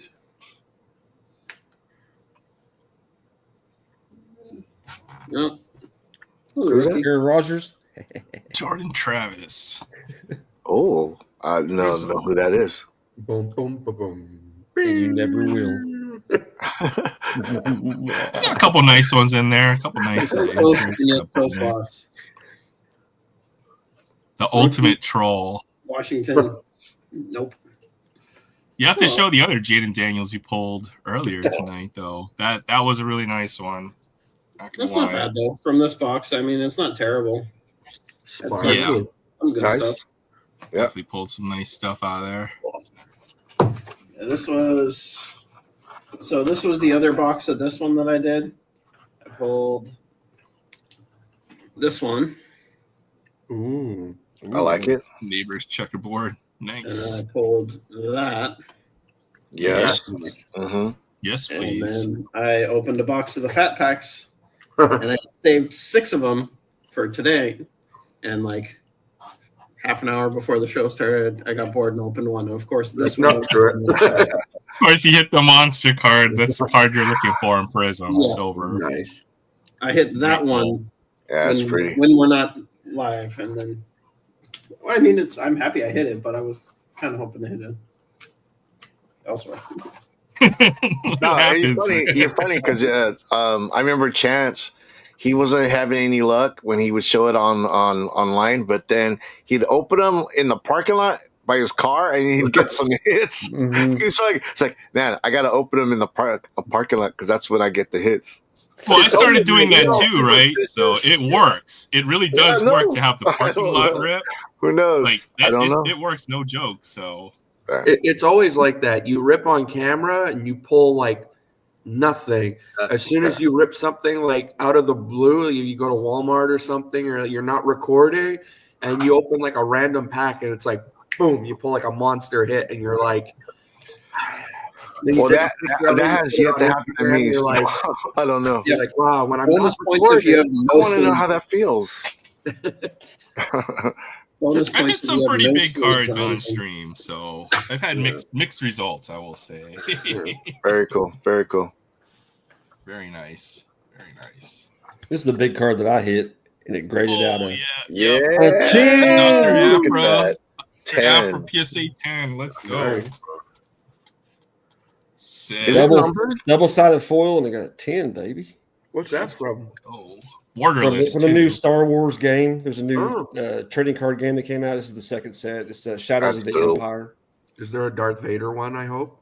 How many's on the census? Yeah, there's gonna Oh, have yeah, to be for a Darth sure. Vader. Yeah. There's 4 PSA 10s on the census. There's like Oh, nice. 20 something nines. That's it. Nine's $150, 10's $500. Jeez, that's Very sick. nice. Yeah, My always boss have was up pissed. and down luck on stream. My What's boss that? was pissed. He sent in 29 cards, and he's like, "Fucking got 110." And it's not even Wow. mine. He didn't get any 10s, just mine. Those TCG Yeah. cards are hard to grade because they're borderless, they're foil, and they're Mhm. very thin. Like Yeah. you can never tell the Dude, centering. And it's tough. It all depends on who's grading. It's like Yeah. that dude must have had It's a good day. subjective. Yeah, it's all subjective. Yeah. Big time, man. Because I've always asked the question. I don't know if anyone's ever got something graded and actually broke the slab. There's like a couple things that I have that I'm kind of like, they have like 9.6s comics. I'm thinking, man, I want to break that shit open and get it, maybe Cleaned and pressed. repressed and cleaned again and then resubmit it. But damn, what if you get it like a lower grade? Then I'd be like, oh, It shit. happened. Yeah. Crack it and you resubmit it until you get the grade you want. Right? Yeah. It's a gamble. I guess that's the gamble you have to take. So I don't know. That could cost way too much money. Yeah, I know. You end up I know. having Yeah, to crack it, resubmit it 3 or 4 times. yeah. Especially on the bigger Grading is a card. racket. Yeah. If you're taking a $75 chance 2, 3, 4 times in a row, is it really worth it? It's not. The graders are the only Some ones who books make it money could in this be. hobby. Yeah, if you get back a 9.8 or 9.9 even, and it's definitely worth it. Oh, yeah. I didn't even think about that. 9.9. Trev, do you have a 9.9? I did. I sold it. Did you? Yeah. Shit, 9.9. That's crazy that they have that. And then there's also the very rare perfect 10. Shop. Yeah, Well, how do you feel typically- about CGC grading now that they've had the whole Pokemon scandal? Does that change the calculation on any of when you guys are grading comic books or anything like that? Well, the thing with me is that I'll buy graded, but if I have it raw, I won't get it graded. Not anymore. I just don't. If I already own it, and if it's raw, I'd rather have it raw because I like to read it. I'm not selling my shit anyways. You know what I mean? It's not like I'm buying to sell. I'm buying it so I can enjoy it. But as far as graded, if it's like a Grail or a comic that's worth a little bit of money that I don't know who I'm buying it from, then I'll buy it graded. But other than that, I like my comics raw. So Fair enough. I don't see a need, to grade my cards until I'm ready to sell them, right? Because otherwise, you just have money locked up in grading costs that you don't realize until you have the money in your hand, right? So personally, I won't grade my cards until I'm ready to sell them, which is a big problem because I haven't sold them too many of my cards. That's it. But I know Pokemon, they had these almost like, what would you call them, prototype cards that they recently went through CGC, and there's a big scandal going on in the Pokemon world where they found that people have printed these cards like recently, like last year, kind of recently, and they got busted where folks are holding like a giant bag, like hundreds of thousands of dollars worth of graded Pokemon cards that they looked into CGC the has authenticated. metadata or They've something. authenticated as authentic, right? Sorry. That's messed up. Yeah, it's screwed up. So I was just curious if that factors into the No, CGC not really. reading world. CGC Comics, they had their last scandal was a warping issue with the slabs. It's called Bingate. And people were not submitting because they were, they weren't getting their shit together. The slabs were having cracks in them and just warped. I never heard that one. But that got taken care of, and CGC is the PSA of comics. So it's going to be hard to dethrone them. I have a couple of CGCs. I have a couple CBCS. I won't even touch PGX. No. But no, me like when it comes to like the slabbing comics and stuff, like again, I sold off the majority of my collection, but I kept like a little box of stuff. And every year when Comic-Con comes around here in Montreal in July, usually CGC or CBCS is there. So I'll take like 2 books of the stuff that I kept and I'll submit it, just to protect them. I mean, I love reading my comics and everything of what I still have, but even though when I was collecting, I always shunned about reading them digitally. But now when I'm not really collecting comics anymore, now I'm like, I could read it online if I want to, and if I want to actually just protect the book. So I'll get like two graded or whatever. Like last July, I still haven't gotten them back yet because I think it's because I switched my credit card because I lost my wallet. So I might actually have to call them and see what's going on with my books. But I submitted, I think it was an Iron Man 152, the first stealth suit, and one other book. I forget which one it was. But yeah, so I put them in a box and everything. And the first time I did it was I submitted my first Carnage, and I got a 9.6 on it, so I was happy with that. And I submitted a square bound from Dynamite. It was anniversary issue of Vampirella, and it's the variant looks like nose art from like a World War II, from a bomber. And it was funny when I was submitting the book, the guy who was taking it, who was doing the paperwork, he goes, I have never seen that book before. And I'm like, well, allow me to be your first. And I got it back, and it got a 9.8, which I was very surprised because I know square bounds could be very, very tough to grade. So, yeah. And I got my Batman 251. I got it graded. It got like a 4, but I didn't care. So, but yeah, I got my little slab collections at home. So, of stuff that I really wanted to keep. I'm very on the fence though of getting my first Juggernaut slab because I know it wouldn't get a high grade, but still I love looking through that book. So that one I'm like, I don't know if I'm going to grade this one yet. So yeah, I'd get it graded just to preserve it more than anything. The grade really doesn't matter. Yeah. I just like having like an early 60s X-Men, that I could just carefully thumb through it because, the staples are still intact and everything. And it was the first book I bought in the States at a convention. I went to the Vegas convention they have there, and it was just so happening. I was there on vacation, and I was like, well, I'm going to go check out the show. And at the time, I was looking for the first Juggernaut, and one of the vendors had it for like $100, and I'm like, yeah, I'm gonna get that. So, yeah. And then I got the follow up after, so the second appearance. So, yeah. It's all personal preference whether you Yeah. want to put them graded or find another way to preserve it. I think. So I look Whatever on makes I look sense. on Marketplace, and every now and then I see graded books on there, and if they're like under $100, I'm like, maybe. So, yeah, that's always been my thing. If it's under $100, then it's worth it. Yeah. It's in the budget. Yeah. Well, you think about it when they grade it, isn't it like, what is it? I haven't graded a comic in a while. Is it 40, Yeah. $50? I think so. With Yeah. shipping to and from, you're looking at probably close to that. Yeah. So you think I about think it, for like, me, is it worth to get graded in the first place? You know what I mean? It's like $25 for the grading. Two books for me, I think, ended up coming out to like $130 or something.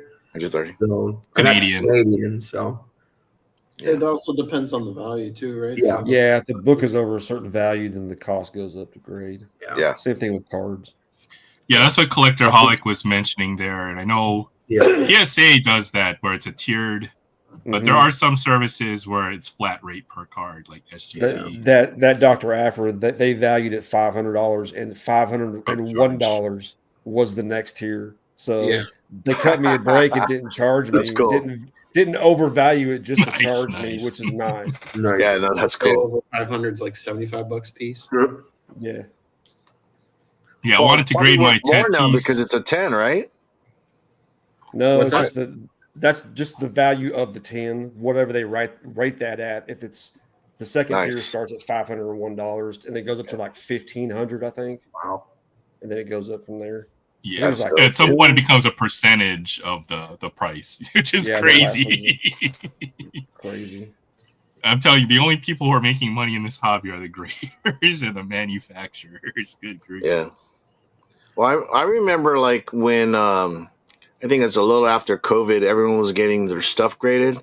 And I remember YouTube videos, man, that was the rage, just showing graded stuff. You don't see a lot of those kind of videos anymore. I think everyone got burnt out on it. I think the only people that get who really do all the grading stuff are guys that resell comics and cards. It's the sellers.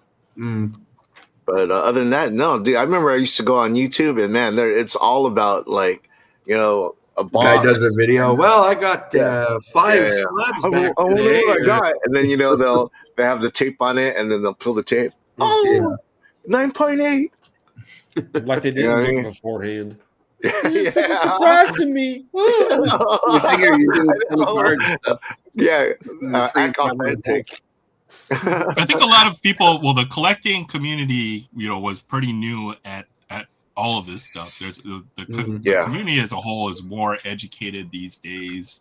Yeah, I think a lot of folks got jaded off a lot of this content because they see the results from the people doing the big channels on the videos. They're showing all these high-end cards. They open a pack. Like, I'm gonna do it too. A monster, and then they have like completely different results, right? When you do it yourself. So it's like, people have figured that out. So it's hard to make that authentic content that represents the true experience. Because people who do make that content, nobody's going to watch them because it's boring. Is the honest truth, right? So, well, I still see like Whatnot, like guys that sell on Whatnot that do the cards, and then they'll be like, they'll do like this, and then they'll hit like a 1 of 1, or something signed with a patch that's low numbered. I mean, shit, you see that and you're like, oh fuck, I want to do cards. You know what I mean? Well, they might be ripping cases or multiple cases to get that one pull, right? And then they start have to be just hearing that gives me shivers now. Whatnot? Oh, yeah. We won't go into that. No, well, the app. I've downloaded the app, deleted the app, loaded the app so many times because, dude, every time I go on there, I spend fucking money. I just, and I'm not intending to. I'm just like, let me just go look, and then I turn off and say, "Fuck! I just spent $100." And man, so tempted, so tempting. Christina's calling you Just out, playing Paul. with you. Christina, I'm sorry, Christina. Can't help it. It's late night. It's late night. I've been drinking. Yeah, I'll have a drink with you, Paul. How about that? Pour one out with you. We'll be both there. I've been drinking. You've been drinking the whole time. This was full. This is empty now. Nothing in there. Drinking. Oh man, I didn't even wipe this glass. It's probably all dusty, but it's okay. Be careful. Digest. You're dangerous there. Right by the cards. Let's go. Look at this guy. I'm a professional. I wish I had that Templeton to spike my Frosty. Cheers. God damn. Oh, I got Shots. Oh, that was good. And on that note, I'm on call it a night. And on that note, I'm out here. Head it out, Kevin, before the fun starts. I see. No, I'm just playing. Before fun starts, huh? Yeah, before Aaron gets drunk and starts doing dumb stuff. Nah, just kidding, Kevin. Before I go start buying stuff on eBay, huh? Thanks for coming by, Kevin. I really appreciate you popping in. See you, Kevin. For having me. It's always fun. All right, Kevin. Tina, DK, Tiffany. Good night, y'all. Take care, Kevin. Have a great night, Kevin. Laters. I'm still in shock that Vlogs hasn't come back. I was just about to ask. Probably watching. You just have to say his name 3 times and he appears. Actually, Will looked really tired. I don't blame him. He was WVogs 18. WVogs 18. WVogs 18. It's like Beetlejuice. I mean, he was struggling just to make it onto the show. I can tell. So man, he puts in the dedication to be here. The first guy to pop in every single time, man. So shout out to him. God bless that guy. A lot, but yeah, he's in like all the live streams and everything. He's you know, so he's everywhere at once. He puts out. Well, for my Tuesday stream, they're always there. Yeah, they're always there. So yeah. Didn't he have his own live stream coming up? Or did it happen already? I don't know. Or something. I don't know. He does it from time to time, like a little pop up every once in a while. His is so impromptu that like sometimes like he'll pop on, not tell anybody, and be on for like 10 minutes. I was like, dude, I thought you were gonna be on. Yeah, well, it was just me and nobody was watching, so I was like, okay. That's another reason why I'm scared to go live, because one, I'm afraid of the internet crashing, and 2, I'm afraid I'm going to go live and I'm just going to be like, you know what? When you start out, I wouldn't worry about it. You know, you have to be comfortable talking to yourself. Do your thing, man. Yeah. Well, I could talk to myself. I'll have a conversation with myself. That would probably be pretty dude, there's channels like that. Yeah, there's just build up the where a guy confidence is talking by himself and he has no audience. Hey, but man, as long as he's having a good time, who cares? Yeah. Right. If I had nobody watching, I'd still do it just to, for the practice, get your everything in order. And then the way that this Friday has worked out is we are always at the same time. It's every week or just about every week. So folks know, right? So you just gotta build it up over time and you'll get there. Unless you have a Christmas party or something, then you gotta do it on a Thursday. Oh yeah, that's right. But we can't be on every Friday. No, of course. Hyena. No, you tell me when you're on. If I can make it, I'll be there for sure. What are you guys gonna talk about, Frank? Food. Food. Okay. Spam. Ooh. If I was to go live, it would probably just be, opening mail or showing off cards and stuff. Just I haven't done it yet because my main thing is the internet at home, because we live in a really old apartment building. Yeah. It was like built in like maybe the early to mid 50s. So the walls in the building are like gyprock and cement. Oh wow. So it's Oh, so really you live in a good for your- Faraday cage then, huh? Yeah, so it's really good for your internet signal to really get jumbled up. And where I'm usually on my laptop in the room, the modem is down the hall in Dad's office. So I'm not. You know right when I was a next to kid, the modem. when we had dial-up, okay, I had Ooh. I had like a 75-foot phone wire that I would run all the way through the house so I could plug my modem in all the way to my room Oh, so I get geez. plugged in. So check this out. Do you guys see Barry's post of he has like these emojis of a spam can? Face So blue on- spam shape. So Face on blue YouTube spam it shows the shape. emoji, but if you look on the comments on StreamYard, it says face blue spam shape, face blue spam shape. It's funny how it doesn't process the emoji on StreamYard. That's funny. The 'Cause I'm like, emoji's hilarious though. It's like a can of spam with like an angry face. It's freaking hilarious. So I see it on YouTube. yeah. No, see what That's awesome, Barry's Barry. trying to do. He's trying to form his own way of rock paper scissors, but it's face blue spam, face blue spam. Yeah, right. Oh, hey, what's up, Robert Oh, yeah, Springs? face Thanks for blue coming spam on. shape. Robert, what's up, man? How you doing, bro? Sorry, you couldn't sleep. up, Yeah, we'll be Robert? on for a while. So hopefully we Dude, don't keep you up yeah. too long. Dude, Aaron, how long were you guys on last Friday? I think They you guys broke our were on. record, man. We 9 broke a hours. record. So Frank, you're no longer Jeez. the record holder because We're gonna have to go 10 Troy hours. kept me here now. for 9 hours and 15 minutes last Okay, week. So okay. On that Good note, Lord. okay. Hopefully you break the record tonight, but I'm not gonna be with you when you do. yeah, 'Cause I'm gonna you gotta dip out. I'm gonna take off right now. But I wanted to say, yeah, no, it's been a lot of fun, dude. Aaron, you have awesome show on Friday nights, Aloha Fridays. I love being on it. It's cool seeing Frank, Trev, and who's your buddy down on the bottom? I thought it was you the whole time, but it wasn't. Silvis or my good friend Sam. Silvis, and then earlier was Kevin, and then Voggs. I just miss Voggs because that dude fell asleep. So, but Yeah, anyways, I'm waiting for Troy to show up, and like the rotation to keep yeah. on going. so on my show, when we end the show, I want to start using like music when we kind of like sign off. So this is the kind of music that I want to play on my Tuesday night show before we sign off. I want to play something like this. All right. Well, thank you for watching the show tonight, and you guys, I'll see you next Tuesday. That sounds like Iron Maiden. Something like that. Screeching Weasel.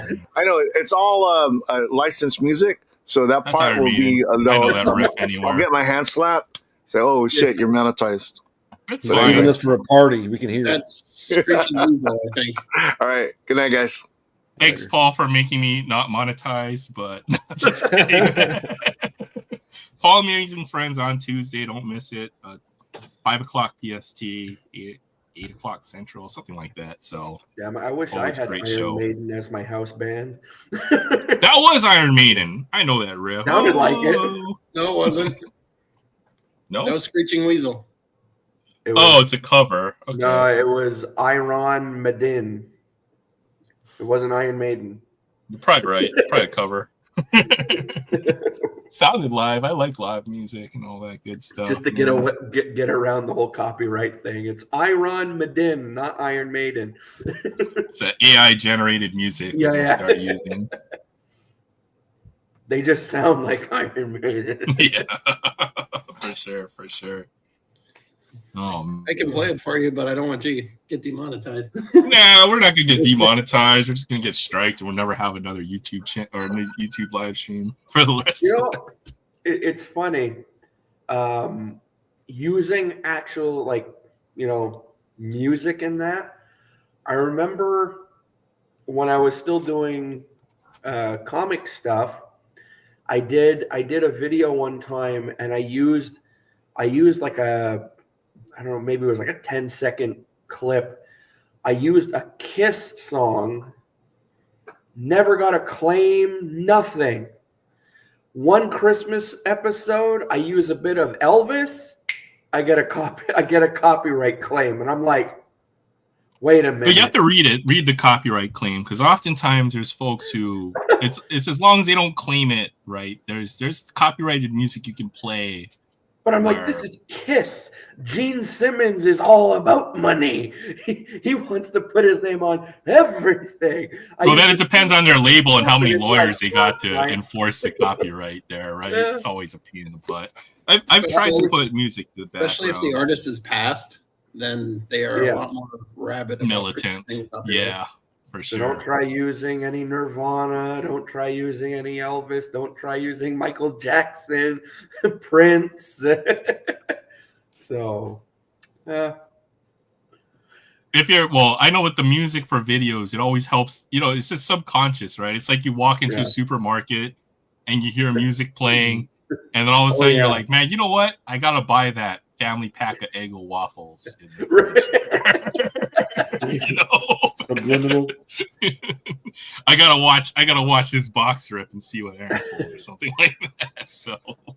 Speaking of supermarket music, it's always funny watching some of like the big channels who are monetized and they're in, let's say, Walmart or whatever, like recording the shelf or whatever, and they're like, okay, I got to do this clip really fast because the music above me is really loud and I don't want to get demonetized. Usually it's a lot of the diecast channels. They're like, okay, the music's really loud now. I'm just going to look through this and I'll come right back. It's definitely a big deal, especially when you're live streaming and stuff. But I mean, it's only if they claim it and then they get all the revenue from my ads, which are zero. So they can have it. You know what I mean? I don't care. You could have my 15 cents. Yeah. You can have my 23 cents or whatever. Yeah. Doesn't bother me. In fact, it might even be worth it, right? To just have it copyrighted music, whatever. Who cares? Mind you, if I ever get to that point, if the first day I ever get a check from YouTube, I'm gonna be like, oh, this is cool. I'm gonna frame it. It's like you frame the dollar bill. I'll go in the background here, I suppose. Yeah. I'll put it up for my first YouTube check. Yeah. I've never framed a dollar bill. I've heard of so many people doing that. Usually it's like the first job they get, the first paycheck or whatever, they'll frame like a dollar bill or like $100 bill or something from their first pay they ever made. Me at home, I have a stamp in a frame. It's good luck, but you know what? I had to go cash that so I can go buy freaking groceries and stuff. That's what I would do. That happens. I would frame a $100 bill, but I would put it in one of those like break in case of emergency frames instead of just a picture frame. Oh man, with a little hammer. Hanging from the side, like in a fire escape. No, YouTube doesn't pay out till it's $100. That's right. Wow. That's right. I'm pretty far away from that $100 mark, so I ain't gonna get paid nothing for a minute. That's when you're in like the tens of thousands of subscriber range. Mind you, those play buttons look really nice, but I don't think I'll ever get there. I'm just showing random packs of hockey cards. Yeah, if it's definitely wouldn't be cards or comics. It's definitely I'd have to start like doing breaks like every day or like 24/7 or something. And I just don't see myself getting into that. Even some of the biggest breaker channels, are barely past that limit, right? It's a very niche community. Comic books. Unless you're doing like comic book lore, there's a few bigger channels out there. They don't need a big audience. They just need a repeat audience. Yeah. If you can every week sell out your breaks every single time, you don't need any more than that. Yeah. You need the clientele who's willing to continue to to buy into breaks and stuff. So we make enough YouTube revenue at work to pay my salary. No, hell yeah. Yeah. Trev, what? You might want to check out Dynasty Breaks when you get a chance, and then they've hit some big cards recently. Just gotta throw out a little plug for Trev. Dynasty Breaks out there. 101 Patrick Mahomes, Marilyn Monroe cut autograph. Just some monster hits. I remember some CJ Stroud. A Marilyn Monroe cut autograph? That's awesome. The only one in existence with her likeness on it. Yeah, that is absolutely ridiculous. Crazy card. some I was big looking member on cards. I was looking on eBay recently just for like autographs in general, but like, you know, deceased autographs or whatever. And I was looking around and just randomly I was like, Liberace had such a cool autograph because he would sign his name and he would draw the little piano under his name. And if you were lucky enough to get the autograph with the piano, that's worth some money. And so I'm looking it up, and you know, when I go on eBay, I'm always, you know, whatever I'm searching for, I'm like, buy it now, lowest to highest shipping first, always. And I found a Liberace record, and on the back of the sleeve, it's signed with the little piano caricature. And I'm like, okay. So I saved it, and originally the seller wanted like, I don't know, like $70 for it. And I got a notification earlier today from the seller, and he gave me a like, you know, they say, you know, the seller is offering you a deal on whatever he's selling, and now he only wants like, I think, $50 for it or something. And I'm like, I think I'm gonna do it. You know, $50 for a Liberace autograph. I'm like, yeah, I'm cool with that. I may never listen to the record, but at least I have his autograph.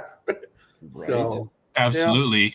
I remember we looked up Marilyn Monroe or Marilyn, yeah, almost in Marilyn Manson. Her stuff is 4 digits, easy for unauthenticated stuff. You know, like photos. Well, I and remember stuff. that Crazy. one night when Sensei was on with us, we were looking on eBay for Marilyn Monroe's like rookie card, and that too, like super expensive, like $2,000 easy, you know. So big money on that stuff. They just don't make a whole lot of it, or there aren't any more being made, right?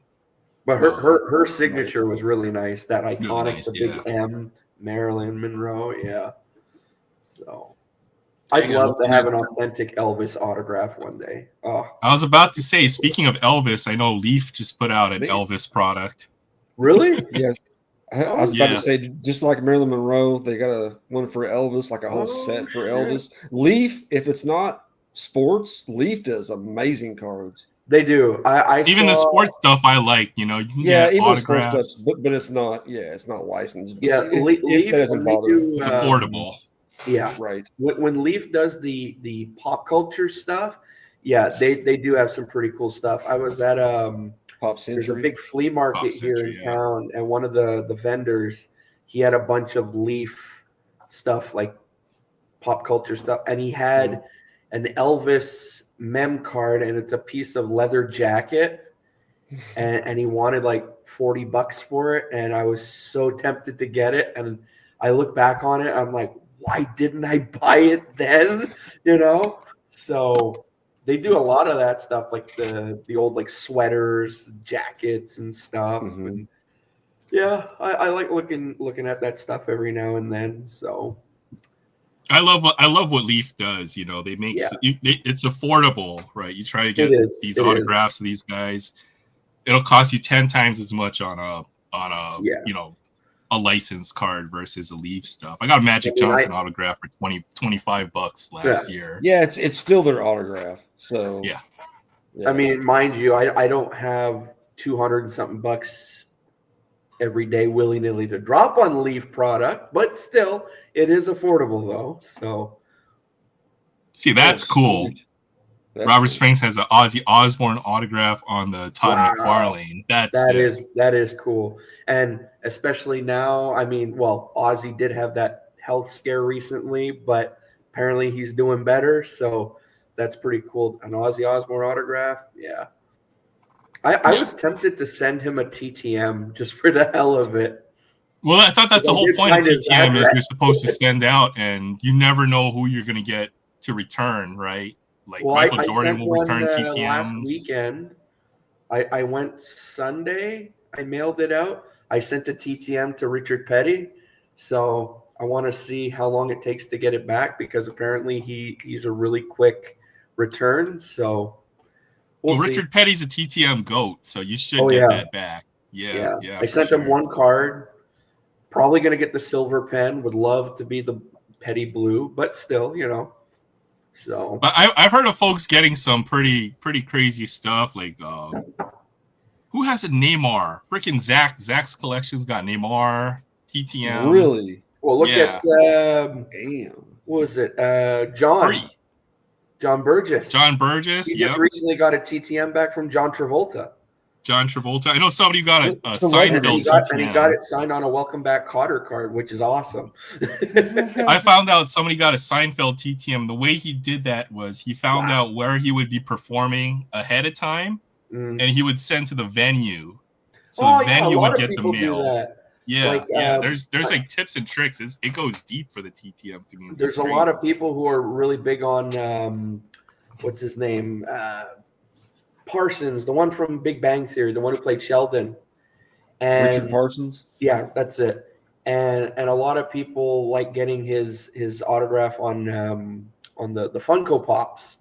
So I saw on Facebook what a lot of people were doing was they were sending the Funko Pop boxes to on Broadway. He was doing a play. I forget what theater he was performing at. And so they were just sending the stuff to the theater and he would sign there. But it got to the point where they were getting so much stuff that they had to start returning it back to the people because he was like, I can't sign it all. There's just too much here, So, but apparently when word gets out, people get full. Well, TTM goes in cycles because some of these guys don't sign.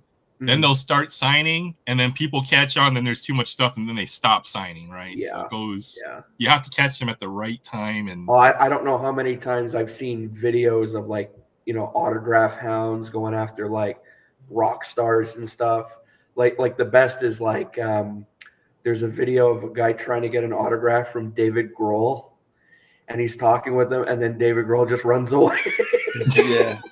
That's a great video. He's like, oh yeah, by the way, or there's one. Yeah, that's awesome. Guy's trying to get an autograph from Ted Nugent, and Ted Nugent's like, he's going off on this whole big thing about if you're gonna pay or if the money is gonna go towards like a charity or something, but just willy nilly, he goes, I won't. And the guy's trying really hard, but you could tell like Ted Nugent's just not budging, and he's just like, fine.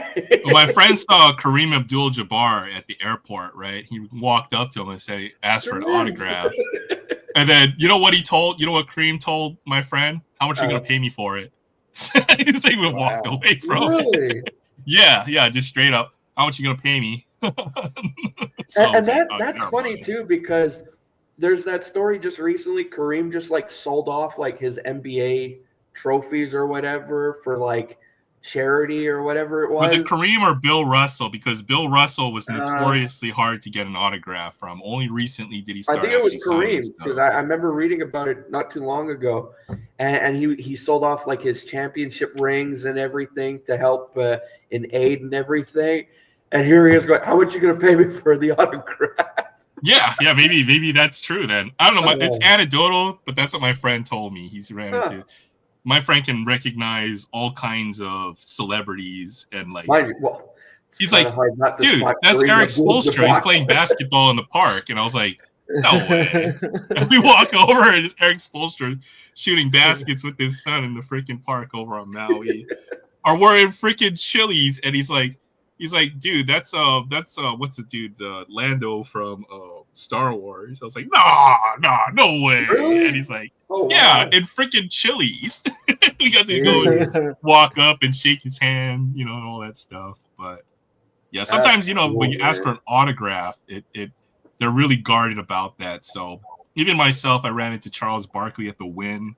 Yeah, I just got to say hi, and then just to say, oh, hey, I'm a big fan. He's just like, I got to shake his hand. We walked off. I never got his autograph. Yeah, that was worth more than the autograph to me. Yeah. Well, he passed away not too long ago. The one who played Apollo Creed, Carl Weathers. Yeah.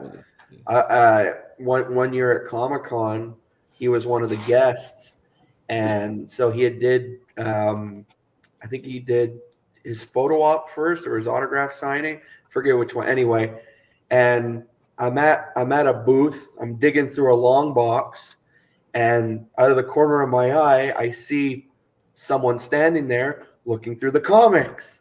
And as I'm looking through, and I kind of look over, and there's Carl Weathers looking through a long box, and I'm just like, hi,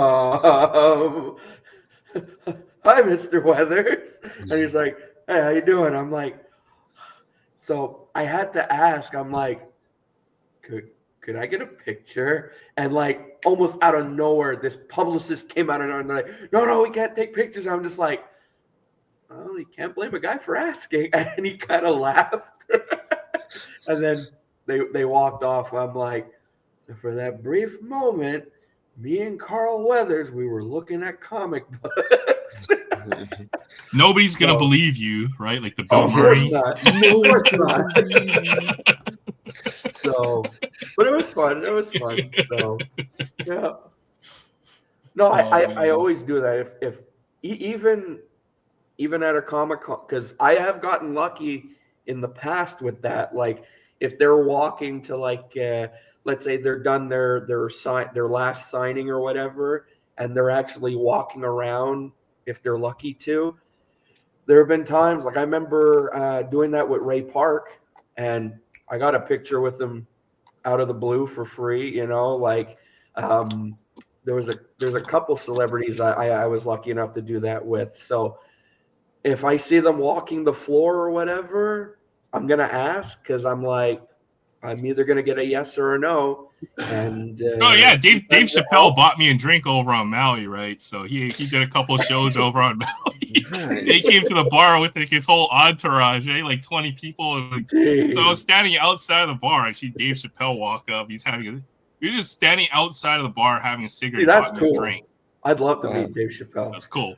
I didn't get his autograph. I'm not going to ask for an autograph in that situation because he No, wants to be left alone. He's there to have fun, you know. So yeah, there are certain celebs where I'm like, yeah, I'd love to get his autograph. But then a lot of times they sign so much, so you know their autograph is probably going to be chicken scratch anyway.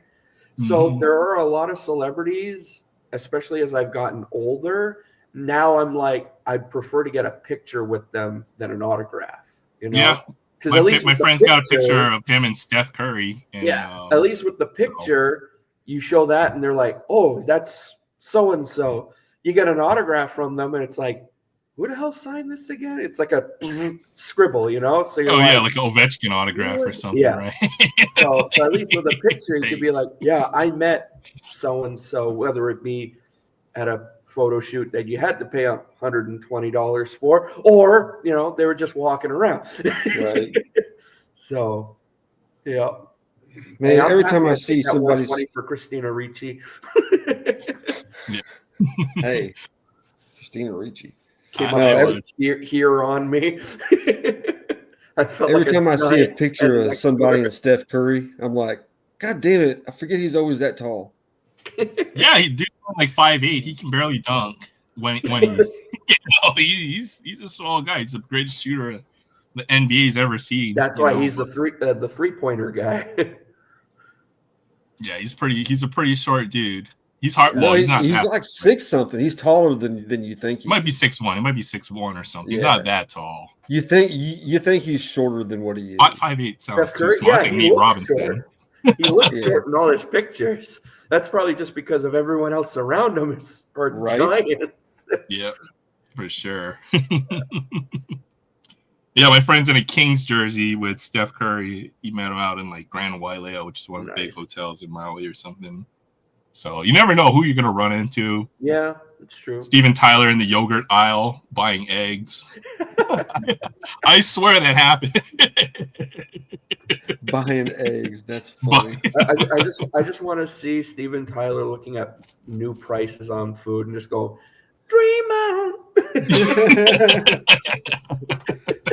As he's walking down the food aisle, looking at the prices. Oh man! Yeah.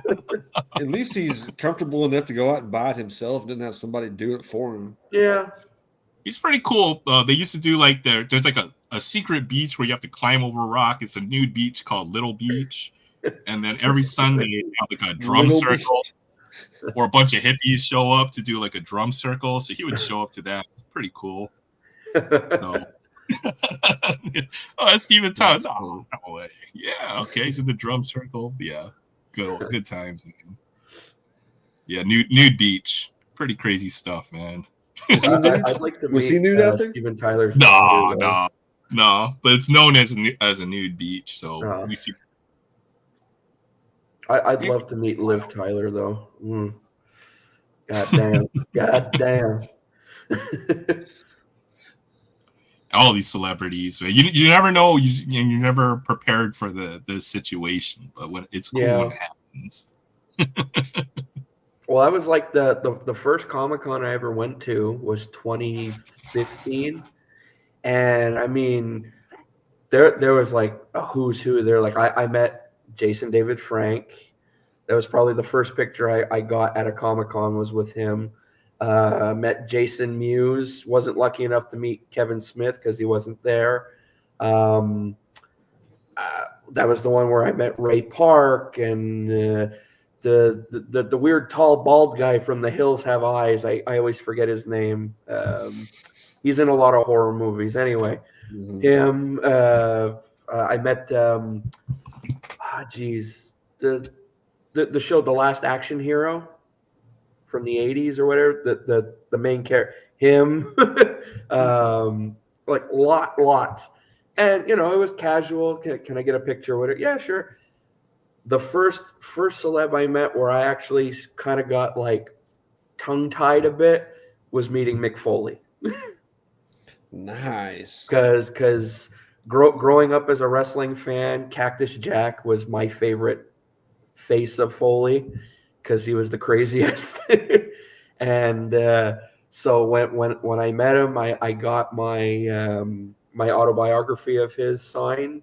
And he was sitting at a table, and I was just like fighting it back to just be all like giddy in that. But yeah, it was neat. And then it's funny, I'm in line for, I forget for who it was, and Bret Hart walks by, and I'm just like, "Hey, Bret." And he's like, "Hey, how's it going?" And I'm like, "That's cool." But for Mick Foley, I'm like, "Ah." So, yeah.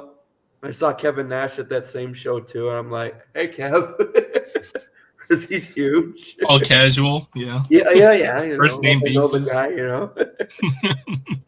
Don't hurt your quad, huh? Yeah, that's cool. So, Heck yeah. So I'm curious because, well, we're into February now, probably around March or April, they should start slowly beginning to announce who will be for the 2025 show. So I'm curious about that because, like I said, even though I don't collect comics anymore, I still go to Comic-Con to do like a photo op or now that a lot of people are into the Pokemon cards and Pokemon have made a big resurgence and everything. I could still find cards at Comic-Con. So I'm like, okay, this is cool. I still have a reason to go. So, yeah. So I'm curious who's going to be there this year. Which Comic-Con is it? Montreal Comic-Con. Okay. Yeah. So last year I did a couple photo ops. I did with like I said, with Christina Ricci. Oh man, I wish I had a redo on it. I got a photo op with Tom Welling, and when they took the picture, I seriously looked like deer in the headlights. I'm shaking his hand. I'm like, I have this blank look on my face. I'm just like, when I got the picture, I'm like, oh no. But I'm like, oh well.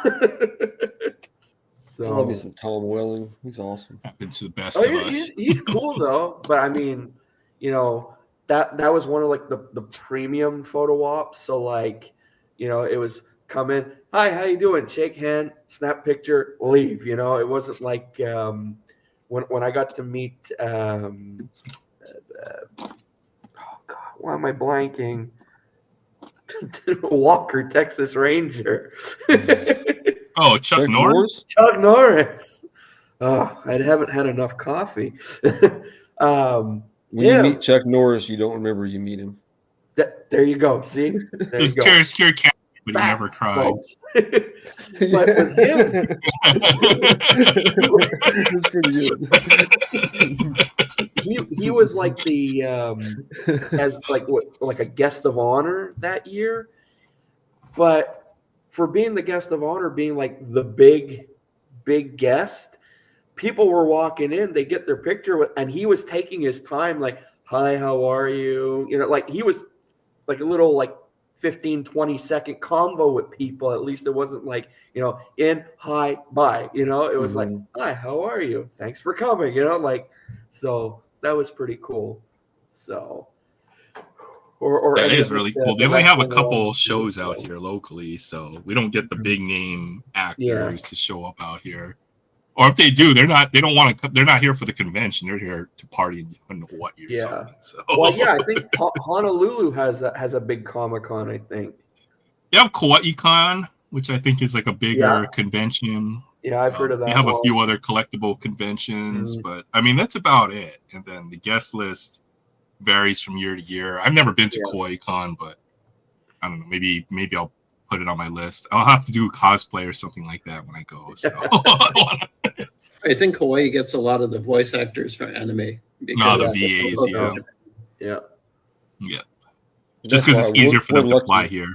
Yeah, we're lucky here in Texas because we're only like 2 hours from Funimation and all that, so we get a lot of the voice actors to the small cons we have here. Oh, that's true. Yeah, that they are located over there. Those and was it Rooster Teeth and all those VAs and stuff. Yeah, the majority of the English voice actors. Yeah, do all the animes, and then they're kind of a thing, I guess, if they're into the dubbed animes. So yeah, interesting. I'd still like to meet the English voice actor for Goku. What's his name? His last name Schmidt. Oh no, that one, yeah. And I'd like to meet him one day. I was watching an interview of his. He's kind of he a was prick. saying when he would do the like screaming for Goku in the booth, in the sound booth. He was saying that sometimes it would get so intense, especially like doing like when he was going like full Super Saiyan or whatever. It would get so intense where he would actually pass out in the sound booth. Yeah. That's kind of crazy. Yeah, it gets pretty intense. No, he's I've got a couple experiences with him. He's like what you were saying. He's kind of like you go up to him and he wants to rush you real quick. Oh, really? Like Christopher Sabat, which is the Vegeta. Yeah, Vegeta. Yeah. He'll sit there and just like talk. Yeah, to yeah. you He takes his. I've seen videos of him on YouTube, and yeah, he'll talk your ear off. So, both of them have crazy lines, though. Yeah. Then you get people. Man, I was in the Kenpachi's line for Bleach, and he's one of the longest lines. He's multiple characters in different anime, but the guy in front of me had like a little radio flyer, fucking wagon, just fucking high full of freaking Funko Pops. And he just like sit there for like 30 minutes signing this. Well, we're gonna be here for a while. Why do you have to get right behind this guy? Oh my god! Those people piss me off. Like there should be a limit. Like, I understand sitting there talking to him, and there needs to be some of that, but there needs to be a limit on stuff because that dude is selling all those. You know, it's all of course resale shit, and it's like, Well, that's how too. If you go to a con and you scope out like the autograph area, and if you see a long line, that's either one of two things: either the line's really long because, well, the people just want to see said actor or whatever, or the line is really long because that actor takes his time with each person coming up to his table. So you're going to be there a while. Like I know last year Robert Englund was here, and they had to cap his line. It was so long, and yeah, I've seen a few years where there's certain actors they gotta cap the line. Like one year, there was one of the guys from Stranger Things, the one who played the weird monster, was it Voknir or whatever the hell his name is? Yeah, the actor who played him, he was here one year, and same thing. He had a huge lineup, but it's because each person who was going up to his table, he was having little conversations with them and everything. Nice guy, apparently. So, but yeah, so. I was just happy last year because I got to meet the Trailer Park Boys. So, oh, that's awesome. that was my big go-to. I got to meet all three guys, and I was just like, yeah, this is cool. And then that's like a landmark moment if you're Canadian, I suppose, right? Yeah, for Trailer sure. Park Boys. Trailer Park Boys, Bret the Hitman Hart. Well, if he was still alive, I would have loved to have met John Candy. Who else? What are the other great Canadian exports? Was it Wayne Gretzky? I know there's a bunch of amazing Canadian actors. Jim Carrey, Celine Dion. I'm just going off Canadians in general. Is it Pamela Anderson too? Right? She's Canadian. Is Pam Anderson Canadian? I swear. Think. I thought she was blonde. Yeah, something like that. I can't really remember which one. Oh, she's something. Yeah. But maybe I'm a little confused with my Canadian celebrities. Mike Myers. There you go. Right, Mike Myers. Yeah. But no, last year was cool because Tom Green. Yeah. Oh, I'd love to meet Tom Green. Yeah, Tom Green. He is so random. He'll go skating out on the Rideau Canal in Ottawa just out of the blue, and so because a lot of people skate on the canal, and he'll be skating around, and he'll have like a little GoPro or whatever, and he'll just record random interactions with people, and then it's so cool when it's a genuine interaction. They're like, "Hey, Tom Green," So he's really good at doing that. But no, it was cool because when I met the Trailer Park Boys, I met them on the Saturday, and then on the Sunday, I met John DiMaggio, the voice of Bender. And he was cool because it was near the end of the day, and there was like almost no one in line, and he was just sitting at his table. And so I walked up, and we were just blabbing, And so I got a really cool selfie with them, and I paid for one selfie, but he took the selfie with my phone, and he fired off like 4 or 5 in one shot, and I only had to pay for one. Nice. So I was like, "Oh, sweet!" So yeah, that was pretty. Get your money's worth, that's for sure. Oh yeah, for sure. They should always do that, just in case you blink or something. Yeah. They take the picture, and you're like. Can we get a redo? I'm not very another $75. Oh darn! I'll just take this one then. I'll try to Photoshop it or something. Yeah, there definitely needs to be a limit, Robert. As soon as I agree, maybe it's like the guys who don't haul up like whole carts or whole stacks of jerseys. Like I've heard of people doing that as well. Obviously they're there to resell. If it's for personal.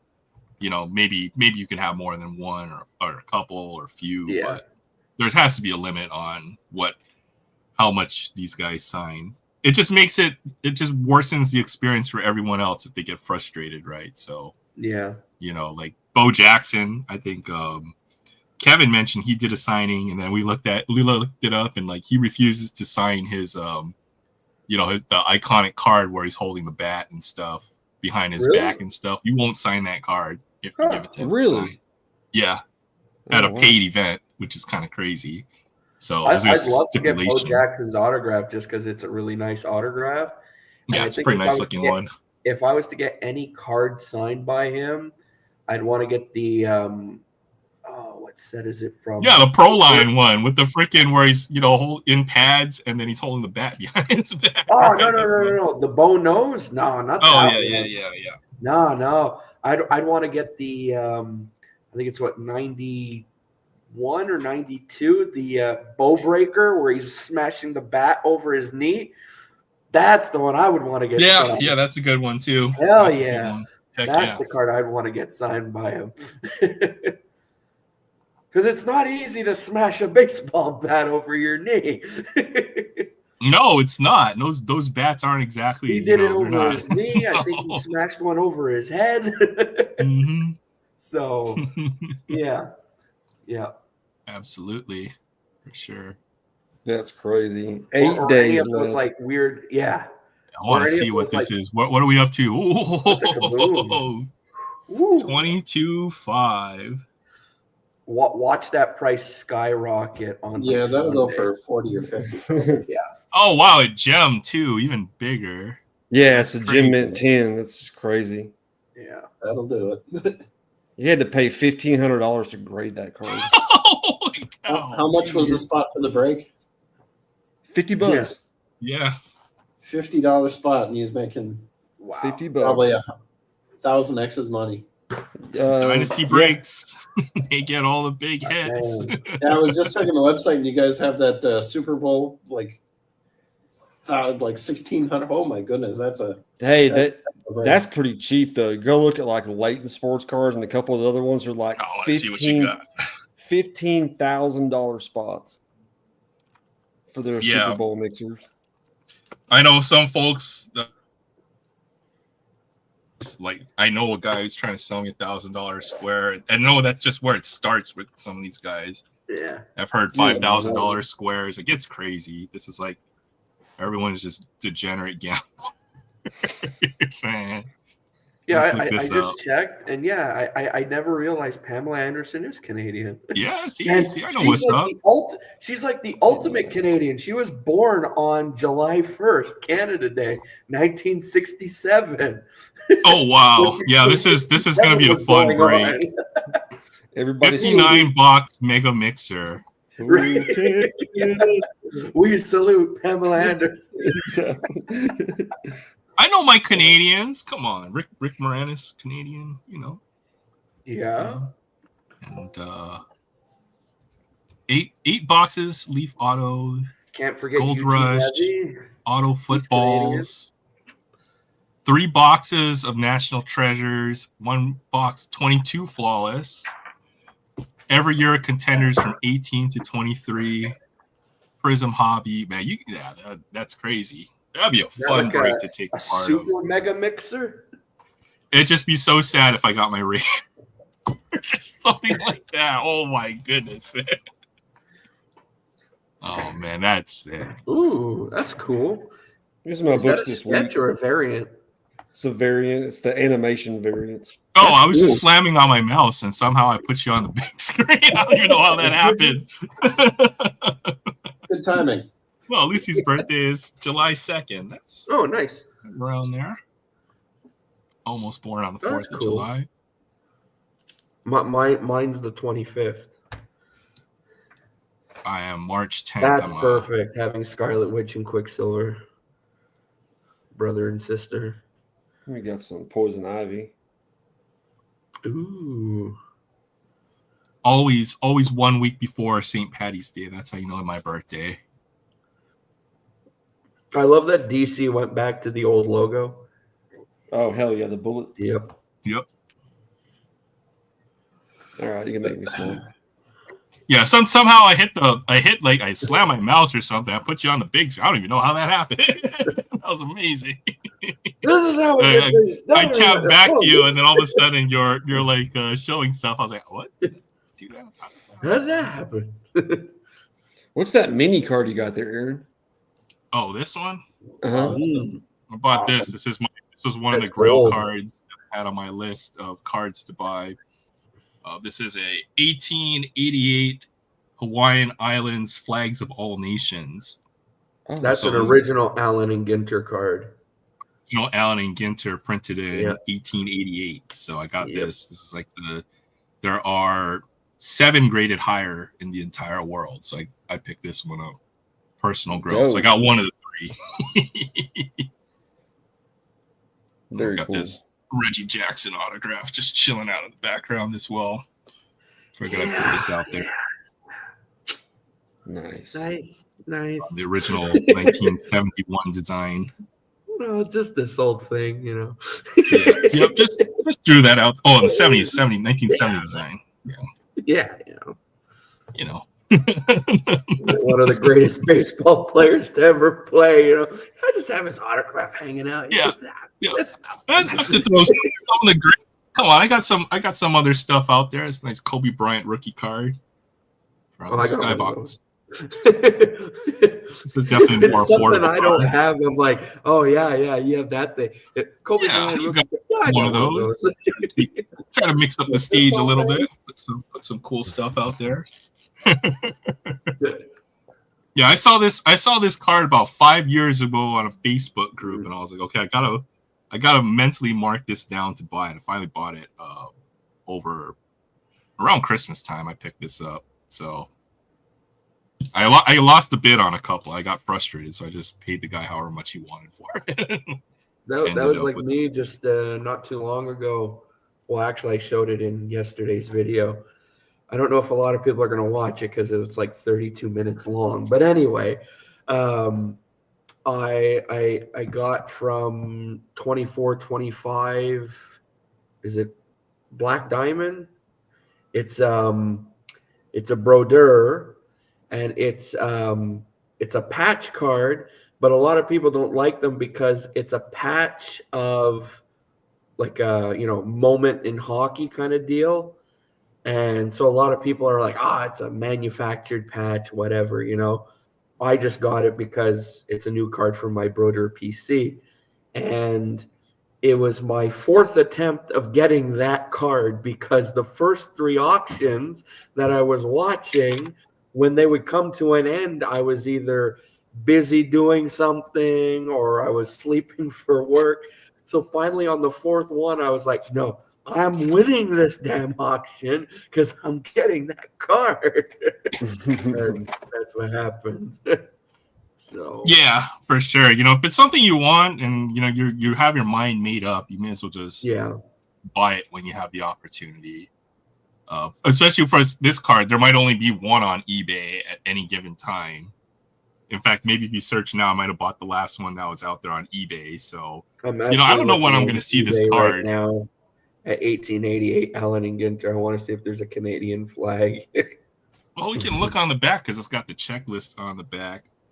There's no Canada. Oh, I know. That's flags of the nations. So that's like states and stuff. Maybe it'd be like the Commonwealth, something of, I don't know if there's a set out there for that. All the common flags of the Commonwealth or something like that. You have to get the Morocco one. The one that looks like the pair of scissors, but they're really like the cross scimitars. Watch list. It's still on my watch list. Right. I saw Fabian got some nice vintage football. He's putting together another set. It's really cool. I think a Bowman, like 55 Bowman or something like that. One no, really no longer available. See? Now you gotta wait again. Oh, I'm just gonna research it. And paste. You gotta get that one just for the meme, I think. I know. There's one. Oh, note, evidence of trimming. I don't want a trimmed one. No! Is that the only one left? Oh, well. They're hard to come by because when the cards are this rare, they get swallowed up into the hands of the private collectors, and they're not going to resurface for a bit. So I know. Here's even though it's been sold, I'll keep it on my watch list. Like maybe one will come around. Hey, Robert Spring, thanks for popping by. Hope you get back to sleep. See you, Robert. Have a great weekend. My boss actually had this in his collection for many years, and he put it in one of our vaults. And as soon as he got rid of it, he regretted it. 1880s rookie card of Abraham Lincoln. Ooh, is that even a thing? Yep. Holy cow! It's That's cool. it's a what's it called? It's like a negative. It's like Like a whenever lithograph? Is that what it is? Yeah, it's like a lithograph printing. That's And crazy. Man, it's kind of hard to see, but yeah, it's Yeah, SGC graded, Authentic. authentic. Yeah, that's crazy. But You got to it's get just these like things authenticated. Yeah, yeah, that's right. amazing. And Yeah, see, SGC is something like honestly that, the best company let's for get that. this sent to SGC. Yeah. Even more so now that SGC is owned by PSA, so you're good to go right there, Yeah. right? So that's cool, though. I know Sensei Tony was looking for a bunch of this stuff. We went down the rabbit hole, but Oh yeah. Mhm. Oh, there's yeah, all that shit is like heating up. All that just odd celebrity history, like yeah, it's all heating up. you know what? Those are I think cool. I might have to Right? start looking into that a little bit more. There's just What- not a lot of it out there. Once it's gone from the market, it's gone. And then now Mhm. you have to pay a premium to buy it off of somebody, right? So Yeah. very collectible stuff, in my opinion. Unlike the rookies we pull from packs, once the next rookie class come out, everybody's forgotten about the players from the last couple of years already. So very cool stuff. Yeah, whenever I saw there was like 20,000 PSA 10 Wimbies or Oh, something yeah. like that, It's I like, was about shitting forget it. myself. I'm like, whatever. It's just a 20,000 PSA 10s. Those are the only ones graded. It's the print run's got to be like insane. 60, 70,000 would be my guess. 100,000 out Back there. to the wax box era. That literally Yeah. is the almost junk wax print run level. So folks are going to be unearthing 2021 Chronicles and ripping it 20 years from now. So I think They'd be it's like, going to "What's this happen. See, when agreed. I look online for cards of like the Canadian flag, I like looking for stuff that looks like that, like pre 1965, before the Maple Leaf. So, yeah, those are always cool. Was that A&G?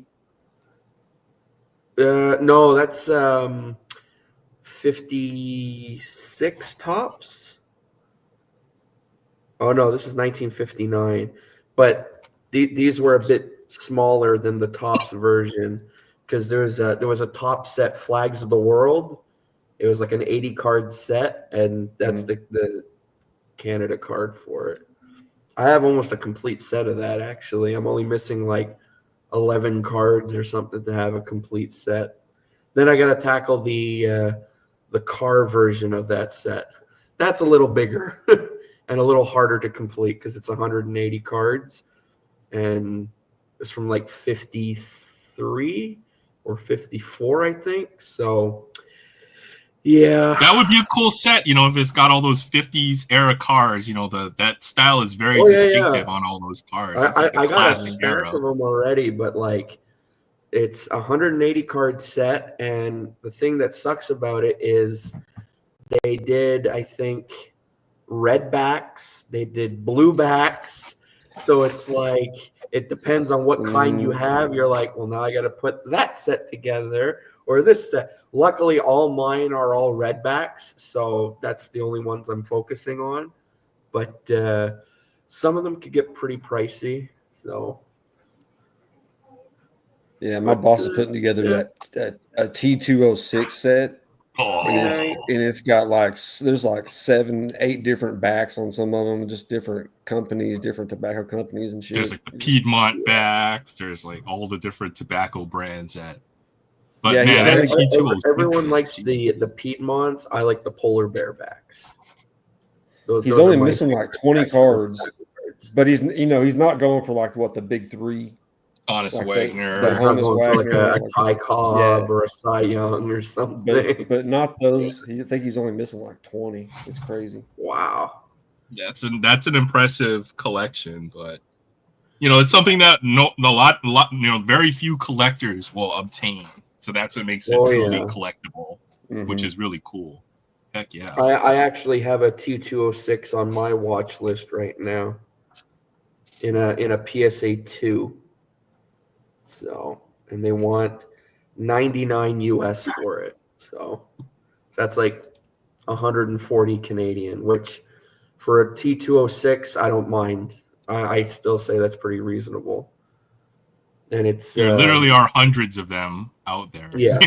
If that for certain players. So it's a unique piece for your collection, right? So everybody's got a Wembanyama rookie card or can get one, but the reason why I'm eyeing it is because the player is Bill Deneen, and now out of knowing him from a Dropkick Murphy song, I don't really know him from anything else.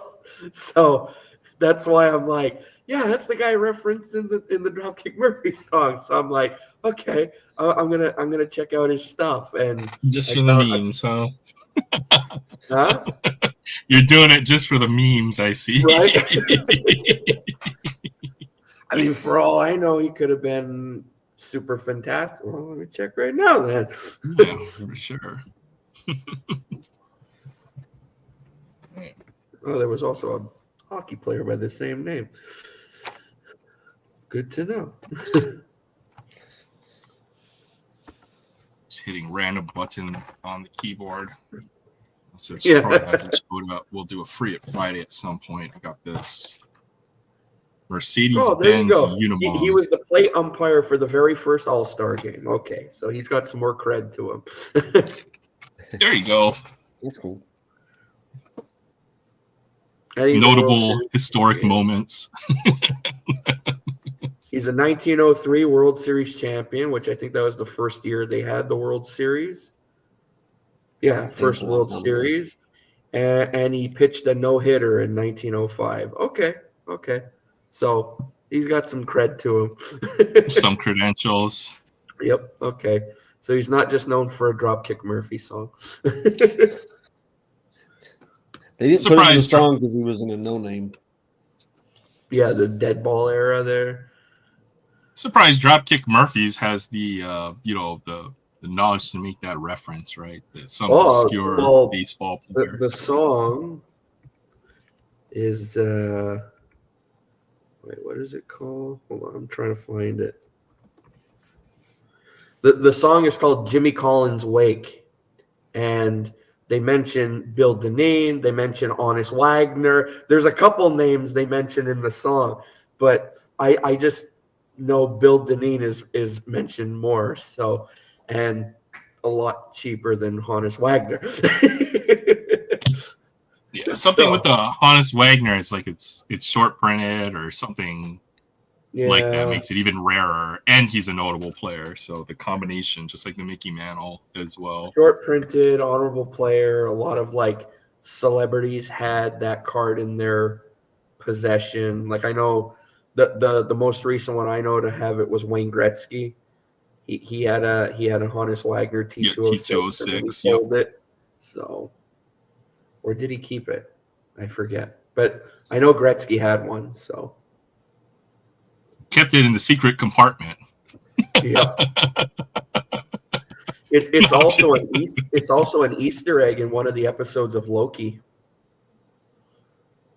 Is it really? If you've ever watched the Loki show on Disney Plus, one of the first episodes, he's when he's at the whatever they call the time agency, yeah, and one of the guys, he's sitting at his desk and he opens a drawer, and if you pause it, you look in the drawer and there's the Honest Wagner T206, there's like 4 of the Infinity Stones. There's just a whole bunch of random stuff. And he's like, you have 4 of the Infinity Stones just sitting in your desk? And he's like, oh, these things? So, but I'm looking at that. I'm just like, yeah, okay, the Infinity Stones are cool. He has an Honest Wagner T206 sitting there. Random pop culture references. Oh, I love it. I love when they do that. So very, very Disney humor-ish. Wasn't Faces of Death like a series of videos from back in the day that really depicted some very, very gory things? but then turns out a lot of them were fake. They weren't actually real. Yep. I've gone down that rabbit hole when I was younger because I heard about. I feel like that's something I stopped for myself from doing. There are some pretty gnarly websites out there. It's because I found out about those from my dad. My dad, he watched them when like they were brand new. So I was like, when I got old enough, I'm like, okay, I'm gonna finally check out this Faces of Death thing. And the one that stands out to me is the whole monkey brains thing. And yeah, I got over my rotten.com phase somewhere when I was like 12. I went through that too. Rotten.com, Ogrish, when they changed the website. Yeah. Back in high school. So yeah, for Faces of Death, I remember the monkey brains thing. And then later on, they're like, it was 100% fake. It was all just Jello. And I'm like, oh, okay. So much stuff out there on the internet's fake. You don't even know what. There's some stuff out there that when I was checking it out in high school, like you said, the whole rotten.com thing, I'm surprised that made it onto mainstream web. Nowadays, that would probably be like dark web stuff. Yeah, so good probably. luck finding any of that now. I'm not telling people to go look for it, but. I'm sorry, what was that, Sam? I said the dark web was a lot closer to the normal web back then. Yeah, I think so. You'd just be browsing, and all of a sudden you'd end up on some weird site, and you're like, I need to go back. Oh yeah. Internet used to be fun, man. You never know where you're going to end up, when you're surfing the web, so to say, right? I took a left, 2 rights, a roundabout. Where does this link lead? I'll click on this. This looks pretty cool. Oh, okay. It's like it started out, I was just looking for pictures of cars. How did I get to this?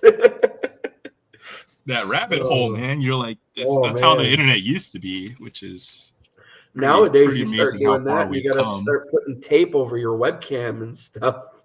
Right. Well, you should have tape over your webcam because you never know. Like I know, like even where your devices that you don't have, put it over your camera when it's not on and stuff. Your computer's on. You should always have it shuttered or taped up. Luckily for me, the only time I use a webcam now is on my laptop, and that's only when I'm live with you guys or whatever. Normally, when I'm on my computer, my camera's always off, and on the laptop, when the laptop's not on, I don't have to worry about covering the camera because the laptop's always closed. So.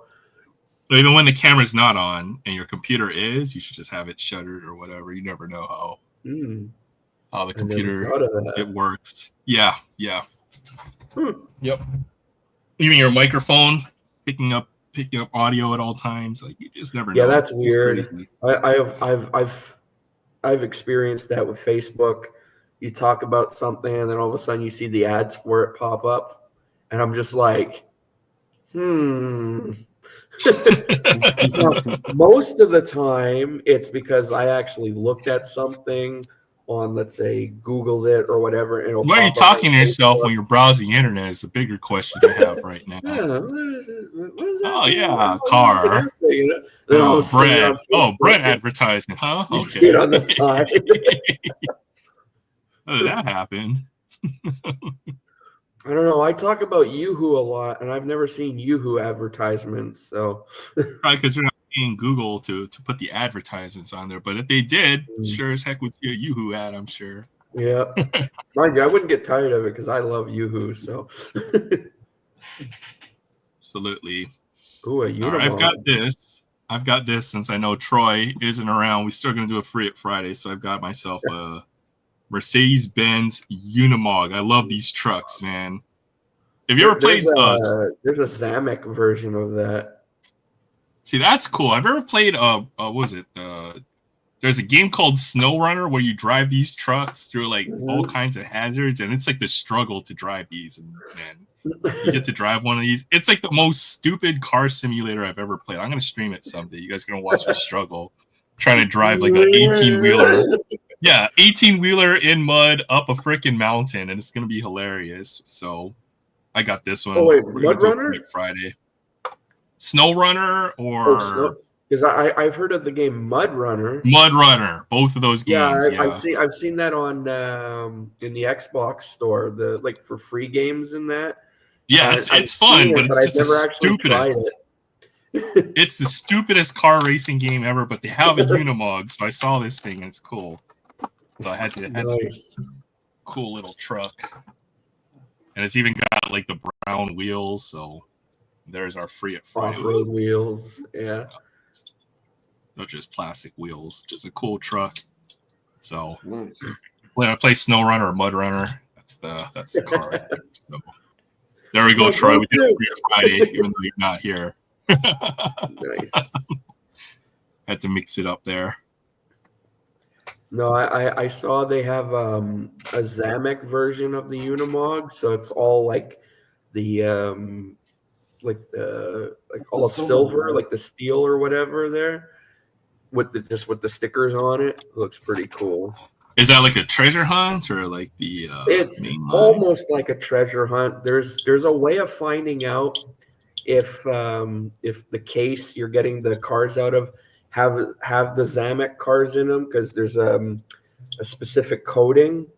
And I was watching a video a couple days ago, and basically they said how to tell what code it is if it has Zamek cars in it. And I see. yeah. And I don't know if they're as sought after. I mean, to certain collectors, I'm sure they are, as finding like a super treasure hunt or treasure hunt. But I've never come across any Zamek cars on the pegs or whatever, unless it's like the whole set, the box set or whatever of Zamek cars. But to actually find one on a peg, no, I haven't found one. And when you look them like on a secondary market, they're usually selling for about $10 a piece. So That's why I don't even bother maybe they're a bit freaking sought Hot Wheels after. I don't hunting. know. It's just too hard, man. You walk all the way to the back of the Walmart only to be perpetually disappointed. Yeah. I always look and I almost never buy. Yeah. Well, Can't that's help like me lately. Like I'll go to Walmart and I'll go look at the Hot Wheels. I mean, don't get me wrong. I still like looking at like the mainline stuff because there are still some cool cars. But at the same time, like, you know, after watching enough diecast videos, I'll search the pegs to see if they, out of maybe there's a slim chance that I can find a treasure hunt or something. 90 to almost 100% of the time I don't, but I'll still check anyway. But now I've gotten more into the like the premium Hot Wheels, and I really like the pop culture ones. So Supras or freaking any GDM from the 90s. It's just that's an Alfa stupid. Romeo. Nice. I know. I like all the oddball stuff, so it's Yeah. perfect because that's what I find, or that's what I like to pick up, and that's why I can actually find it. So Well, that's like when I'm looking at the mainline stuff, for me, it's any like hot rod or muscle car or whatever. That's the stuff I'll usually go after. And or if it's a particular casting of a car, then I'll try and get as many of them as I can of different types. Purple Passion. That's my car. oh yeah, for sure. Yeah. So, but yeah, lately I like the pop culture, the Hot Wheels premium stuff, and the only reason why I haven't really been picking any up lately is because the Walmart I go to near my place, well, I have all the ones they have, or the cards are all bent up. So you just wait for the next series, or until it's always. The lineup always changes, which is good. Yeah. They come out with hundreds of different castings every year, so or I'll wind up at a Walmart that I don't go to frequently, and they'll have a bunch of them that I haven't seen near my place, and I'm like, oh, cool, and I'll pick a couple up or something. So yeah, and the best thing about them is they're $1.25 US. So not the pop culture ones. The pop the culture pop cultures ones are might be only like $7 $5 or $6. Yeah. So, but if I'm buying one or two, and if it's like on payday or something, I don't mind. Yeah, it's not too bad, but always just even the mainline Hot Wheels. Yeah. They're not. It's an inexpensive way to collect cars, which is Something. cool. Yeah. Yeah. Yeah. So Buy a pack. Buy pretty much half a case of Hot Wheels or a blaster of sports cards. It's a pretty easy choice, people. yeah. So You're like cardboard, die cast. all of the local stores are always flooded with collectors here, so they're way too smart about Not even putting collectors, stuff it's out there. flippers too. Yeah. Well, They'll yeah, buy- the flippers. They'll Yeah. buy I'm a gonna head dollar out. card to resell it for $2. Yeah. Like they leave nothing behind. Nothing. That's why I was surprised to actually get some pretty decent castings. So I was pretty happy with this haul, even though they're all main lines. Yeah, I've heard some horror Night stories. Collectorholic, like- thanks for hanging out with us. Oh. Hope you have a great weekend. I'm gonna Take head care, out man. too. All right, sounds All right, good. man. See y'all. Thanks for Later, stopping man. by. Good to catch up, Trev. Yeah, Have man. a great weekend. Have a Great good chat. night. I'll probably check out one of those breaks later. Thanks, man. There you See go. ya. Take care, man. No, I've heard some horror stories when it comes to like Hot Wheels, like, guys walking into Walmart and he sees a guy walking out with like 30 cars or whatever. And it's like, for a fact that those aren't all going into his collection. I'm waiting for Rex to do like a freestyle Hot Wheel hunt, but he'll do the pallet raids, right? He'll take the case, Oh, yeah. and then he'll have a wagon with him, and he'll go all the way to like the bike aisle and like start digging through those cases before other people find him, right? Other pallet hunters find him. Oh, yeah. Because if they find him, then there's gonna be like a brouhaha for the freaking Hot Wheels and all the different stuff. There's a guy here in Montreal. I met him because I actually bought a treasure hunt off of him, and he sold it to me for what he paid at the store. So I paid $2 for it, and I watch his videos quite often, and he's the type where like he'll go to Walmart, he'll know when the new shipment comes in.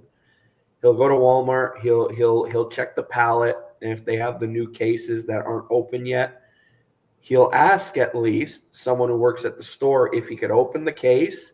And usually, if they say yes, he also offers to put the cars on the pegs. Oh, that's Barrett right there. Barrett does that too. Yeah, So. and so he'll do that, and so he'll go looking through the new case or whatever. Or if there's a dump bin, what he'll do is like he'll search that dump bin right to the very bottom, and he'll get a cart and he'll put all the cars in the cart and everything, and he'll look through the whole dump bin if he could tell like if it's a fresh one. And no, you'll know if there's a fresh one or not. If the cards are already bust up from all people. There's digging that, and through there's also a way to tell like if you look at a dump bin and a lot of the cars are the like cards are lined up like how it comes out of the box or whatever, yeah, then there's a good chance that's a fresh one and not been torn through. I'll put it this way. There's no such thing as a fresh restock for Hot Wheels in Hawaii. I've never come across it because the folks who collect them time it out. They're already there. They already searched it. Like it's camped. It's like camped out. Like it's spawn camping over here for freaking Hot Wheels. It's ridiculous. So and some of them are straight up nasty about it. Yeah. That sucks. Clique of Hot Wheels collectors at the Walmart I'm at. So if I go to the back aisle, they're gonna split everything in their little group. And if you're not part of the little clique, then it's like, all right, whatever. I'm just going to the sports card aisle. I got all sports they will cards. literally they will block you out. Yeah, really. I'll go to sports cards and I'll get what I want. You guys get your Hot Wheels and deal with that. So you tell them, you're looking through the bin, you'd be like, hey, so and so found a treasure hunt over there. Huh? Yeah, go Yeah. check it out.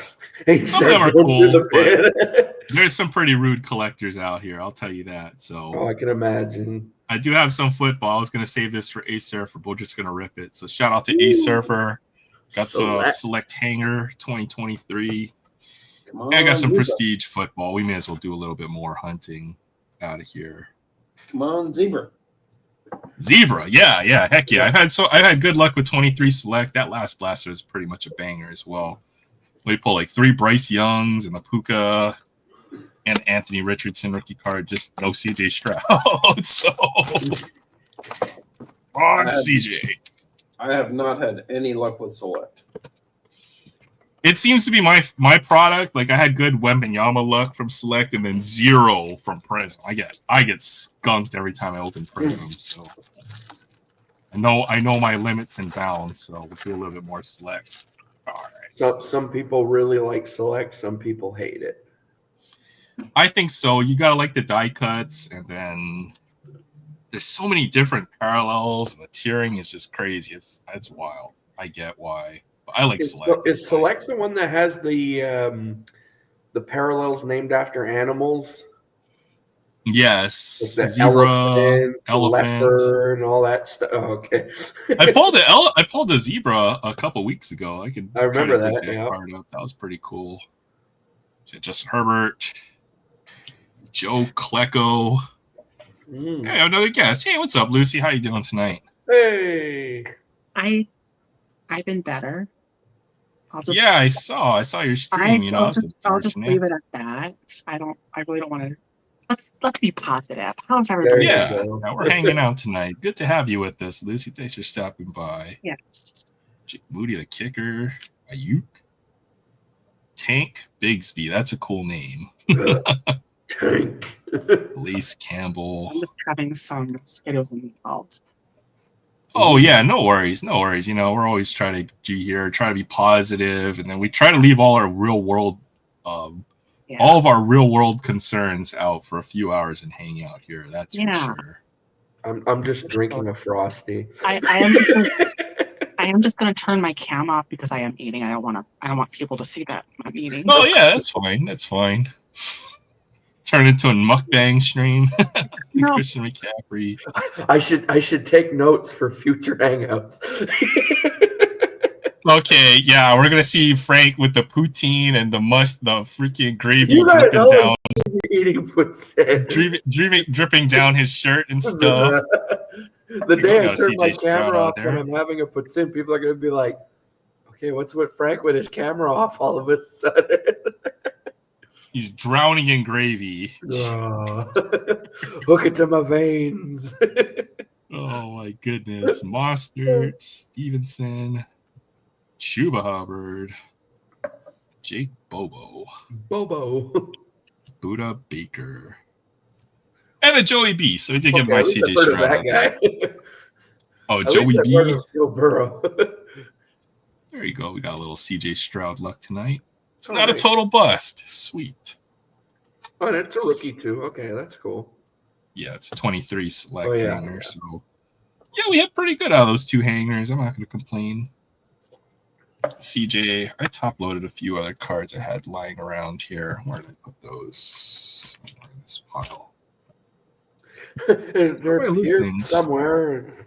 How do I lose things in like the matter of 10 minutes? Like I can't even gosh, I'm like such a scatterbrain sometimes. I swear. Okay, so what do we get from that other? All right. Oh, that's the basketball stuff. The Bryce It's Young. official. You need filing cabinets. You have no idea. You will never see this camera turned around the other way. The stuff I have. The things I have seen. You have no idea. I think we already saw 2 young guns out of these, but you never know. Maybe there'll be a third one in Series 1. Are those hobby packs or? These are from the Mass Blasters. These are the Walmart ones, I think. Oh, yeah. So. These are good. They're like $40 here. So, I mean, $40 for like 8 retail packs. Barry's going to be getting 2 of them from me. I mean, this is a good deal in sports cards. I think for you get what 6 packs, which is like 6 half a packs, hobby 12 box. cards a pack. You're guaranteed at least 1 or 2 young guns. 2 young guns. Well, there's our second And renewed. Normally You get one. you're supposed to get 1, but I've been seeing a lot of people recently opening them, and they're pulling 2, even 3 of those reneweds out. So That's the second one I got out of this Yeah. one. So 2 young guns and then 2 of the renewed ones, which are cool. I like those. that's happened to me once. The most recent one I opened, I pulled 2 young gun reneweds out of it. So I was like, okay, this is pretty cool. Sweet. So Last week we pulled was it Silver Outburst as well? okay. It's a pretty nice one too. I'm gonna have to go dig that card up. So who was it? The Panther? I don't know many of the rookie. Oh, I got a Red Dazzler. Oh, those are And the rare. Young Gun. I know, I Red got a Young Dazzlers Gun are and a hard Red to pull. Dazzler. Red and Sweet. pink are the 2 tough ones to pull. And Was it a black. Barkov Silver Outburst? It was somebody on the Panthers, I think. Hmm. It was a pretty big name. Alex Tuck, Philippe. No, we'll save that. That's gonna be nice.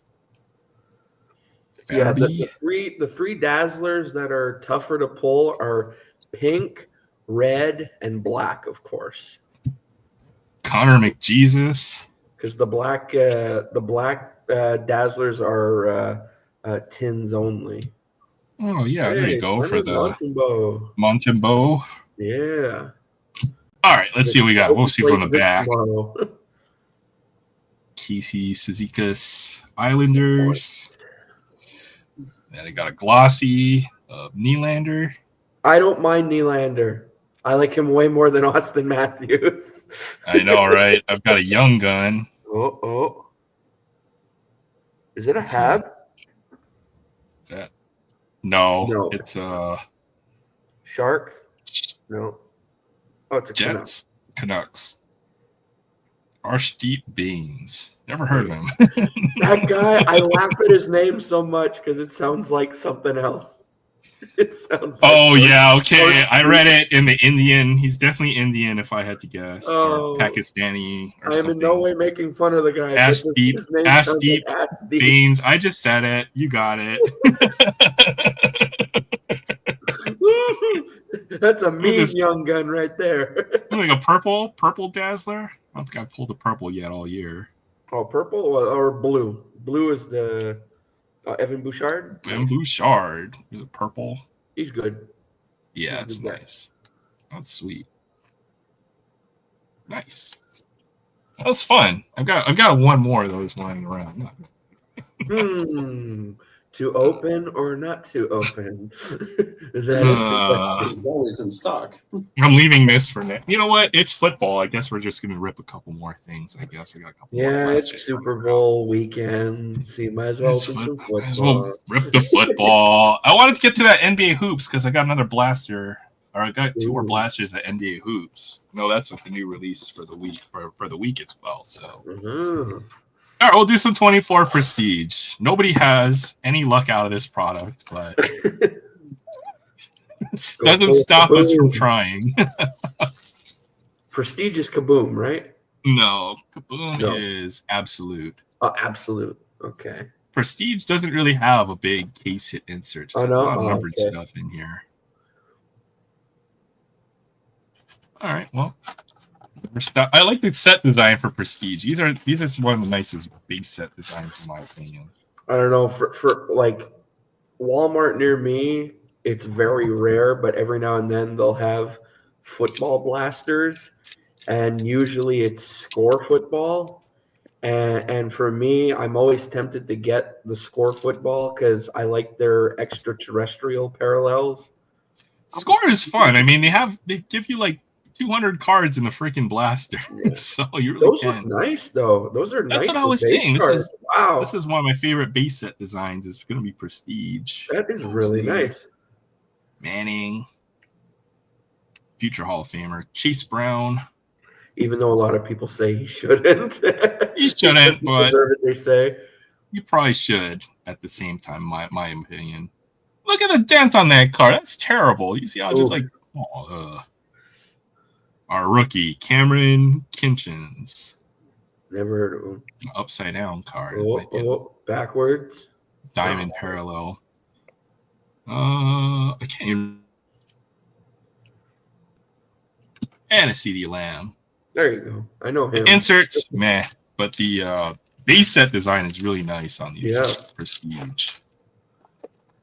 Always like it. It's gotten better over the last few years. There's our kid reporter. All right, Max Crosby. On Facebook, and actually, every now and then you can get lucky with those. You can. You guaranteed one numbered parallel per blaster, which is nice. Gardner Minshew, Jalen Hyatt, Honey Badger, Olave, Adam Thielen, and then Amon-Ra St. Brown. This guy's such a beast. I heard ETTMs too. Oh, really? Yeah, I have a patch of his. Artie's one of the better TTMers too, so I might try Amon-Ra St. Brown. Brian Urlacher. My favorite there. Olumiwa Fashanu, yeah. In other Max words, Melton. Just, trying to say some of their names, you just go. No, that's a cool insert. I don't think I've seen one of these. There's a Heroes of Aaron Rodgers. That's pretty nice. Not bad. It's a notable name. Comic book type of inserts. Well, Aaron Rodgers is a guaranteed future Hall of Famer. Oh, yeah, for sure. That's a cool card. He's just a little nuts.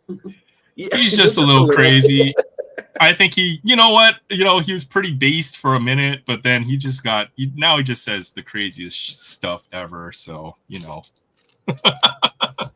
probably a lot of the stuff he says, too, he knows people are going to talk about it, so he probably does it on purpose. Well, everybody knew he was a prima donna and a diva. He's literally Brett Favre 2.0, but he is a great football quarterback. You can't deny that. Yeah. Chris Jones. Oh, my God. It's the Chiefs pack. Oh, no, not the Chiefs. Josh Allen. There's Pat Patriots. Some more Eagles. Got to put that out into existence. Eagles. Oh, Ray Lewis. That's cool. Nice.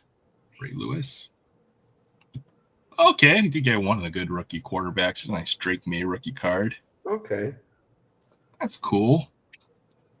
Oh, I was about to say if that was a Bo Nix behind it, that would have been dope. Jonah Ellis. I saw the Broncos logo. So like, ooh, donkeys. And Hayden Hurst. This one's number 999. Look at that corner; it's all dinged up. Thanks, like most of the foily cards, the edges and corners are always that's a nice wrapped up. No, Panini's the worst about that, though. Yeah. Panini is yeah. Why? This is why I don't do too much football, to be honest. It's just. Well, it's almost like that with any sport, even in hockey. Certain products, if you pull like the what is it, Skybox, Metal Universe, PMG, they're so like dinged up across the top of the card, like it's terrible. So if you're gonna grade them, it's really hard to get a high grade on them. Yeah, I'll show you the PMGs I got. One looks pretty nice. The other one, I have 2 PMGs in my collection. One of them is an original from 2013 when they were numbered to 50 instead of 100. And it's a Jamie What a Benn. year for this guy, Terry McLaurin. And then I have a red PMG of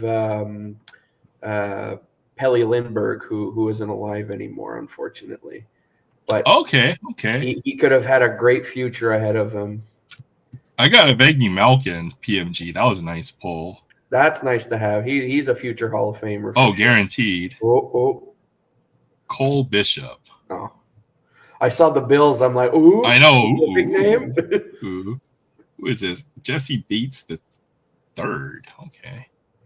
Jesse Bates the third.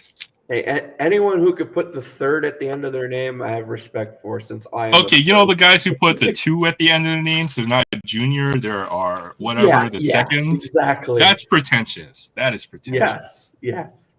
Tank Dell. I'm not junior. I'm the second. Like, yeah, Ben. Get the heck out of here. Sean White. Boye Mafe. That guy's got a cool name. Hail Murray. And ooh, that's a nice quarterback. That's a nice pull, Michael Penix. Kirk Cousins. The Amari Cooper, former Raider. I heard of him. I saw Michael Penix rookie card. That's a nice pull right there. We'll definitely take that. And a nice Tua Tagovailoa. For a second, I thought you got a baseball card in a football pack. I'm like, what? Of who? No, because the design on the last card looked like oh, baseball. Yeah. So I'm like, what? You got a baseball card? Oh, it's like the Leafs or whatever I see. Oh, okay. Can't even read these names. Zaire Franklin. Just read the back. It's easier to read it from the back. Yeah. It's not bad. At least we pulled 2 really nice rookies out here. Penix and me will take that. Not bad. And that Aaron Rodgers card, that's a cool one. I'm not sure if I've seen that insert out of these. The base cards, I'm assuming they're like super glossy. They're not too glossy. They remind me almost like Fleer Ultra or something like that. Because I was going to say that design, if they weren't like super, super glossy, those would be perfect for autographs on them. They're definitely glossy. They're not a matte finish. You'd have to scuff it up a bit. Scuff it up. Get your whatchamacallit, your dryer towel or whatever you use. Oh yeah. Wrong uniform. Yeah. Former Raider. Yep, former Raider. Cameron Johnson. Humphrey. Oh, Emmitt Smith. Ooh, yeah. What's up with this? Like every card before the rookie, look how banged that up that is. You just got an unfortunate blaster. What is this? What is this? Shout out to Ace Surfer. You got the one that fell off the truck. That's terrible. It's like it got chewed up. Yeah. Put some teeth marks in that one. That's what happened to the card. Someone bit it before. Does that happen sometimes? Does that often happens? The card gets banged up?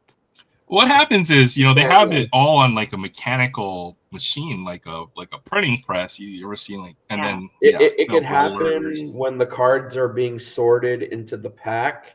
Maybe when they come down the chute or something, maybe it takes an odd turn. It could ding a corner. Also, even already being in the blaster, I mean, whoever's handling the boxes, the cases or whatever, if a case gets dropped or is that yummy? I don't know. I can't take a bite out. I tried. And I don't want to break my teeth or anything on a freaking card. It's not worth it. But yeah, whoever's handling the cases too, if they drop it or something, maybe the way the blasters move around in the case, it could jostle the packs too, and you could ding a corner. I mean, I've gotten hockey card blasters where the cards are just destroyed. Oh yeah, destroyed. Out of a pack of like an 8-card pack, maybe like 3 of them actually look good, and the rest are just wrecked. So, and the absolute worst is getting a good card in bad condition. Oh yeah, and it sucks too at hockey because out of the whole pack, you want the young gun to be in good shape, and a lot of let me show you that gun has like a curled corner or something, and you're just like, well, I'm glad it's not a big name player. I'll show you something that'll make you really sad. Oh no. It's a Canadians card. So oh no. You might be pretty sad about that one. Well, depending on the player, I mean, they were doing pretty crappy the last couple of games, so yeah, true. I'm hoping we do good this weekend. We're playing back-to-back, which sucks. Oh yeah, I forgot. You know what? My silver outbursts for Series 1 have been really good. Check this out. Oh, cool. Who is that? It's that guy. Yeah, that guy. Mr. Bedard. Got this one too. Silver Outburst. Ooh. Nazar. Oh yeah, Frank Nazar. That's good. Yeah. Those are Apparently, apparently he's really good. Yeah. I Well, didn't realize that. he's got to play into the lineup and then get a custom, and then the Blackhawks are just trash. But yeah, talent wise, he's supposed to be really good, right? So yeah, Nazar, Bedard, Korchinski, they're all like the three big young guys who are supposed to like the team's going to be built around them or something. I don't know. So. You know what? I do get a lot of Canadian stuff, I will say. Well, that's because I'm on your show a lot. So. Nice, Cole Caulfield, Red Rainbow. Well, that's a good player to have. Yeah, that's a nice one. I like that one. Yeah. I've already shown you the Slavkovsky stuff I've had. Mm-hmm. Which is I still need his young gun. Yeah, you need this one too. The canvas. Oh, the canvas young gun. That's nice. Yeah, that's sick. Where's that card? I want to be mangled and trashed. I gotta plug in my phone. Because the last thing I want is for the battery to die, and then that means the computer's gonna die. Oh dear. Well, no, it's because the internet here at work is very dodgy. Like there's nights I'll come in and I'll turn the Wi-Fi on my phone and it'll connect to the internet like that. Then there's nights I'll come in to connect to the Wi-Fi and it's like it shows, connecting, not connected, connecting, not connect. So it's like it's very weird. And tonight was one of those nights. So what I did was I'm basically hotspotting through my data for my computer to work. But if the battery dies on my phone, then the computer goes kaput. There's a couple Cole Caulfield young guns. Yeah, I had to buy mine. I never pulled mine. I'd like to get another one, and luckily the price of Caulfield's young gun has come down quite dramatically. So yeah, I mean, it's not like Zegris's young gun, which is like maybe a $10 card now. I mean, Caulfield's young gun is still like around the $40-ish range, but it's not nowhere near like what it was. Not like 100 like it used to be or whatever. Yeah. So. 2020 was stupid, wasn't it? Oh, man. My goodness, man. Man, We all went into like this frenzy. I can't wait for the day when I could get a Connor Bedard young gun for like $40. That would be nice. It's gonna happen. You know what? Did you see the Bedard young gun I picked up last week? You got a Bedard young gun? Sort of. Oh, you baited me on that one. It is though. At least I can say I pulled that one. I paid $5 for this card. Not bad. I don't think you can beat that. You know, I saw it was going for like that checklist might have been $50 when it first, when Series 2 first came out. So that was an easy pickup for $5. Oh yeah, I call that one the half Bedard young gun. Well, I told Dan because he's got a irrational hatred for Connor Bedard. I told him I got my Leo Carlson young gun. Yeah.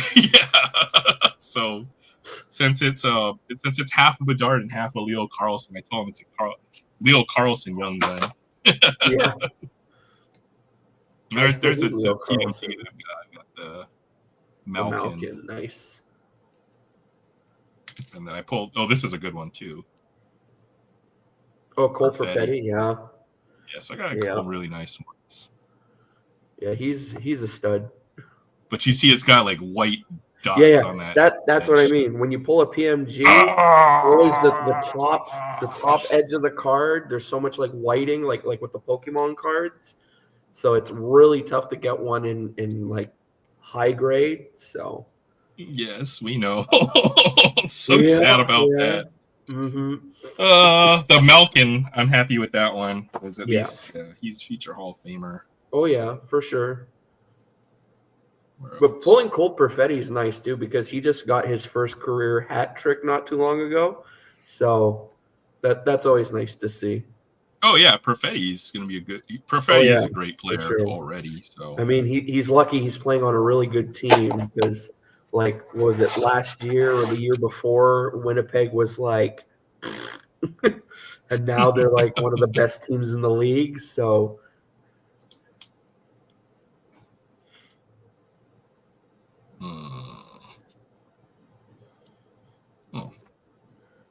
You've seen a lot of this stuff already, so I won't bore you too much. I'm looking for that Slavkovsky card that is just absolutely wrecked. Or in the words of Zira, it's all fricked up, right? So. Oh yeah. Dude, man. Oh man, yeah, this card is all fricked up. You know, if you can see, there's this giant print line that goes all the way down the side of it. Oh, print line. I don't mind up to a certain extent. No. Do you see that black line? Oh my god! This is a really its card is all fricked up. Ooh, yeah. The way the light hits it in a certain way, it's like right there. Yeah. But other than that, I mean, it's still a nice insert to pull, though. This is a base rookie parallel. That's what the rainbow or. Usually they say silver. It's a foil board. Oh, foil board. Okay. It's a parallel, the OPG. I forget what they call it for. I like the black parallels, the ones that are numbered to 100. Oh yeah, those are nice. I've got a few of those. Yeah, I have. Who was it?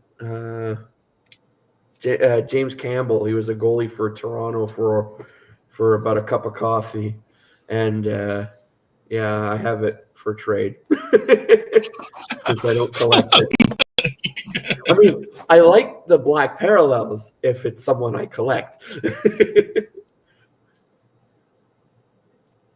Yeah, I totally Yeah. I know you've seen the Woody before. Oh, I like those. Oh yeah, the Patrick Waugh. Woody. Oh, that's nice. And that's like rookie era Patrick Waugh too. No markings on the mask yet or anything. Canadians. Oh man, that's good stuff. Yep, that's got to be one of my best hockey cards I've ever pulled. Yeah, because those are hard pulls from O-Pee-Chee. Considering that O-Pee-Chee doesn't have autographs, or they do, but they're insanely hard to pull. So any of like their really high end, like parallel stuff, if you could hit on one in a pack, yeah, you're really lucky. Like the what is it? The any of like the preview stuff, the Woody, any of those manufactured patches of like the trophy patches or whatever. Those are pretty hard to pull because they're like one in like 900 and something packs, especially if it's a legend. So, yeah. I seem to be pulling all the goalies for some reason. Like every autograph I pull is goalie. Goalies are awesome. It's my favorite position in hockey. So, is that Robin Lehner? I remember him. Nedeljkovic. Alex Nedeljkovic. He has a goal to his name now. Jacob Markstrom. Like half of my autos are freaking goalies. It's kind of weird. Samson. You got a goalie PC of. I do have a goalie PC now. Evangelista. I pulled that last year. He's pretty good. He's good for Nashville. Fiala. I remember when he played for Nashville. Kevin Fiala. Mm-hmm. Anders Lee. Boone Jenner. Jenner. No relations to the Kardashians.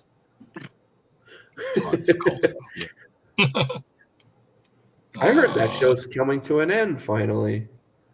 I thought that was just a group of people that were just famous. Oh, was it? Because I heard. They always had a reality show, right? With the for a while. Was it Keeping Up with the Kardashians? I heard it was coming to an end or something. I don't know. I don't. That's cool. pay attention much to that Well, yeah, I stuff. don't pay attention either, but I didn't know they actually had a show. Yeah. I thought they were just famous for. Oh no, their show now goes into what I think 6-7 seasons now or something.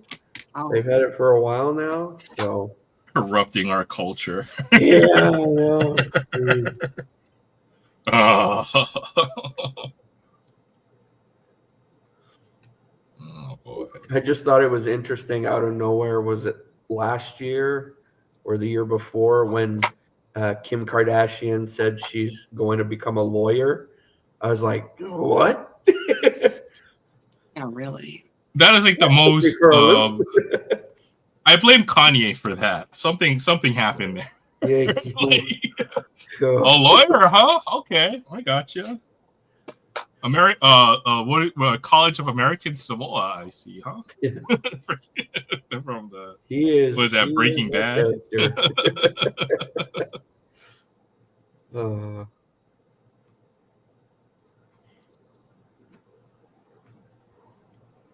Titus. Oh, hey, what's up, Titus? I'm looking down and looking up. And then see a Titus just hanging out on Sunday morning, Sunday afternoon for you, I'd imagine. Good to see you. I was mentioning in my video yesterday. I apologize, Titus, for the whole kerfuffle with the comment for the giveaway, because like I said, I double and triple checked every comment on the video, and I never saw a comment until after you actually mentioned it, and so I know YouTube lately has been out of the blue deleting comments off of videos. So, comments or they don't make it visible for whatever reason. And that's why I never saw any comments, so I apologize for that happening. So I felt bad when I read the comment later on. It goes, well, I guess mine got deleted. I was like, oh no. Well, I'll tell you something. My comments. I mean, if you look at my videos, I have comments that go for miles. Yeah, that I always get a kick out of that when like bigger channels, they're like, yeah, leave a comment below, and then someone who watches it, let's say like 3 days later, and there's already like over 1,000 comments on it. That's me. Comment, and they're like, why hasn't anyone responded to my comment? And it's like, you can't expect them to answer like over 1,000 comments. Like, oh I do. God. I do every single comment. Every single comment I respond to. Well, I'll be honest, I'm really bad with I admire that. So I do read all my comments, but I may or may not answer all but then the again, time. most of my videos get like 4 to 6 comments. So I'm like, okay, I'll sit back and I'll just start responding to everyone. This is like an image variation. I was gonna say, wait, what's going on with that picture? Okay, he's putting his jersey on. His draft day. Yeah. Sure. I have a question. Is when you said Titus, is that God is great? Yep. Yes. Okay. Well, hi, Titus. God is great. Those are the black ones you're talking about? Yeah, I like those. Those are nice. Yeah, those are nice. Pretty nice ones. My cousin was lucky. We did a video a while back when we were standing in a train station and we decided to open packs of hockey cards. And sure, why not? Because we were coming back from Toronto. We were coming back to Montreal, and we stopped in Ottawa. And when we were in Toronto, we went to the Hockey Hall of Fame. And in the gift shop at the cash, they have hockey cards.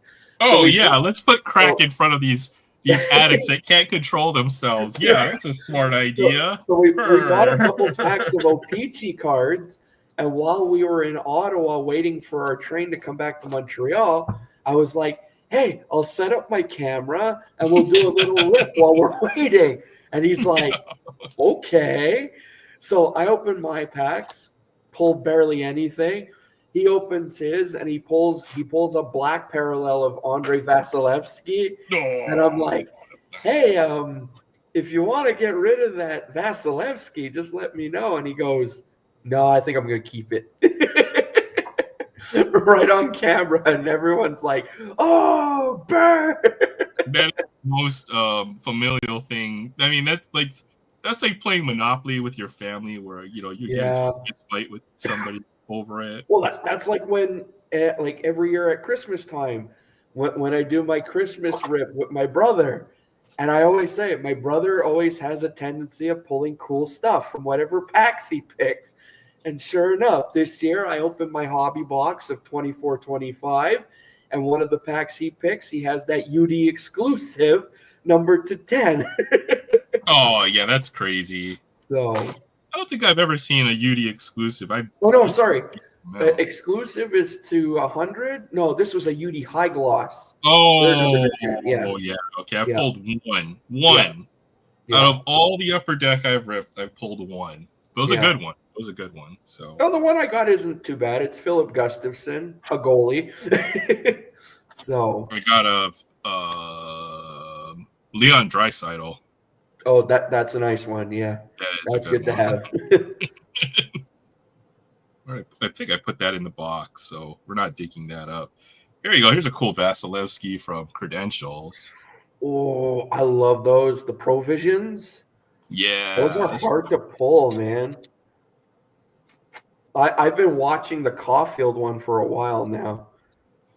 But I was underwhelmed with the pull, but this card has grown on me so much over the last couple of years. I would love to put that whole set together of any year the Provisions were out from Credential. I have one. I have the Capo Caco one. I was like, oh man, this is such a lame pull. Look at this card, blah, blah, blah. I was like, wait a minute. Okay, he's like one of the top 3 goalies in the NHL, and it's freaking amazing card. And the prices on those cards are crazy on eBay. Like the Caulfield one I've been watching for a while. I mean, that's got to be big money. Like 30 something bucks for it. I just don't feel like pulling the trigger on it yet. So the Connor McDavid one's expensive because. Well, I wonder why. Yeah. Well, like it was because the first year for Credentials, I think before Credentials came out, they did like I don't know if it was like a promo or something, and they did a provision of Connor McDavid, and that's last I checked was like $150 card. So. See, the good thing about hockey is that, a high-end single might push the three-digit ranges where, like, for, like, other sports like football or basketball, that's where it starts. You're going into, like, 4 or 5 digit cards. Oh, my goodness. Like, Trevor was showing that card that, he's already got a bid, what was it, like 22.5? Yeah. On that card? Well, I mean, don't get me wrong. If you're pulling, like, RPAs out of the cup of certain players. Oh yeah, those big cards money. Could get pretty high in price. Yeah, like but I mean, if you're pulling stuff from Ovechkin Future Watch Auto or something ridiculous exactly, like that, or Crosby or something. But I mean, if you're pulling stuff out of retail, Upper Deck Series 1, 2 extended, or in that case Credentials or whatever, you could pull some nice stuff, and it'll be like it'll be a nice insert for, let's say, under $200, and you're like, okay, I'm not breaking the bank here. So yeah, even crazy stuff, right? Like what do I have here?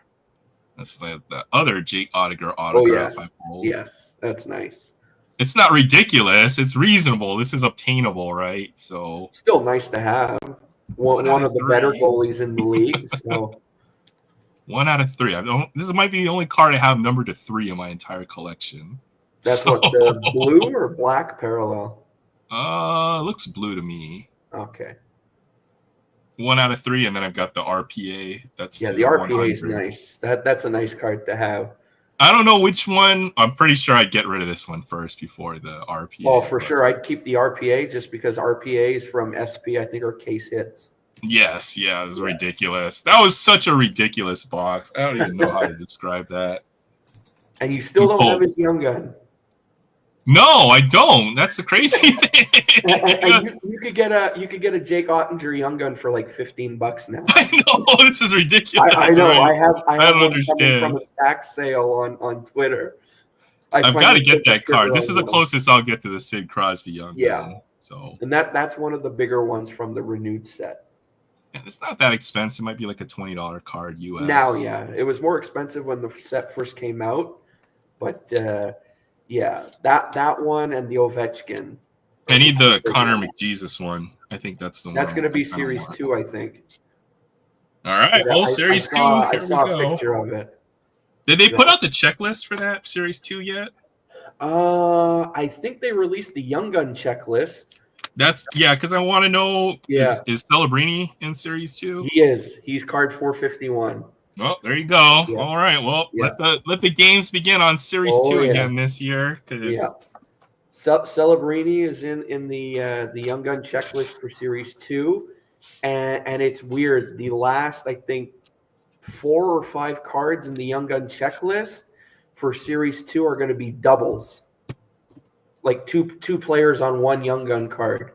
Like the checklist? No. Well, it's going to look like a checklist, but it's going to be an actual Young Gun. It's like a Young Gun tandem or Young Gun what's up, Tyler? pairings, they're calling it. What's up, Pastor It's Kev? weird. I haven't seen pictures of them yet, so I can't tell you how I feel about them, but Yeah, I don't know. It's like, we'll see. We'll give it a new shot. I guess there's too many rookies for them to put this year, so they have to get double up. Is that what's happening? They don't want to print more than 50 Young Guns per series. yeah, the last 1, 2, 3. Yeah, the last 4 cards in the 95. 60, yeah, the last Good to see you, 4 Pastor cards. Kev. Thanks for stopping by. The last 4 cards in the Young Gun checklist are called teammates, Young Gun teammates. Okay. Yeah. Okay. So, and $4.99 is going to be Celebrini and Smith on the same card. So, So he's got 2 cards then, huh? Yeah, two of the best young rookies. Well, then again, there's also Is he gonna on the be checklist too? Will he have 3 different cards with him on it, or just 2? Well, there's going to be a checklist, but I don't know who's on the checklist. Celebrini. Probably. My Probably. guessing for Series 2, well, the Series 1 checklist is, I think,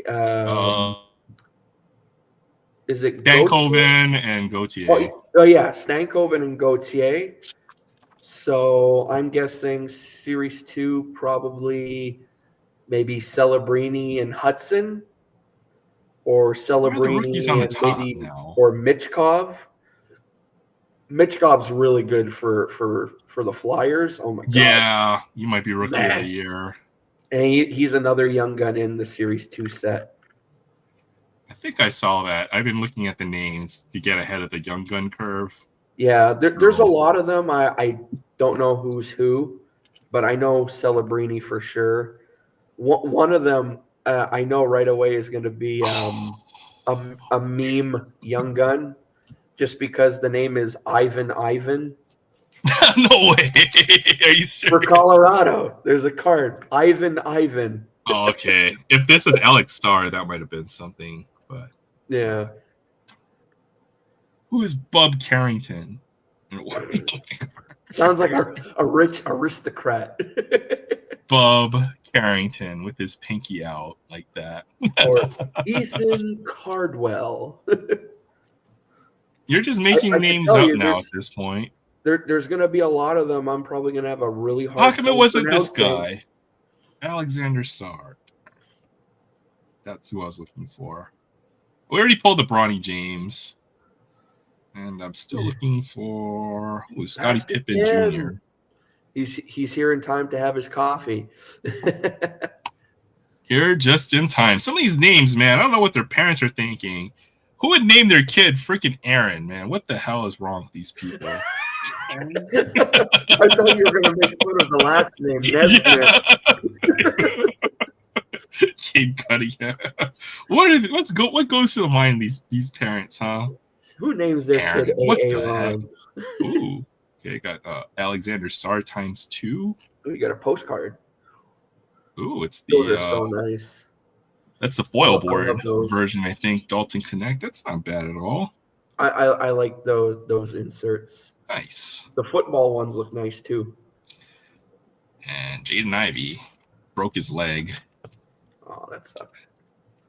Was it a car or cat I saw spelled backwards? Or oh my goodness, that is another. Was it a car or cat? Spelled backward is was it a car or cat? I saw. Both of them spell it back. Was it a car or cat I saw spelled backwards is the same thing. Ron Holland. I don't know how the rookies go. You just get random rookies in here. I don't even know how that works. Karis LeVert. Scoot Fried Henderson. But yeah, looking at the another Alexander Sarr. That's like 3. Brogdon. Looking at the Series 2 Young Guns checklist, I could tell you there's going to be a lot of hard names to pronounce. Ivan. I've got one. That's an easy one. But there's a lot of like Russian names. Oh, yeah. There's not enough vowels in their names. Is that the problem always? Yeah. Oh, Stefan Castle rookie card. There's a few decent rookies. There's no a guy big. named Maximilian. Oh, Yao. Look at that. He just put his name, Yao.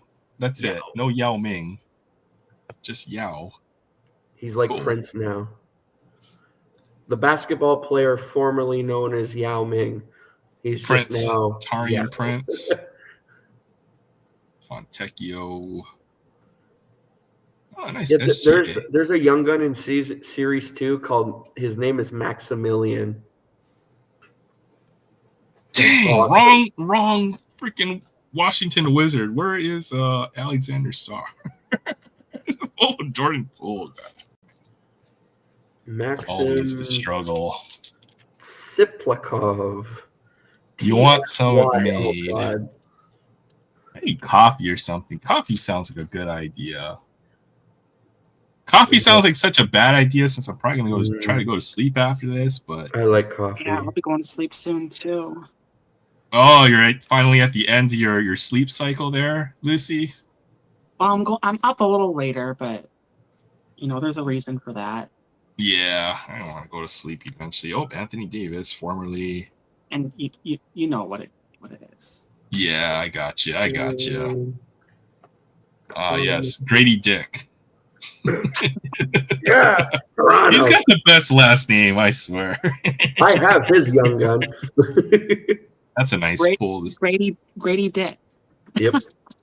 Yes, if you collect his cards, you can be a dickhead, Yep. That should be members of his fan club. Yeah, right? The dickheads, absolutely. Oh, man. I can't say I didn't steal that from Maiden, so Or, what's his name? Gosh, I can't remember. Oh, man. Yeah.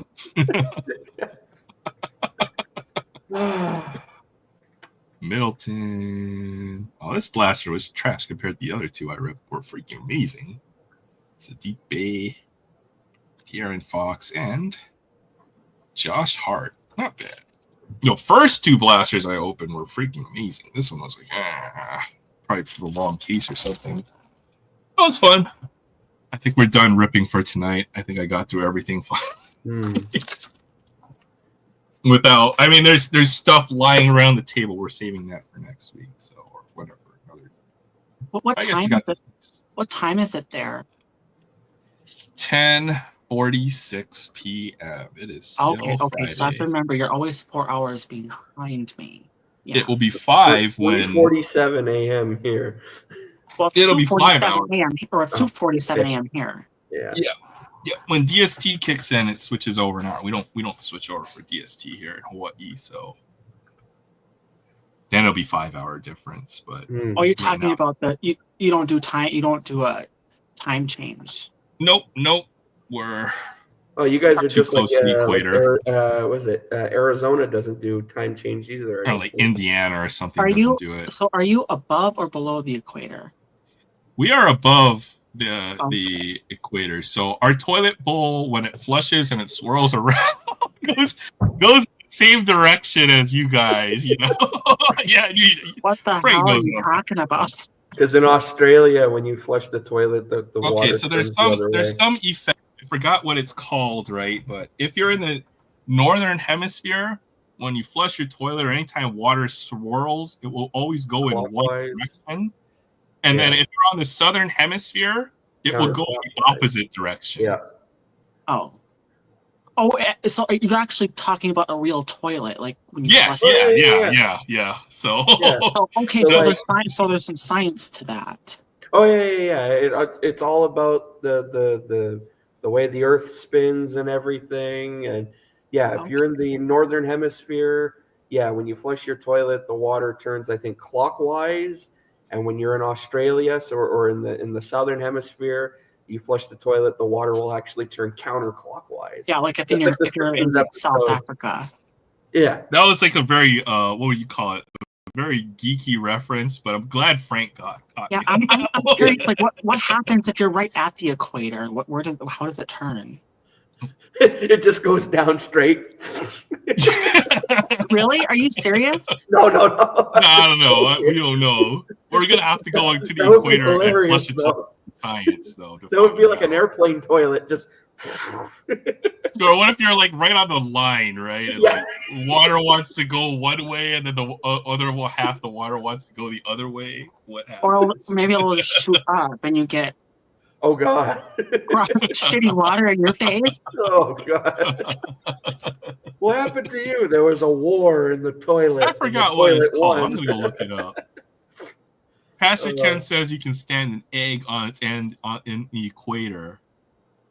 Oh, Oh, no really? way! So the way that Cool. the egg balances, it does the Ooh. same thing. Oh, okay, interesting. You know, I almost wonder if you can like when you know a broom, right? If you could just stand a broom or anything on the equator, it just stays. How the what are they? What, not gravitational pull, but like, what is it? I don't know how it's whatever's affected at the equilateral line. Hey, Oh, Aaron, that's cool. What's up? Can you pull up a picture of Lahaina Noon? What's happening, Ken? No, just to show them what Lahaina Noon looks like. Have you ever heard of that? It's basically when the sun is perfectly above your head, so there is no shadow on the ground, and it makes Oh wow. everything look neat. Oh, It's called Lahaina Noon. I didn't know about that. That is cool. how does It looks that? like a video game with like bugs or something, you know? Like Yeah, they forgot it to add basically looks shadows. like it's poorly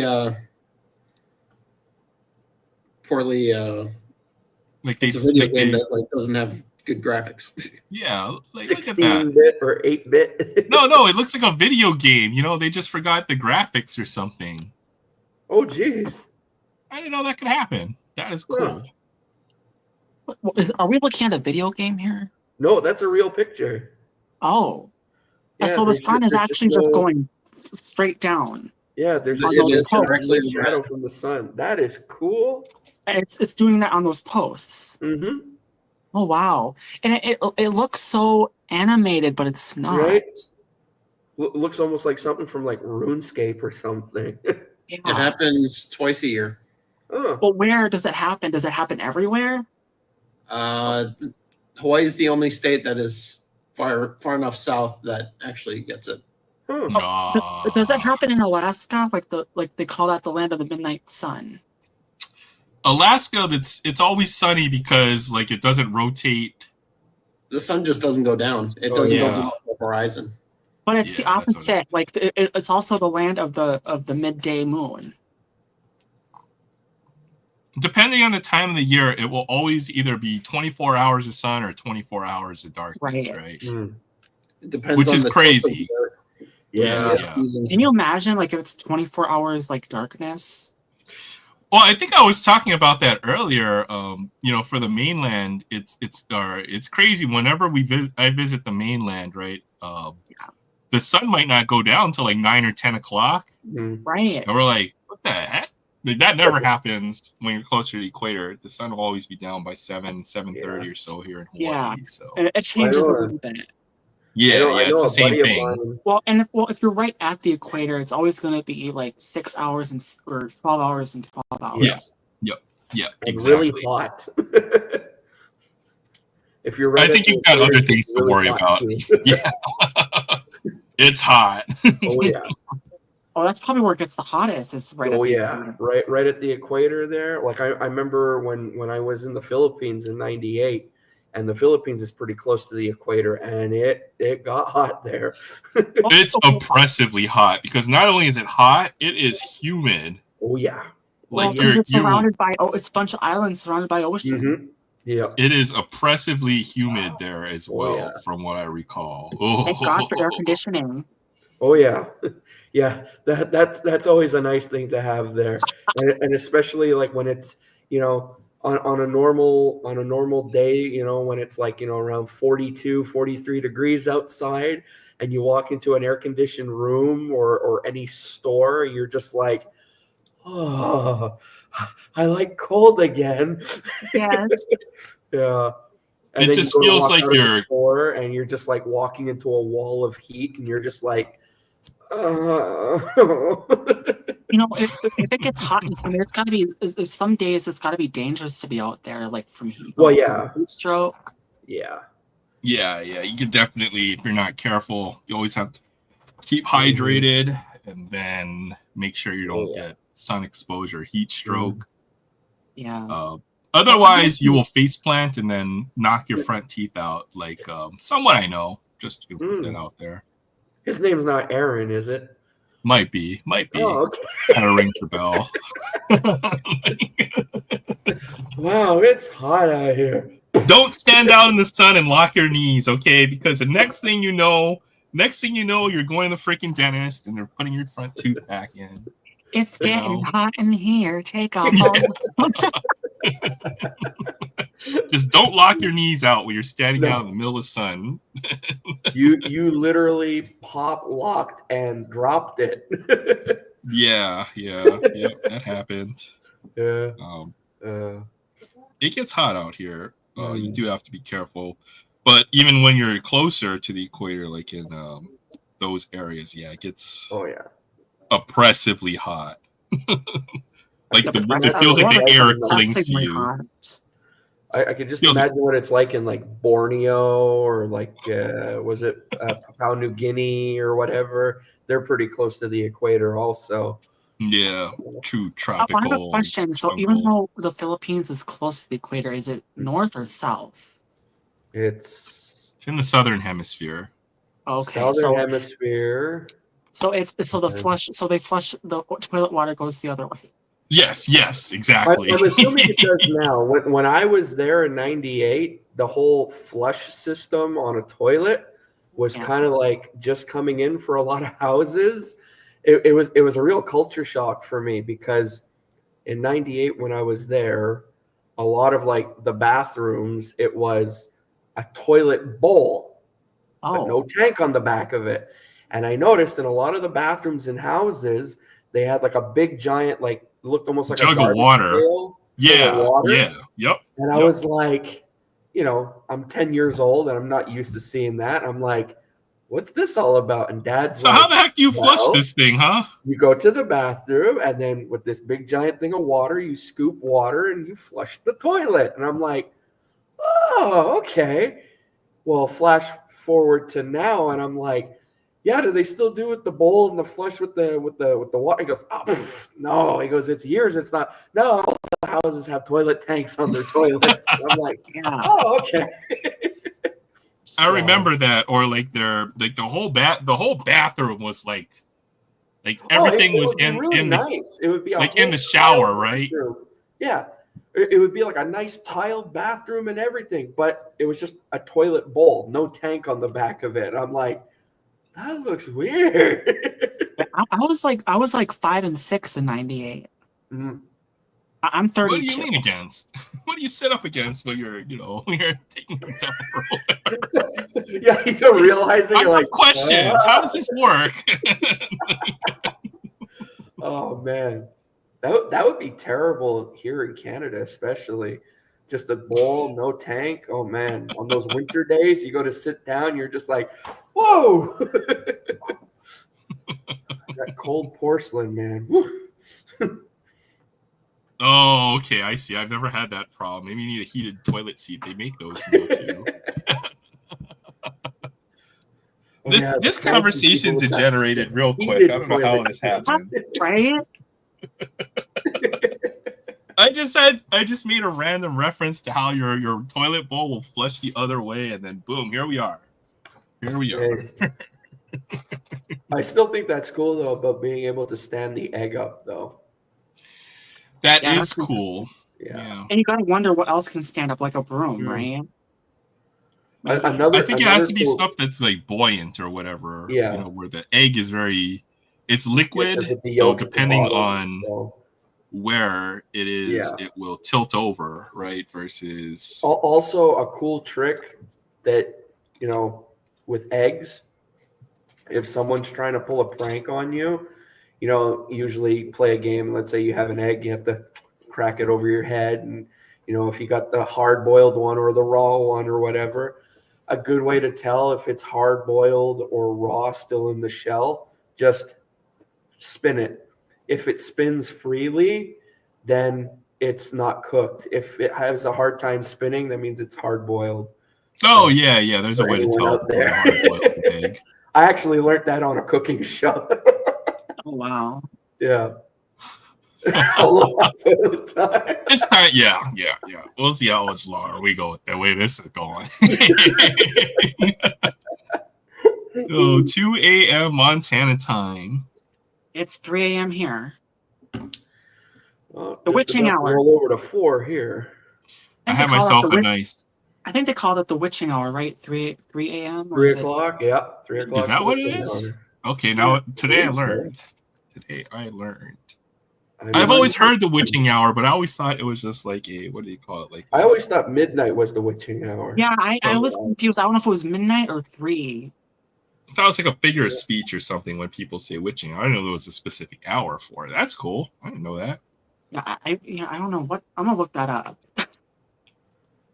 Yep. Yeah. In 3 okay. In folklore, the witching hour is a time of night when witches, demons, and ghosts are thought to be most powerful.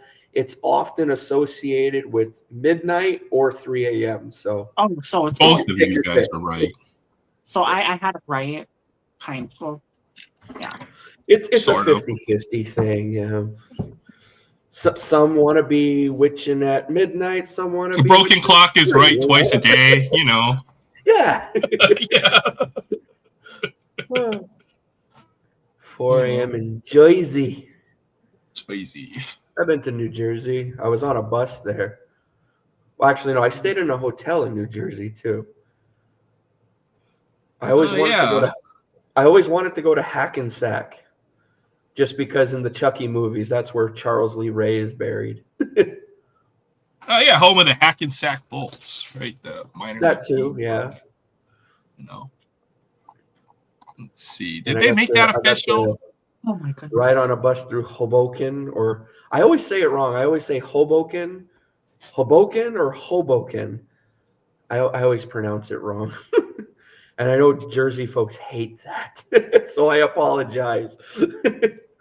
You have the Jersey accent. Jersey. Crazy.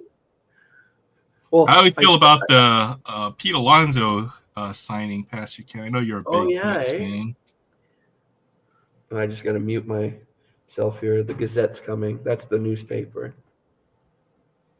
Next time you come out to Jersey, I'll give you a good tour how beautiful. But the eastern states are really pretty.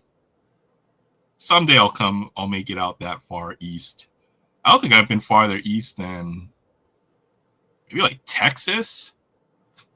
There's like half of the country I have never explored yet, so I've got to travel a little bit more.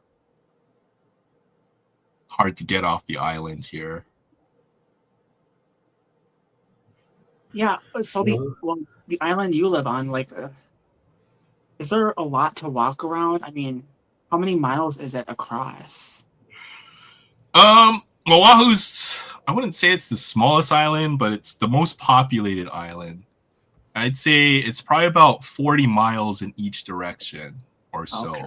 if I had to guess. So it's not that small, but you put like what is there, like 1 million people that live on Oahu? It's kind of crazy over here. So Yeah, crowded, right? you can Yeah. drive around the island in maybe 4 or 5 hours. So Yeah, Oahu is about 1,500 square kilometers. yeah, it's about there. I think Hawaii, that's like over 100 miles, I would think, right? Across. The big island, yeah, it takes a couple hours to drive. You get from one side to the other, so definitely a lot larger. Like it probably gets cold, a little colder, or when you go inland. It's crazy because, well, if you go up the mountain, you can have snow at the top of the mountain there, and then you can drive down to like the beach where it'll be scorching hot, like 80 degrees or whatever. It's kind of crazy over here. Well, what about the island you live on? Doesn't that have a mountain on it? It does, but nobody lives in the super high elevated places. So I live probably like in the dead center of the island, right between the two. Is there snow up there or no? No, it'll never snow here. If it snows, something else has already gone terribly wrong. Yeah, that's the snow will be the. Oh, okay. Well, there's snow, huh? Okay, that's the snow is above 10,000 feet. Yeah. Hey, Max Weblog, thanks for stopping by. Appreciate it. I mean, we saw Florida got snow recently, and that was weird. Now, the day we see Hawaii get snow, I'm gonna be like, oh, okay, the world's coming to an end. yeah, we'll probably be dying of dysentery or some like Oregon Trail crap. Yeah. It'll be summer problem. You shot 1,500 pounds of deer, but you can only carry 60 pounds back with you. Darn. Try crossing the river. Oh, your wheel broke. Oh, no. 3 of your oxen drowned in the river while you were trying to ford it because you're too cheap to to pay the ferryman to ferry your wagon across. I haven't played that in so long. The Oregon Trail. That might be something we need to do. Just because of the whole dysentery thing, you can find shirts online that just say, "You have died of dysentery." I always took the banker because you got the most money to start, but like you have like no practical skills or survival skills. Then everyone would just die. Oh yeah, you know what? I'm gonna ford the river here. There's some snow here right now. Yeah, there is some. It can get cold. Oh, okay. I remember even on Maui, they have a mountain in Haleakala. It's probably about, I think, 10 or 11,000 feet elevation. So you can drive up to the top of the mountain and then drive all the way down to sea level in about 2 hours or so. It's kind of you get to the top, you might get maybe light snow. It'll probably melt on impact, but if it snows up there, because it's weird, it's almost like a desert climate at that high elevation. Oh, okay. So there's no snow. It looks like you're on Mars or whatever when you reach the top of the mountain. Cool. Yeah, it's pretty cool. It's pretty cool. I've done some crazy things. No, hot, not cool, hot. Drive up to the top of the mountain, see sunset, or sunrise, and then drive down the mountain, and then go to the beach. Yeah, really screw with someone's head. Yeah, that was fun. That was a fun day. Well, it was funny because I remember when, again, in the Philippines, a lot of like my cousins and that on my, stepmom, I say mom anyway. It's a whole big thing, the whole big runaround. On mom's side of the family have never been outside of the country. So a lot of them at the time, they were like, oh, what's Canada like? What's Canada like? And when we went in 98, we had went during just after the main part of the ice storm hit here. And so we went to like one of the big supermarkets there, and we walked up to one of the beer fridges, and we're like, "You want to know what Canada's like?" And they're like, "Yeah." And my dad, he just opens the beer fridge and he goes, "Stick your head in there for about 20 seconds." And because it puts his head in and he comes back out, he's like, "Oh, it's so cold." I'm like, "Yep, that's about Canada for about 6 months out of the year." And he's like, "Oh my God." It's crazy because like I've been to not cold, but like where it gets colder, like when it's like 20 or 30 degrees out or whatever. It's like you're standing in a meat locker or something, But like I can't imagine what it's like to be like. Well, don't forget, I live in Minnesota here. We're not far from Canada. Yeah, exactly. We're supposed to get next. I think it was like next week or something. We're supposed to get 19 below. Holy cow! Yeah, no, thank you. That's cold. That is cold. Oh man, it almost got down to 60 degrees last night over here. Darn, I might have to put on my t-shirt. Oh, darn. Yeah, if it was 60 degrees here, I'd be like, we'd be in like, I'd be like in my summer dress. Mm-hmm. Yeah, that's about as cold as it gets over here. And then I guess I live in the cooler part of the island. Yeah, but like for you, 60 degrees is cold. For us right now, 60 degrees would be a warm day. Yeah. That sounds about right, man. Yeah, we're fortunate, I suppose. It never goes over 95 or so, and it never goes under 60. It always is between that temperature range. Most of the time, it's in the low 80s during the day, and then somewhere in the 70s at night. Mm-hmm. Well, it's always humid there, though, right? It's noticeably more humid. Like if you come off an airplane, you're just gonna feel it on, like the air is clinging to you. But you get used to it. You get acclimated, I guess. After a while, you don't really notice it too much. It takes a few days. And then even if we go to the mainland, the air there is so dry. Like your lips will chap. My lips will just chap up. And, well, in the summer here, it gets really humid, but that's because we have all these lakes. We are the land of 10,000 lakes. Yeah. Mm-hmm. That's why, like, whenever I hear folks in the States talk about the weather, like when you said, yeah, 60 would be nice, and then I gotta think about it in my head because I'm like, oh wait, that's Fahrenheit. 15 Celsius. So like here right now, it's -9. So that would be like 15 degrees. Holy cow. Yeah, that's and -9 for me. If I go outside right now, -9, I'm like, okay, it's not that bad out here. But like a couple days ago, it was let's see. Yeah, it was -22 here, so that's like -7. Yeah, I think what is that's it? A good question. 0 degrees Celsius is 32 degrees in Fahrenheit. 32, yeah. That's freezing. That's a good question. When is the best time to visit Hawaii? There's a lot of tourists that come in during the winter months, so it does get a little bit more crowded. So it does tend to be a little bit more expensive during those months. But if you want the summer climate in the middle of winter, that would be the best time. It just depends on what you want from a Hawaii trip. I would think the best month, summer's always busy because folks have summer vacation.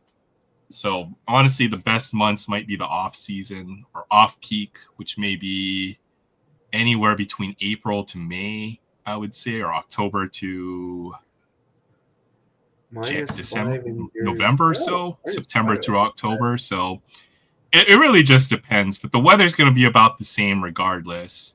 Might be a few degrees hotter or cooler.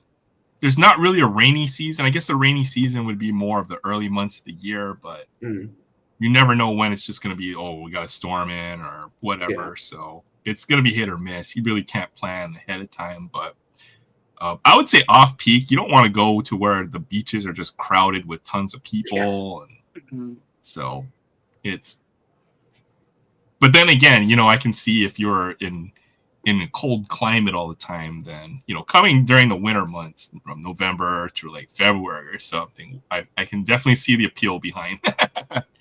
So It's Well, kind of like Minnesota- when a lot of people go to Florida around that time too. So Florida, Hawaii, yeah. Well, Call Minnesota, them the snowbirds. we get this like massive bipolar weather. It's really cold in the winter and really hot in the summer. Yeah. Yeah, I've seen mainland where it gets up, 100. Oh, it's gotten up to Oh, 100 degrees here in Minnesota in the Like- summer. How does that even happen? That's crazy. Because it'll never get over 95 or so here in Hawaii. That's about wow. as hot as it'll ever get. Yeah, it We gets never hot. have like It a gets heat hot here wave. in the summer. Yeah. Well, yeah, in Minnesota, you get some of that harsh winter because like Winnipeg is right above you guys, and Yeah. Winnipeg is like one of the coldest places in Canada during the winter. So a lot of that filters down. So, yeah. What do they call that? The you just get the Winterpeg. storm. Winterpeg. They call it Winnipeg Winterpeg because winters there are brutal. Oh my god. Yeah, I'm you guys happy get snow days and snowstorms and all that stuff. Like, I We can't get even imagine. we get snow, we get tornadoes. It's like, you want everything? Come to Minnesota. Oh we don't God, get why would you hurt- want to live I there? will say we don't get hurricanes. I mean, you're pretty Okay, much- okay, yeah, you got that Yeah. one. you're pretty much as far away from an ocean as you can get, and believe it or not, I've never been to the ocean. Oh, Interesting. Yeah, just like I've only seen snow like once in my entire life, so Yeah. got that. it's like, yeah, last week when I was at Walmart, I found some snow in the fridge. No. Need a tour if I come. Yeah, we definitely meet up. I'm not sure how much time I'll be able to get off of work, but definitely maybe put aside like a day on the weekend or something to hang out. What am I doing Swimming that? in the ocean was interesting for me because in the Philippines, ocean at the beaches, and I totally didn't take into consideration that it was salt water. So I went under the water and I opened my eyes. That wasn't fun. You get used to Oh, it. You get man. used to the salt water. Just It don't drink the burns. salt water. No. It burns. It doesn't burn. It's not that bad. Yes.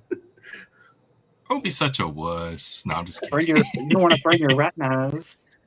It's like chlorine in the pool. I'd rather open my eyes under in salt water than in a pool full of chlorine, chlorinated water.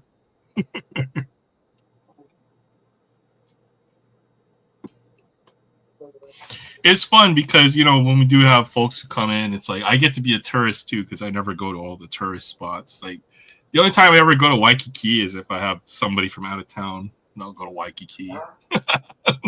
Ooh. See, I think of Waikiki and I think of like 60s surf music. It's crazy over there. I don't even know. It's like a foreign country when I go there in Waikiki. I swear. Like, it's just like I don't even know how to explain it. Wait, to where now? What's like a foreign country? Waikiki is the most famous tourist destination, I suppose, for Oahu, right? That's where all the hotels are. Okay. That's where the beach is. Waikiki Beach is famous. And you always see it if you're, all the tourists end up there. So I'm just reading the chat. In Jersey, we get everything: hurricanes, earthquakes, snowstorms, tornadoes. why the heck would you want to live there is my question. Someone's got to cheer for the hockey team. Well, let me ask you this. Do you ever get tornadoes there, like anywhere on the Hawaii Islands? I've seen tornadoes offshore, but they're very rare. Yeah. It's not like we're going to get a tornado that's going to like destroy the island, but they've been known to happen to see But you tornadoes. Yeah, I mean know like they've been known. water I know they've been spouts? known to happen in the UK too, but they're rare there too. I've never seen like a real tornado, but you can see where the wind starts to swirl and stuff to pick things up. We get dust devils and water spouts mostly. Yeah, But see, there there have you been go. occasions where there's damaging tornadoes, but it's nowhere near like the Midwest. Yeah, well, Yeah, it's not like Twister where your house is going to get. It might pull wrecked. off a couple of shingles, not take your whole house down. well, Mm. Tornado It's not Alley. going I to think send a that's cow like flying. Tornado Yeah, Alley. Tornado Alley. That's I think it's mostly Kansas. Yeah. Well, like Oklahoma, the southern eastern states. Yeah. Iowa. Yeah, that whole crevice there. Yeah. Yeah. Well, even part of Minnesota, like the bottom Mm. part. Yeah. Yeah, I'm doing good, man. I hope you're doing good. I know you're kind of taking a break from all the other stuff. So good to see you hanging out with us here, Kevin. Appreciate you. Yeah, dunk your face in a bowl of chlorine. It's not that bad. Seawater's not that bad. I swear.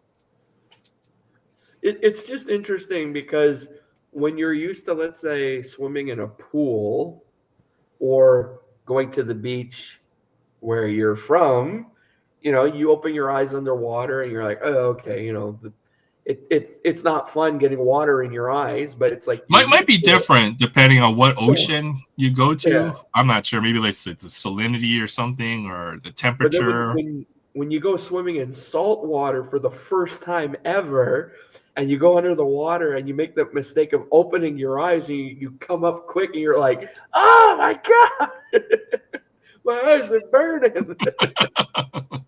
Oh man. I do want to visit the Dead Sea one day because I want to experience that floating on the water because there's so much salt in the water.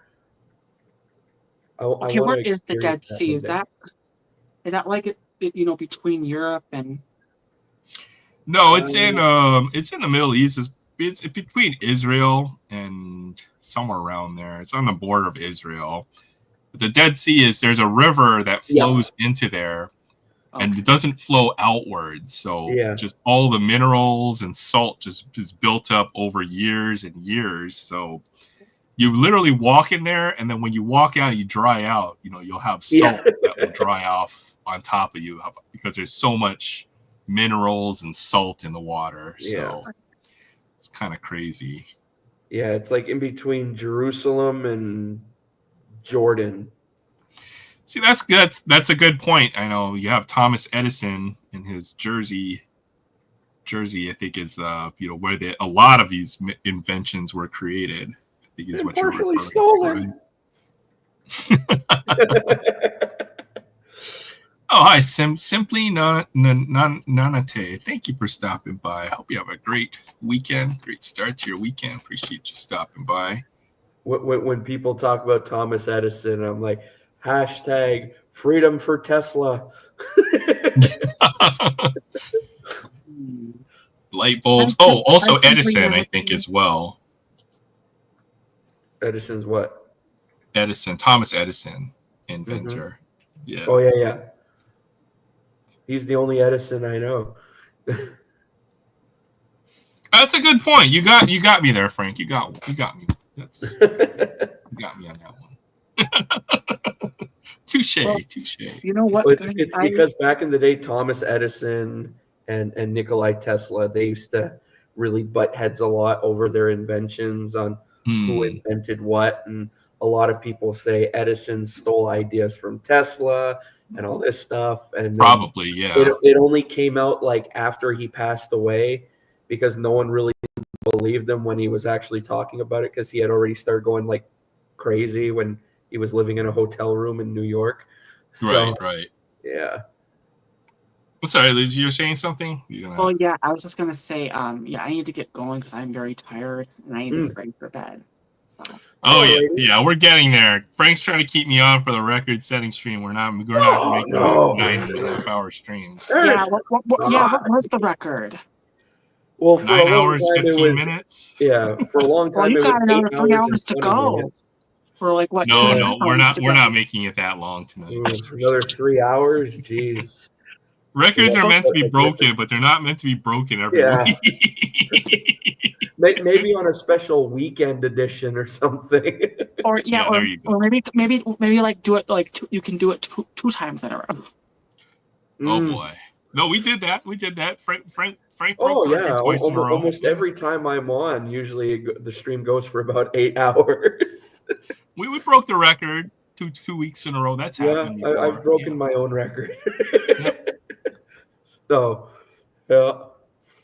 So yeah, I'm gonna get going. So good night. Well, yeah, thanks for stopping by. I hope everything goes well for you. With ya. See you next time. Always a pleasure.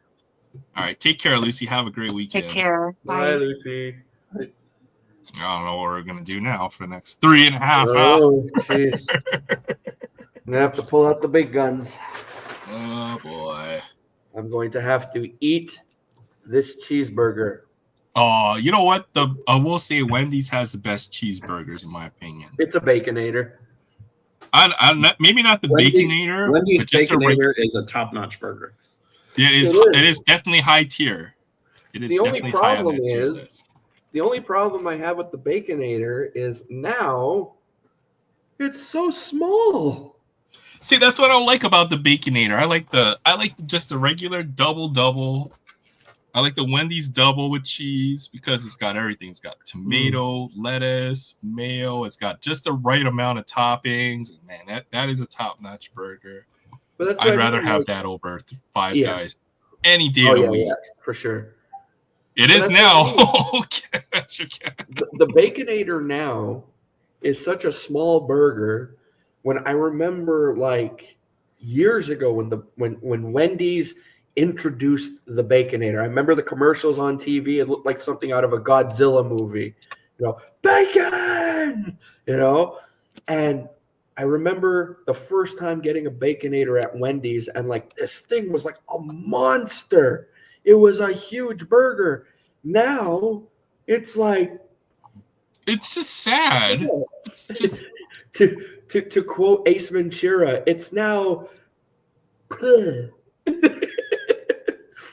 somebody had a picture of like a fillet of fish, and it like covered up like his like 3 knuckles of his hand. It looked like a tiny like. Okay. I have to find a picture of that for you somewhere. In 2025, who is going to McDonald's to order a fillet of fish? I'm just saying, you know what? I like to mix it up every once in a while. I'll No mix it up one- every once in a while. No one gets the fillet of fish is on the menu to look at and go, oh yeah, they got the fillet of fish. Yeah.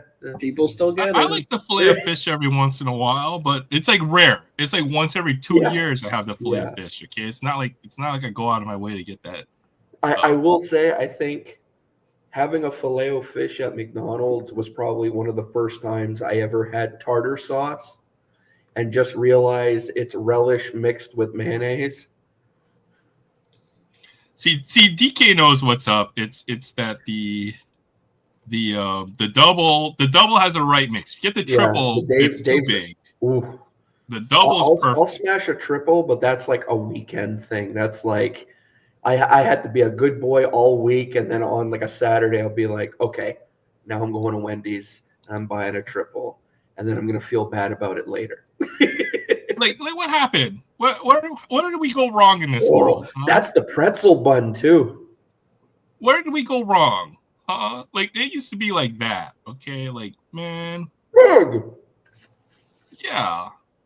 That you opened that up. You said that was a Baconator. I was just shaking my head, man. I did like the pretzel bun. They had like a pretzel bun with like mushrooms and like the cheese. It was like a sauce almost. Like a Swiss Swiss Yeah, burger. that was Oh, that was good too. And I'm a guy who I rarely eat mushrooms. I'm not a big mushroom fan.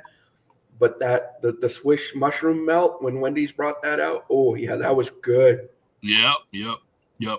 Wendy's is top tier fast food, no doubt in my mind. Yep. You know what else? You can even swap out. You're not gonna get home because you got a long drive. You just swap your fries out for a freaking cup of chili. Okay, so then you got chili Wendy's and you chili. got a burger. Wendy's chili is very good. I still love getting a baked potato from from Wendy's. Plain. And if you want to feel really some butter, oh yeah. If you want to go past, where you just order a Diet Coke because you want to save on calories or something, because you want to be healthy. Yeah, swap your fries out for a salad, huh? So that, have your Wendy's salad. triple, Wendy's triple burger with extra cheese and bacon, and the salad and a Diet Coke. There's a Homer moment right there. Oh man, yep, that's what it was, man. Yeah. Frank was proving that You dip anything into the frosty, but it has to be the chocolate frosty. Chocolate frosty and the fries. And what's good about it is because normally Wendy's has this thing about putting just the right amount of salt on their fries. So when you start dipping your fries into the frosty, after you finish your fry, the salt has melted the frosty and you can drink it like a milkshake. Oh, yeah. Yep. I used to customize. I used to have like the Wendy's customization. So I get like the value meal, and then I get a frosty instead of a soda, and I get the chili instead of French fries. And that was the way to go, man. It's like I remember when Wendy's used to have their biggie items.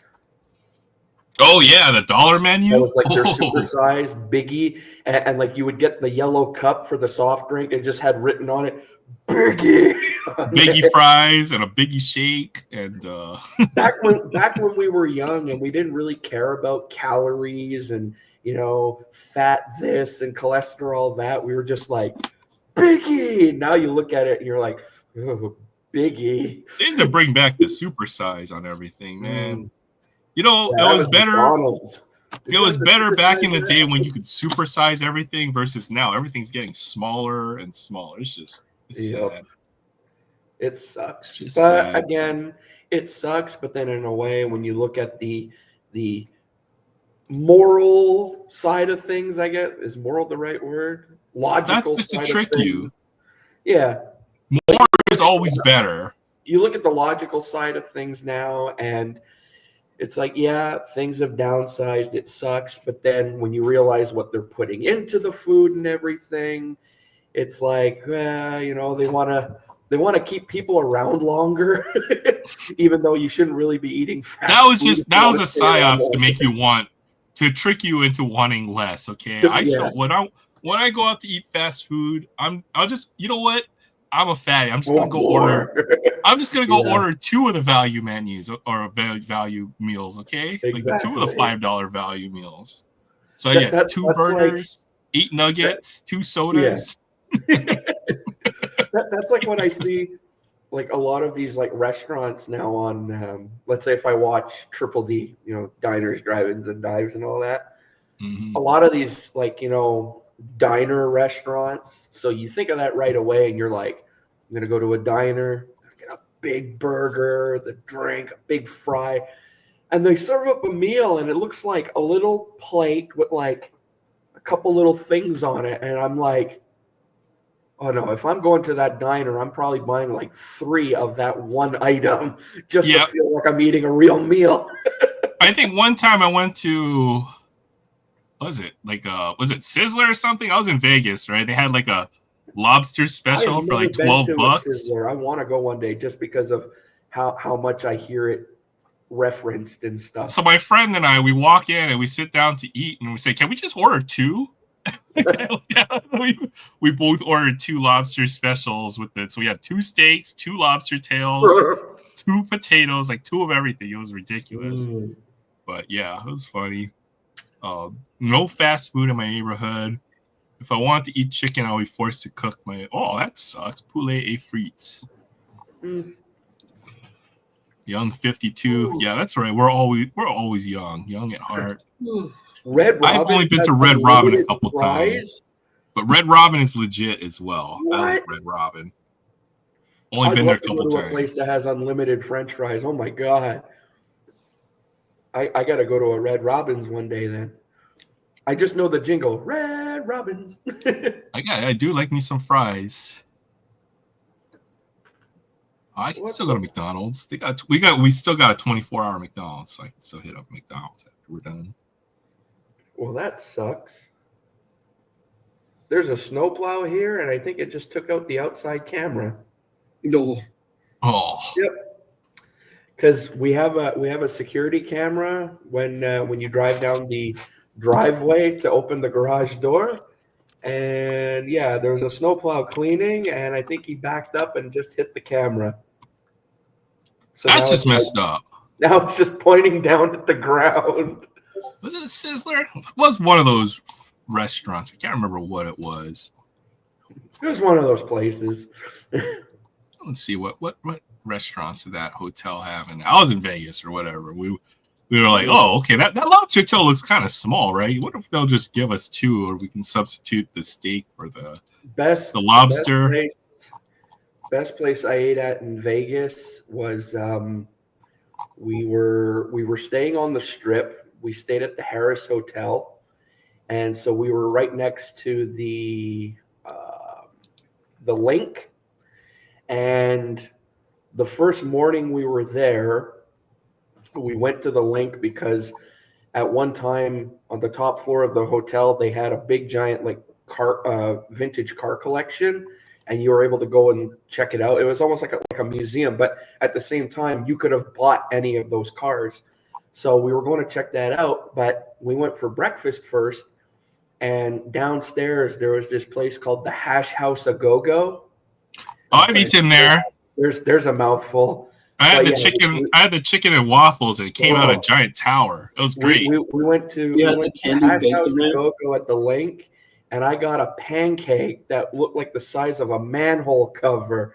This thing was huge, and they bring it to me, and it has this one little plop of butter on it, and they bring me the little metal container of maple syrup, and they go, "Here you go," and I'm just like, okay.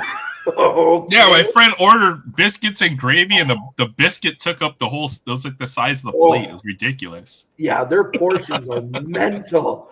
And I think I got through half of it, and this couple comes in. They sit in the booth next to us, and they're looking over like, "Is he actually going to finish that thing?" No, you don't finish your food. I did. Thanks, Fabian. Have a great weekend, Fabian. Take care. Later, Fabian.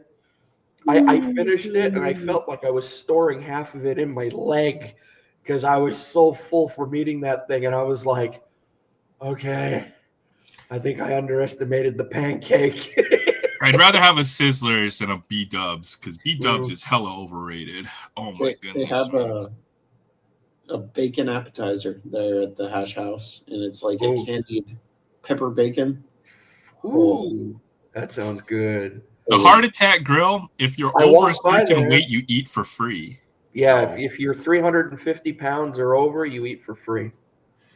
So you got that going for you. There's a scale outside the door. You can weigh yourself.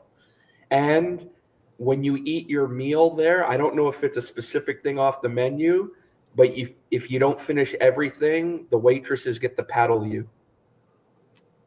Yes, I think that's a thing.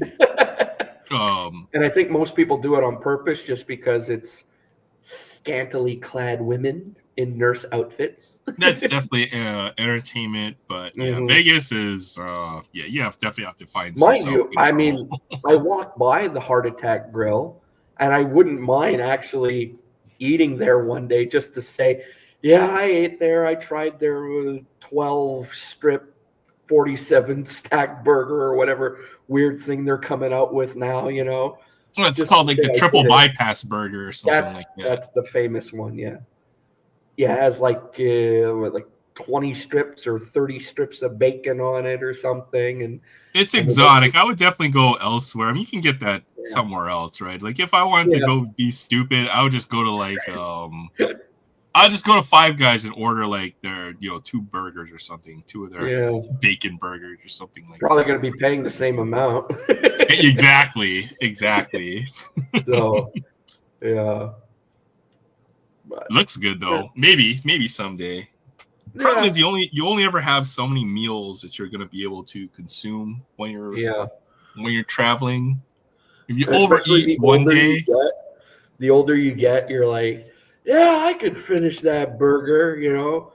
Like, You're not like 20 anymore, you know. Or the if you overeat on one meal, you won't be able to go and enjoy the next meal. So you always have to keep that in balance when you go out to eat. Like, dude, you almost passed out from breakfast. You're gonna attempt that for lunch?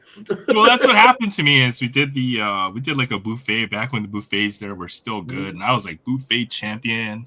I had like 4 plates of prime rib, and then and then the next meal, like we went to a really nice restaurant. I don't want to eat. I was no way, can't eat any, and then I missed out on a good meal because I overate.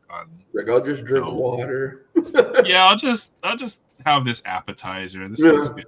And no, I'm not going to eat anything. So that was another thing about Vegas too, because while we were there, I've heard so much about the Vegas buffets at the different casinos.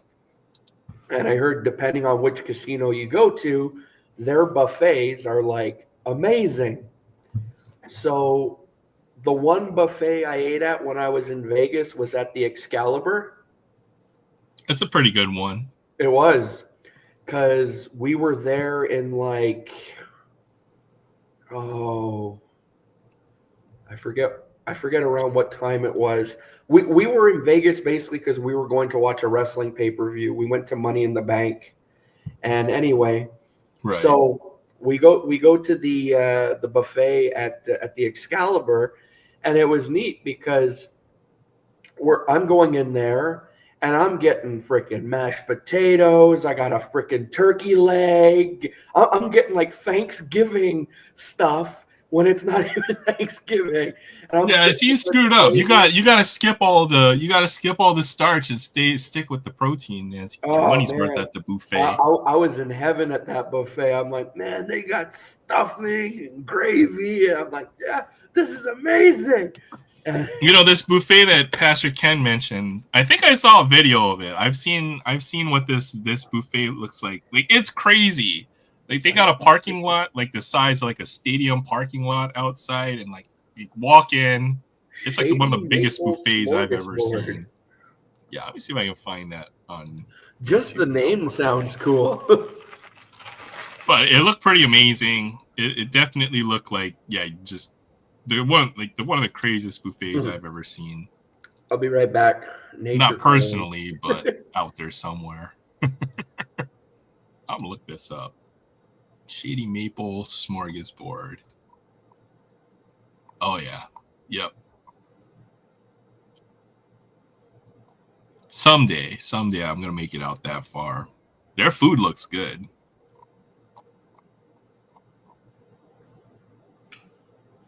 Aaron, you gotta come out to Vegas in November.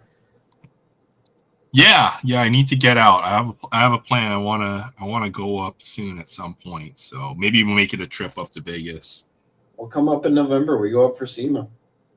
Okay. That sounds like a fun time.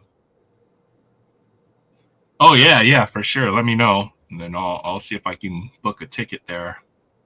Yeah, save a little money beforehand. Can get you a ticket, maybe into the show. Okay, yeah, heck yeah, we'll find a way. Some ideas for the Z. The Z is like rotting in my parking stall right now. I haven't driven it for a minute, so my BRZ too. I've got to get it up and running again. Honestly, I'll probably have to go and have it towed, and then have a mechanic drain everything out, put everything back in, and then it'll be good to go. But it's been sitting for a minute. Yeah, there are other stores around that they own. Go on your birthday, it's free. I'm gonna go to Lancaster, Pennsylvania, just for the buffet. SEMA, I've never been to SEMA. I know you go up. Do you go up every year for that, or? Yes. Okay. It's a blast. It's a lot of fun, but it is a lot of walking. Yeah, I think I'd be doing that maybe like one day or something, and then I'd go and do other things. But yeah, I'd definitely go and check it out with you. That would be fun. You'd be surprised. You'd probably do it 2 or 3 days just because of how much stuff there is to do. I can imagine. But then again, there's so much stuff to do in Vegas. So if I did that and then wanted to do everything else, I'd have to book at least 4 days or so. Mm-hmm. And then Vegas was fun. I mean, when I was there, I think I mentioned it before, but I had the ultimate tourist moment, and that was we walked out of the hotel. So it's the first real day in Vegas, so we're just taking it in, and like we walk out, and just up the street we could see where the Mirage was, and I know the Mirage was famous for having that volcano outside. I never got to see it go off though. And so we walk out of our hotel, and I see this guy walking by, and he has a Budweiser in his hand, and I'm like it's not. Yeah, that's right. You can drink out on the street, I'm like, and then you can smoke in the the casinos. morning, and this guy's drinking a Bud already. I'm like, what? So I stop him and I ask him. I was like, hey, I noticed you're drinking a beer. He goes, yeah. I'm like, you don't have to put it in like a paper bag or anything. And he starts laughing. He goes, you're from out of town, aren't you? I'm like, yeah. He goes, I can tell. And he goes, no, man. He goes, you could drink openly here. I'm like, good to know. And a couple doors down, there was. It wasn't that, or the giant margaritas that everyone's got in their That's hand. basically what I got, because there was our hotel, and then in between, there was a White Castle next door, a Panda Express, and a McDonald's. And I think next to the White Castle, there was like a place where you could go get like, slushies and stuff. And you could also get alcoholic slushies. And I got this big, long plastic cup, and I got a banana daiquiri in it. And I'm just walking up the strip. I'm sucking on that. I'm just like, this is awesome. Yeah, I would avoid those. I won't, man. That's way too much. Yeah. You're just going to feel sick after you drink something Too like much that. sugar. Well, I got lucky. I didn't feel sick, but the downer was the cup was so big, and the straw that comes with it was too short. So now I'm like, I'm trying to get the stuff from the bottom. I got completely trashed playing video poker because they had the margarita mixer, and I could see it mixing in the background.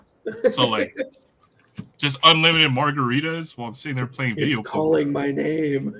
You actually went outside in Vegas? See, that's the other thing. I'll just stay in the casino all day if you don't stop. The AC in the casinos are amazing. But yeah, I went out, went looking around. I mean, went to go to check out the fountain show at the Bellagio, of course, and just walk up and down the strip a bit, and then what was it? We went to Fairmont Street. I didn't do the zip line or anything, but we were just walking down Fairmont Street. I got my picture taken with $1 million at Binion's Casino. Mind you, it's $1 million in cash, but it's all encased in like acrylic. So yeah. It's a free picture, so I'm like, yeah, what the hell? I can actually say I walked into the Golden Nugget, which has been referenced so many times in songs and stuff, and they have the world's largest Golden Nugget there on display. They've got that. It's a nice casino. It's the best casino downtown, in my opinion. So I like the Golden Nugget too, because you walk in and they have all those vintage slot machines on display when you walk in, and I think that's a nice touch. So Main Street Station has a lot of vintage. Oh yeah, they got that whole section. Do they still have the section where it's still all coin operated? I don't know if they have a whole section. I think most of the poker machines over there are still coin op. I think so. Okay, yeah, I like Main Street. These were strictly all the display, and like they had machines there like from like the 50s and that, and like they're really nice. So yeah. Most locals will stay downtown or any property owned by Boyd Casinos. That's usually where all the locals from Hawaii. So I've run into my uncle checking in. I didn't even know he was gonna be there in town. I'm like, I was at the Orleans. I'm like checking out. He's checking. Oh wait, what? Uncle, what you doing over here? I didn't know you're gonna be in Vegas. It's kind of a open secret that it's not a Vegas trip until you see somebody you know. Or you go to play craps and you're like playing with all like your friends of your friends or something when you're at the table. Yeah, what are you doing here? Yeah, it's crazy over there. But it's all the Boyd casinos, so Orleans, and then a lot of the ones downtown Fremont, California, Main Street. So we all They got have our a Voyager special deal rewards. for Hawaii. Yeah, they even have like a special like restaurants in there that cater to Hawaii food taste. It's pretty awesome. Mm. You can get oxtail stew or oxtail soup in like the California or something. Oh, nice. I just thought it was neat because we went to Binion's, we went to the Golden Nugget, and then from there, right near the end, there's the what is it called? Is it the Pioneer? Which I think is like Pioneer. one of the oldest casinos in that One of the area. older ones that's still there. So Or we went to the Queens. Pioneer to check it out, and then there's this plaque on the street outside. It's the location of the very first telephone in Vegas, and I'm like, "Ooh, cool!"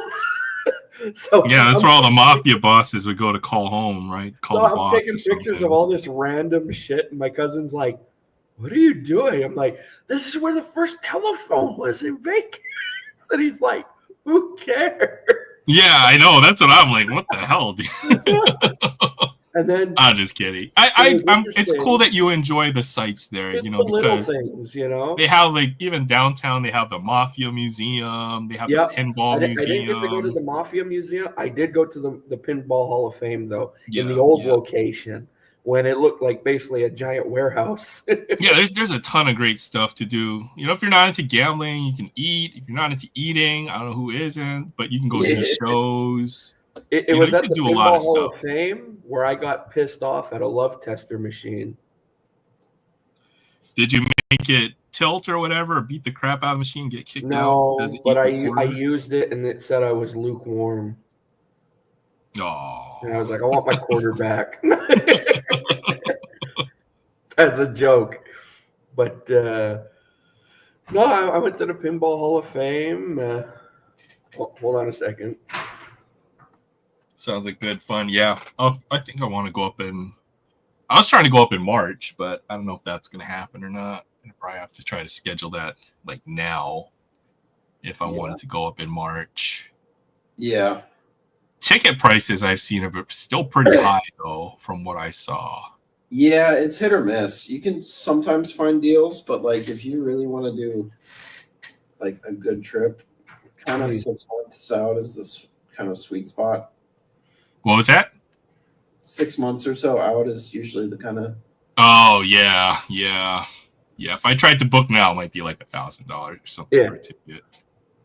And one of the coolest things that caught my eye in Vegas, again, at the end of Fremont Street, I'm standing there and I'm like, this building looks very familiar. And I'm standing in front of the Plaza Hotel and I'm looking up and I'm like, this ain't the Plaza. This is Biff's Hotel. Oh yeah. Well, I mean, it's Biff's Hotel famous from Back sites, to the right? Future. For sure. There's a bunch of hotels over there that are all over the movies. Yeah. Outside Main Street is in Casino. When it's really? right outside Main Street. Yep. Oh, nice. I always like that when I go somewhere and you stumble upon like a filming location or something. But it was just because the building is so iconic, and from watching Back to the Future so many times, I'm standing there looking and I'm like, holy shit. They had to have some building, right, to film it in front of, so that makes sense. And then I found out later on the Plaza is where Penn and Teller performed. So yeah, I saw Penn and Teller. It was a pretty good show. I wanted to so bad, but I couldn't get tickets.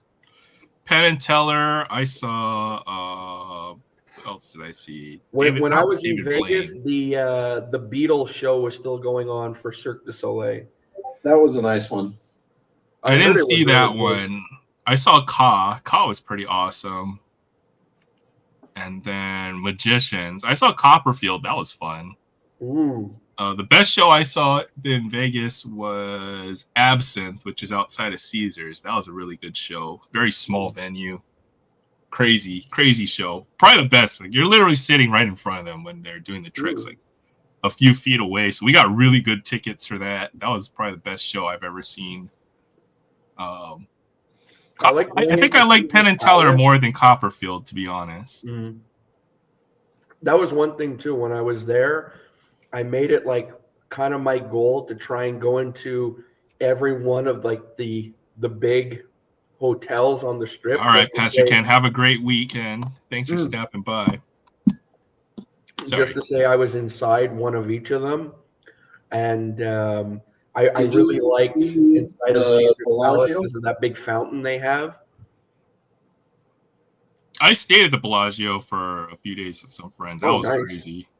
My favorite in the Bellagio is the glass sculpture in the lobby.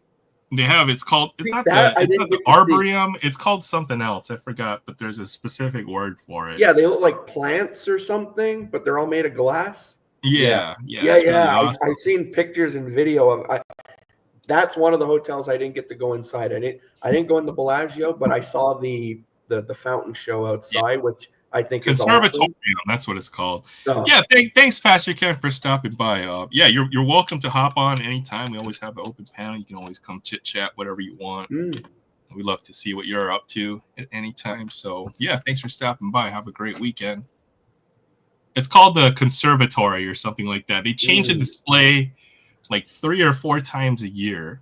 So you have to go during the time where they're not changing the display because it might be not open for like a couple weeks here and there while they get it, but it changes, and it's definitely one of the nicest things to check out when you're in Vegas. But I would not like the Bellagio is a little too busy for me, to be honest. It's because of that damn fountain outside. Everyone wants to clamor around the damn thing just to see the water going to the music. Well, it's one of the big casinos on the strip. So like the Bellagio, Caesar's Palace. I could say that I was in, well, obviously the Harris because I stayed there. I was in the Link. I was at Caesar's Palace. Didn't go in the Bellagio. I didn't go into the Mirage. I didn't go into the Wynn. I went into MGM because I wanted to see the famous MGM Grand. I went in there. I was inside New York. Excalibur. MGM Grand, I have good memories. I had a nice jackpot right while I was waiting for my friend to go see Copperfield. So. Nice. I was got inside a nice New little York, hand pay on the Buffalo machine. That always comes in handy in Vegas. It was like $2,600 or something like that. $5. Freaking monster bonus. I have hit one hand pay ever. I know that's the only hand pay I've ever gotten too, and it was on a Buffalo machine. Like I just saw rows of buffaloes twice, and then it was just like, how much is 262,000 pennies? Oh, that was a great day. Surprisingly, a lot. Yeah. Well, that's huge. That's like 560x on one spin. That's definitely a jackpot. So it was a nice win right there. Didn't cover my losses for the trip because of, believe it or not, but it never does. Nope. It was nice. It was nice to get a little bit back. Yeah. Go see Copperfield. Yeah. Oh, sorry. Sushi restaurant, and then go to see Copperfield after. That was a good night, my friend. So, and then we stayed up until like 7 o'clock in the morning playing roulette, like idiots. Oh yeah, because New York, it's like Vegas. It's like being in New York. It's like a city that never sleeps. Well, they make it so that you can't find the entrances easy. You'll never see a clock on the wall in Las Vegas. The lighting is always the same. Like. They make it so you lose track of time. That's the whole very goal. Stimulating. It is a little different now post-COVID. Yeah, probably. But yeah, it's still somewhat like that. But like, you know how all the restaurants used to be 24 hours? Oh, stuff like that no longer is how it used to be. Hopefully someday it'll pick up to where it was, because Vegas has changed so much. Yeah, like Vegas back when I was younger, I would always want to go, but not so much now because of how much it's changed. Like you used to think of Vegas as a destination you could go there and get a lot for the money that you bring with you, but Vegas now is overpriced. The gambling isn't fun. You have to pay for your drinks. Like it's just no fun. So I'm not interested in Vegas as much. The It's machines are it's one of the tighter. many places in the world where you could gamble your life away, drink early in the morning, see a nearly topless women and homeless all at the same time, and in probably the same spot. Yeah, for sure. Yeah, that's one thing that got me in a city that was so like much built off of money and the gambling and whatnot. Seeing the now it's called the unhoused situation in Vegas, and I was like, "Ooh, this is Well, interesting." here's the thing: they put up all these billion-dollar hotels and properties, and it gets nicer and nicer. But Yeah, you know, Drive all of the off the value. strip a little Hold on, bit, hold and on, hold then on. you see some stuff. Hold on. Yeah, all the value that you're putting into, you know, it's not going back to you in comps or, Yeah, you know, you're getting a good deal on the buffet. It's going to building all these buildings or, you know, into the property owners. So it's a shame. Vegas has changed a lot over the last few years. Yeah. So not somewhere I considered like I have to go nowadays. No. Well, I kind of witnessed a nothing bad, but it was one of those like, ooh, I don't see that at home moments. Anytime you have money, right? I mean, you're always going to bring out the worst in people. Yeah, I was at the opposite end of the strip, near the Stratosphere, and that's a definitely. Yeah, you went too far. That is way too far. By myself. Like Circus is like the end of the strip for me. Okay, you don't go past like Circus. That's it. And always because Circus is still fun to play at. Because that day, I went to the Vegas Comic Con, and my cousin and his buddy from work who was with us, they went on a nice all day bus tour, and they went to the Grand Canyon. And so after I'm done at the con and everything, I'm like, well, Vegas has a monorail, so I'm like, I'm gonna hop on the monorail just for fun, you know. So it's stopping at all the hotels at the Aria and all this stuff, and the last stop is where the Stratosphere is. So I'm like, okay, and I get off the monorail, and I see like right at the base of the Stratosphere, there's a 50s style McDonald's, and I'm like, oh, cool. I feel like they built all the tourist traps just for you, Frank. I swear, I'm standing there on the corner. I'm standing outside the McDonald's. I'm taking pictures of it because they got a nice 55 Chevy parked out front. And I feel like they made every tourist trap just exactly to like draw your attention. I felt like I was in American Graffiti. It was beautiful. You also don't realize just how far away it is because the Stratosphere is so damn tall. Yeah. It's fun. I've been to the top, and your ears pop in that elevator. But that is the fastest, scariest elevator I've ever been on, because you go up like 100 and however many floors, like 20 something seconds. Like that elevator is scary. Fast. Yeah.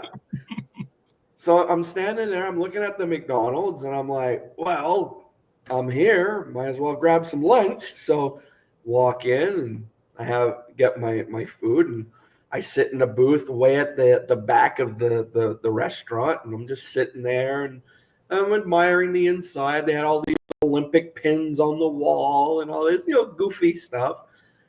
But then outside the McDonald's, there's a bunch of people hanging out, and they're waiting. It looked like something out of a movie. You think of LA, people hanging around waiting. Oh, like the zombie apocalypse where you're stuck in a mall or something? More along the lines of like, when you see a lot of people hanging out, they're waiting to get picked up to, go work or whatever.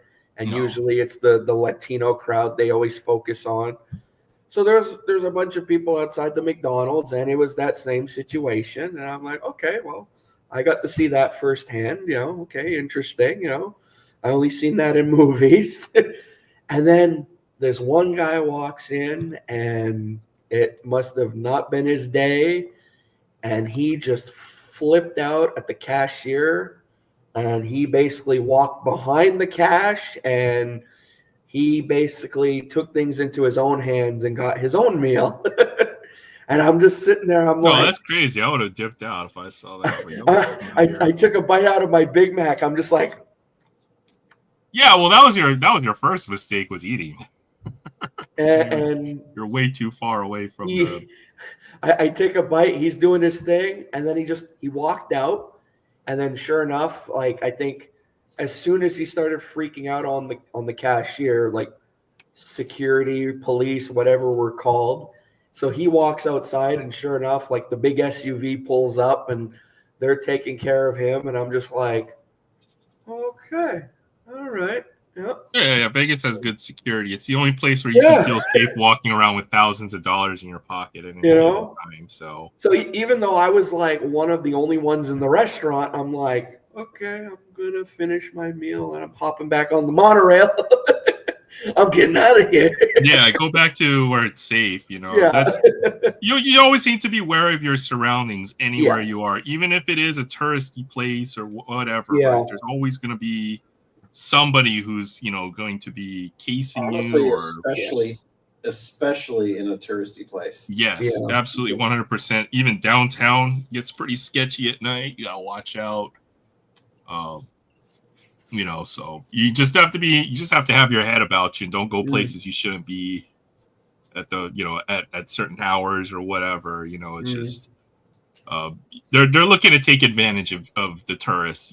So you don't want to get got is the what you're looking for, right? Well, I found that out at the Vegas sign.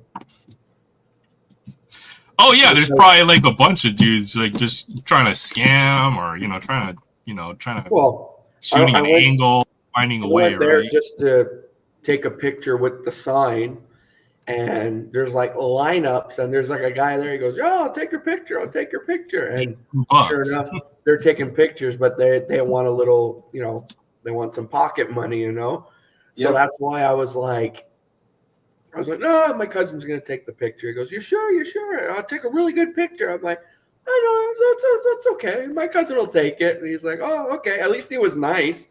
So, and we got that. I got the one picture, and I was like, "Okay, cool. I got my picture with the sign. We're out of here." And then we dipped into Mandalay Bay, and I was telling my cousin, I was like, out of all the hotels on the Strip, this place has the best coconut water.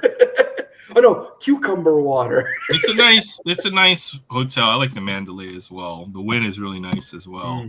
Well, at Mandalay Bay, that's where I met Pete Rose. So, I think he does his little almost there was a memorabilia store there, and apparently he would do meet and greets there all the time. And just so happened while we were there, he was doing one, and I was like, "Hell yeah, I'm going to meet Pete Rose." That's cool. So, yeah.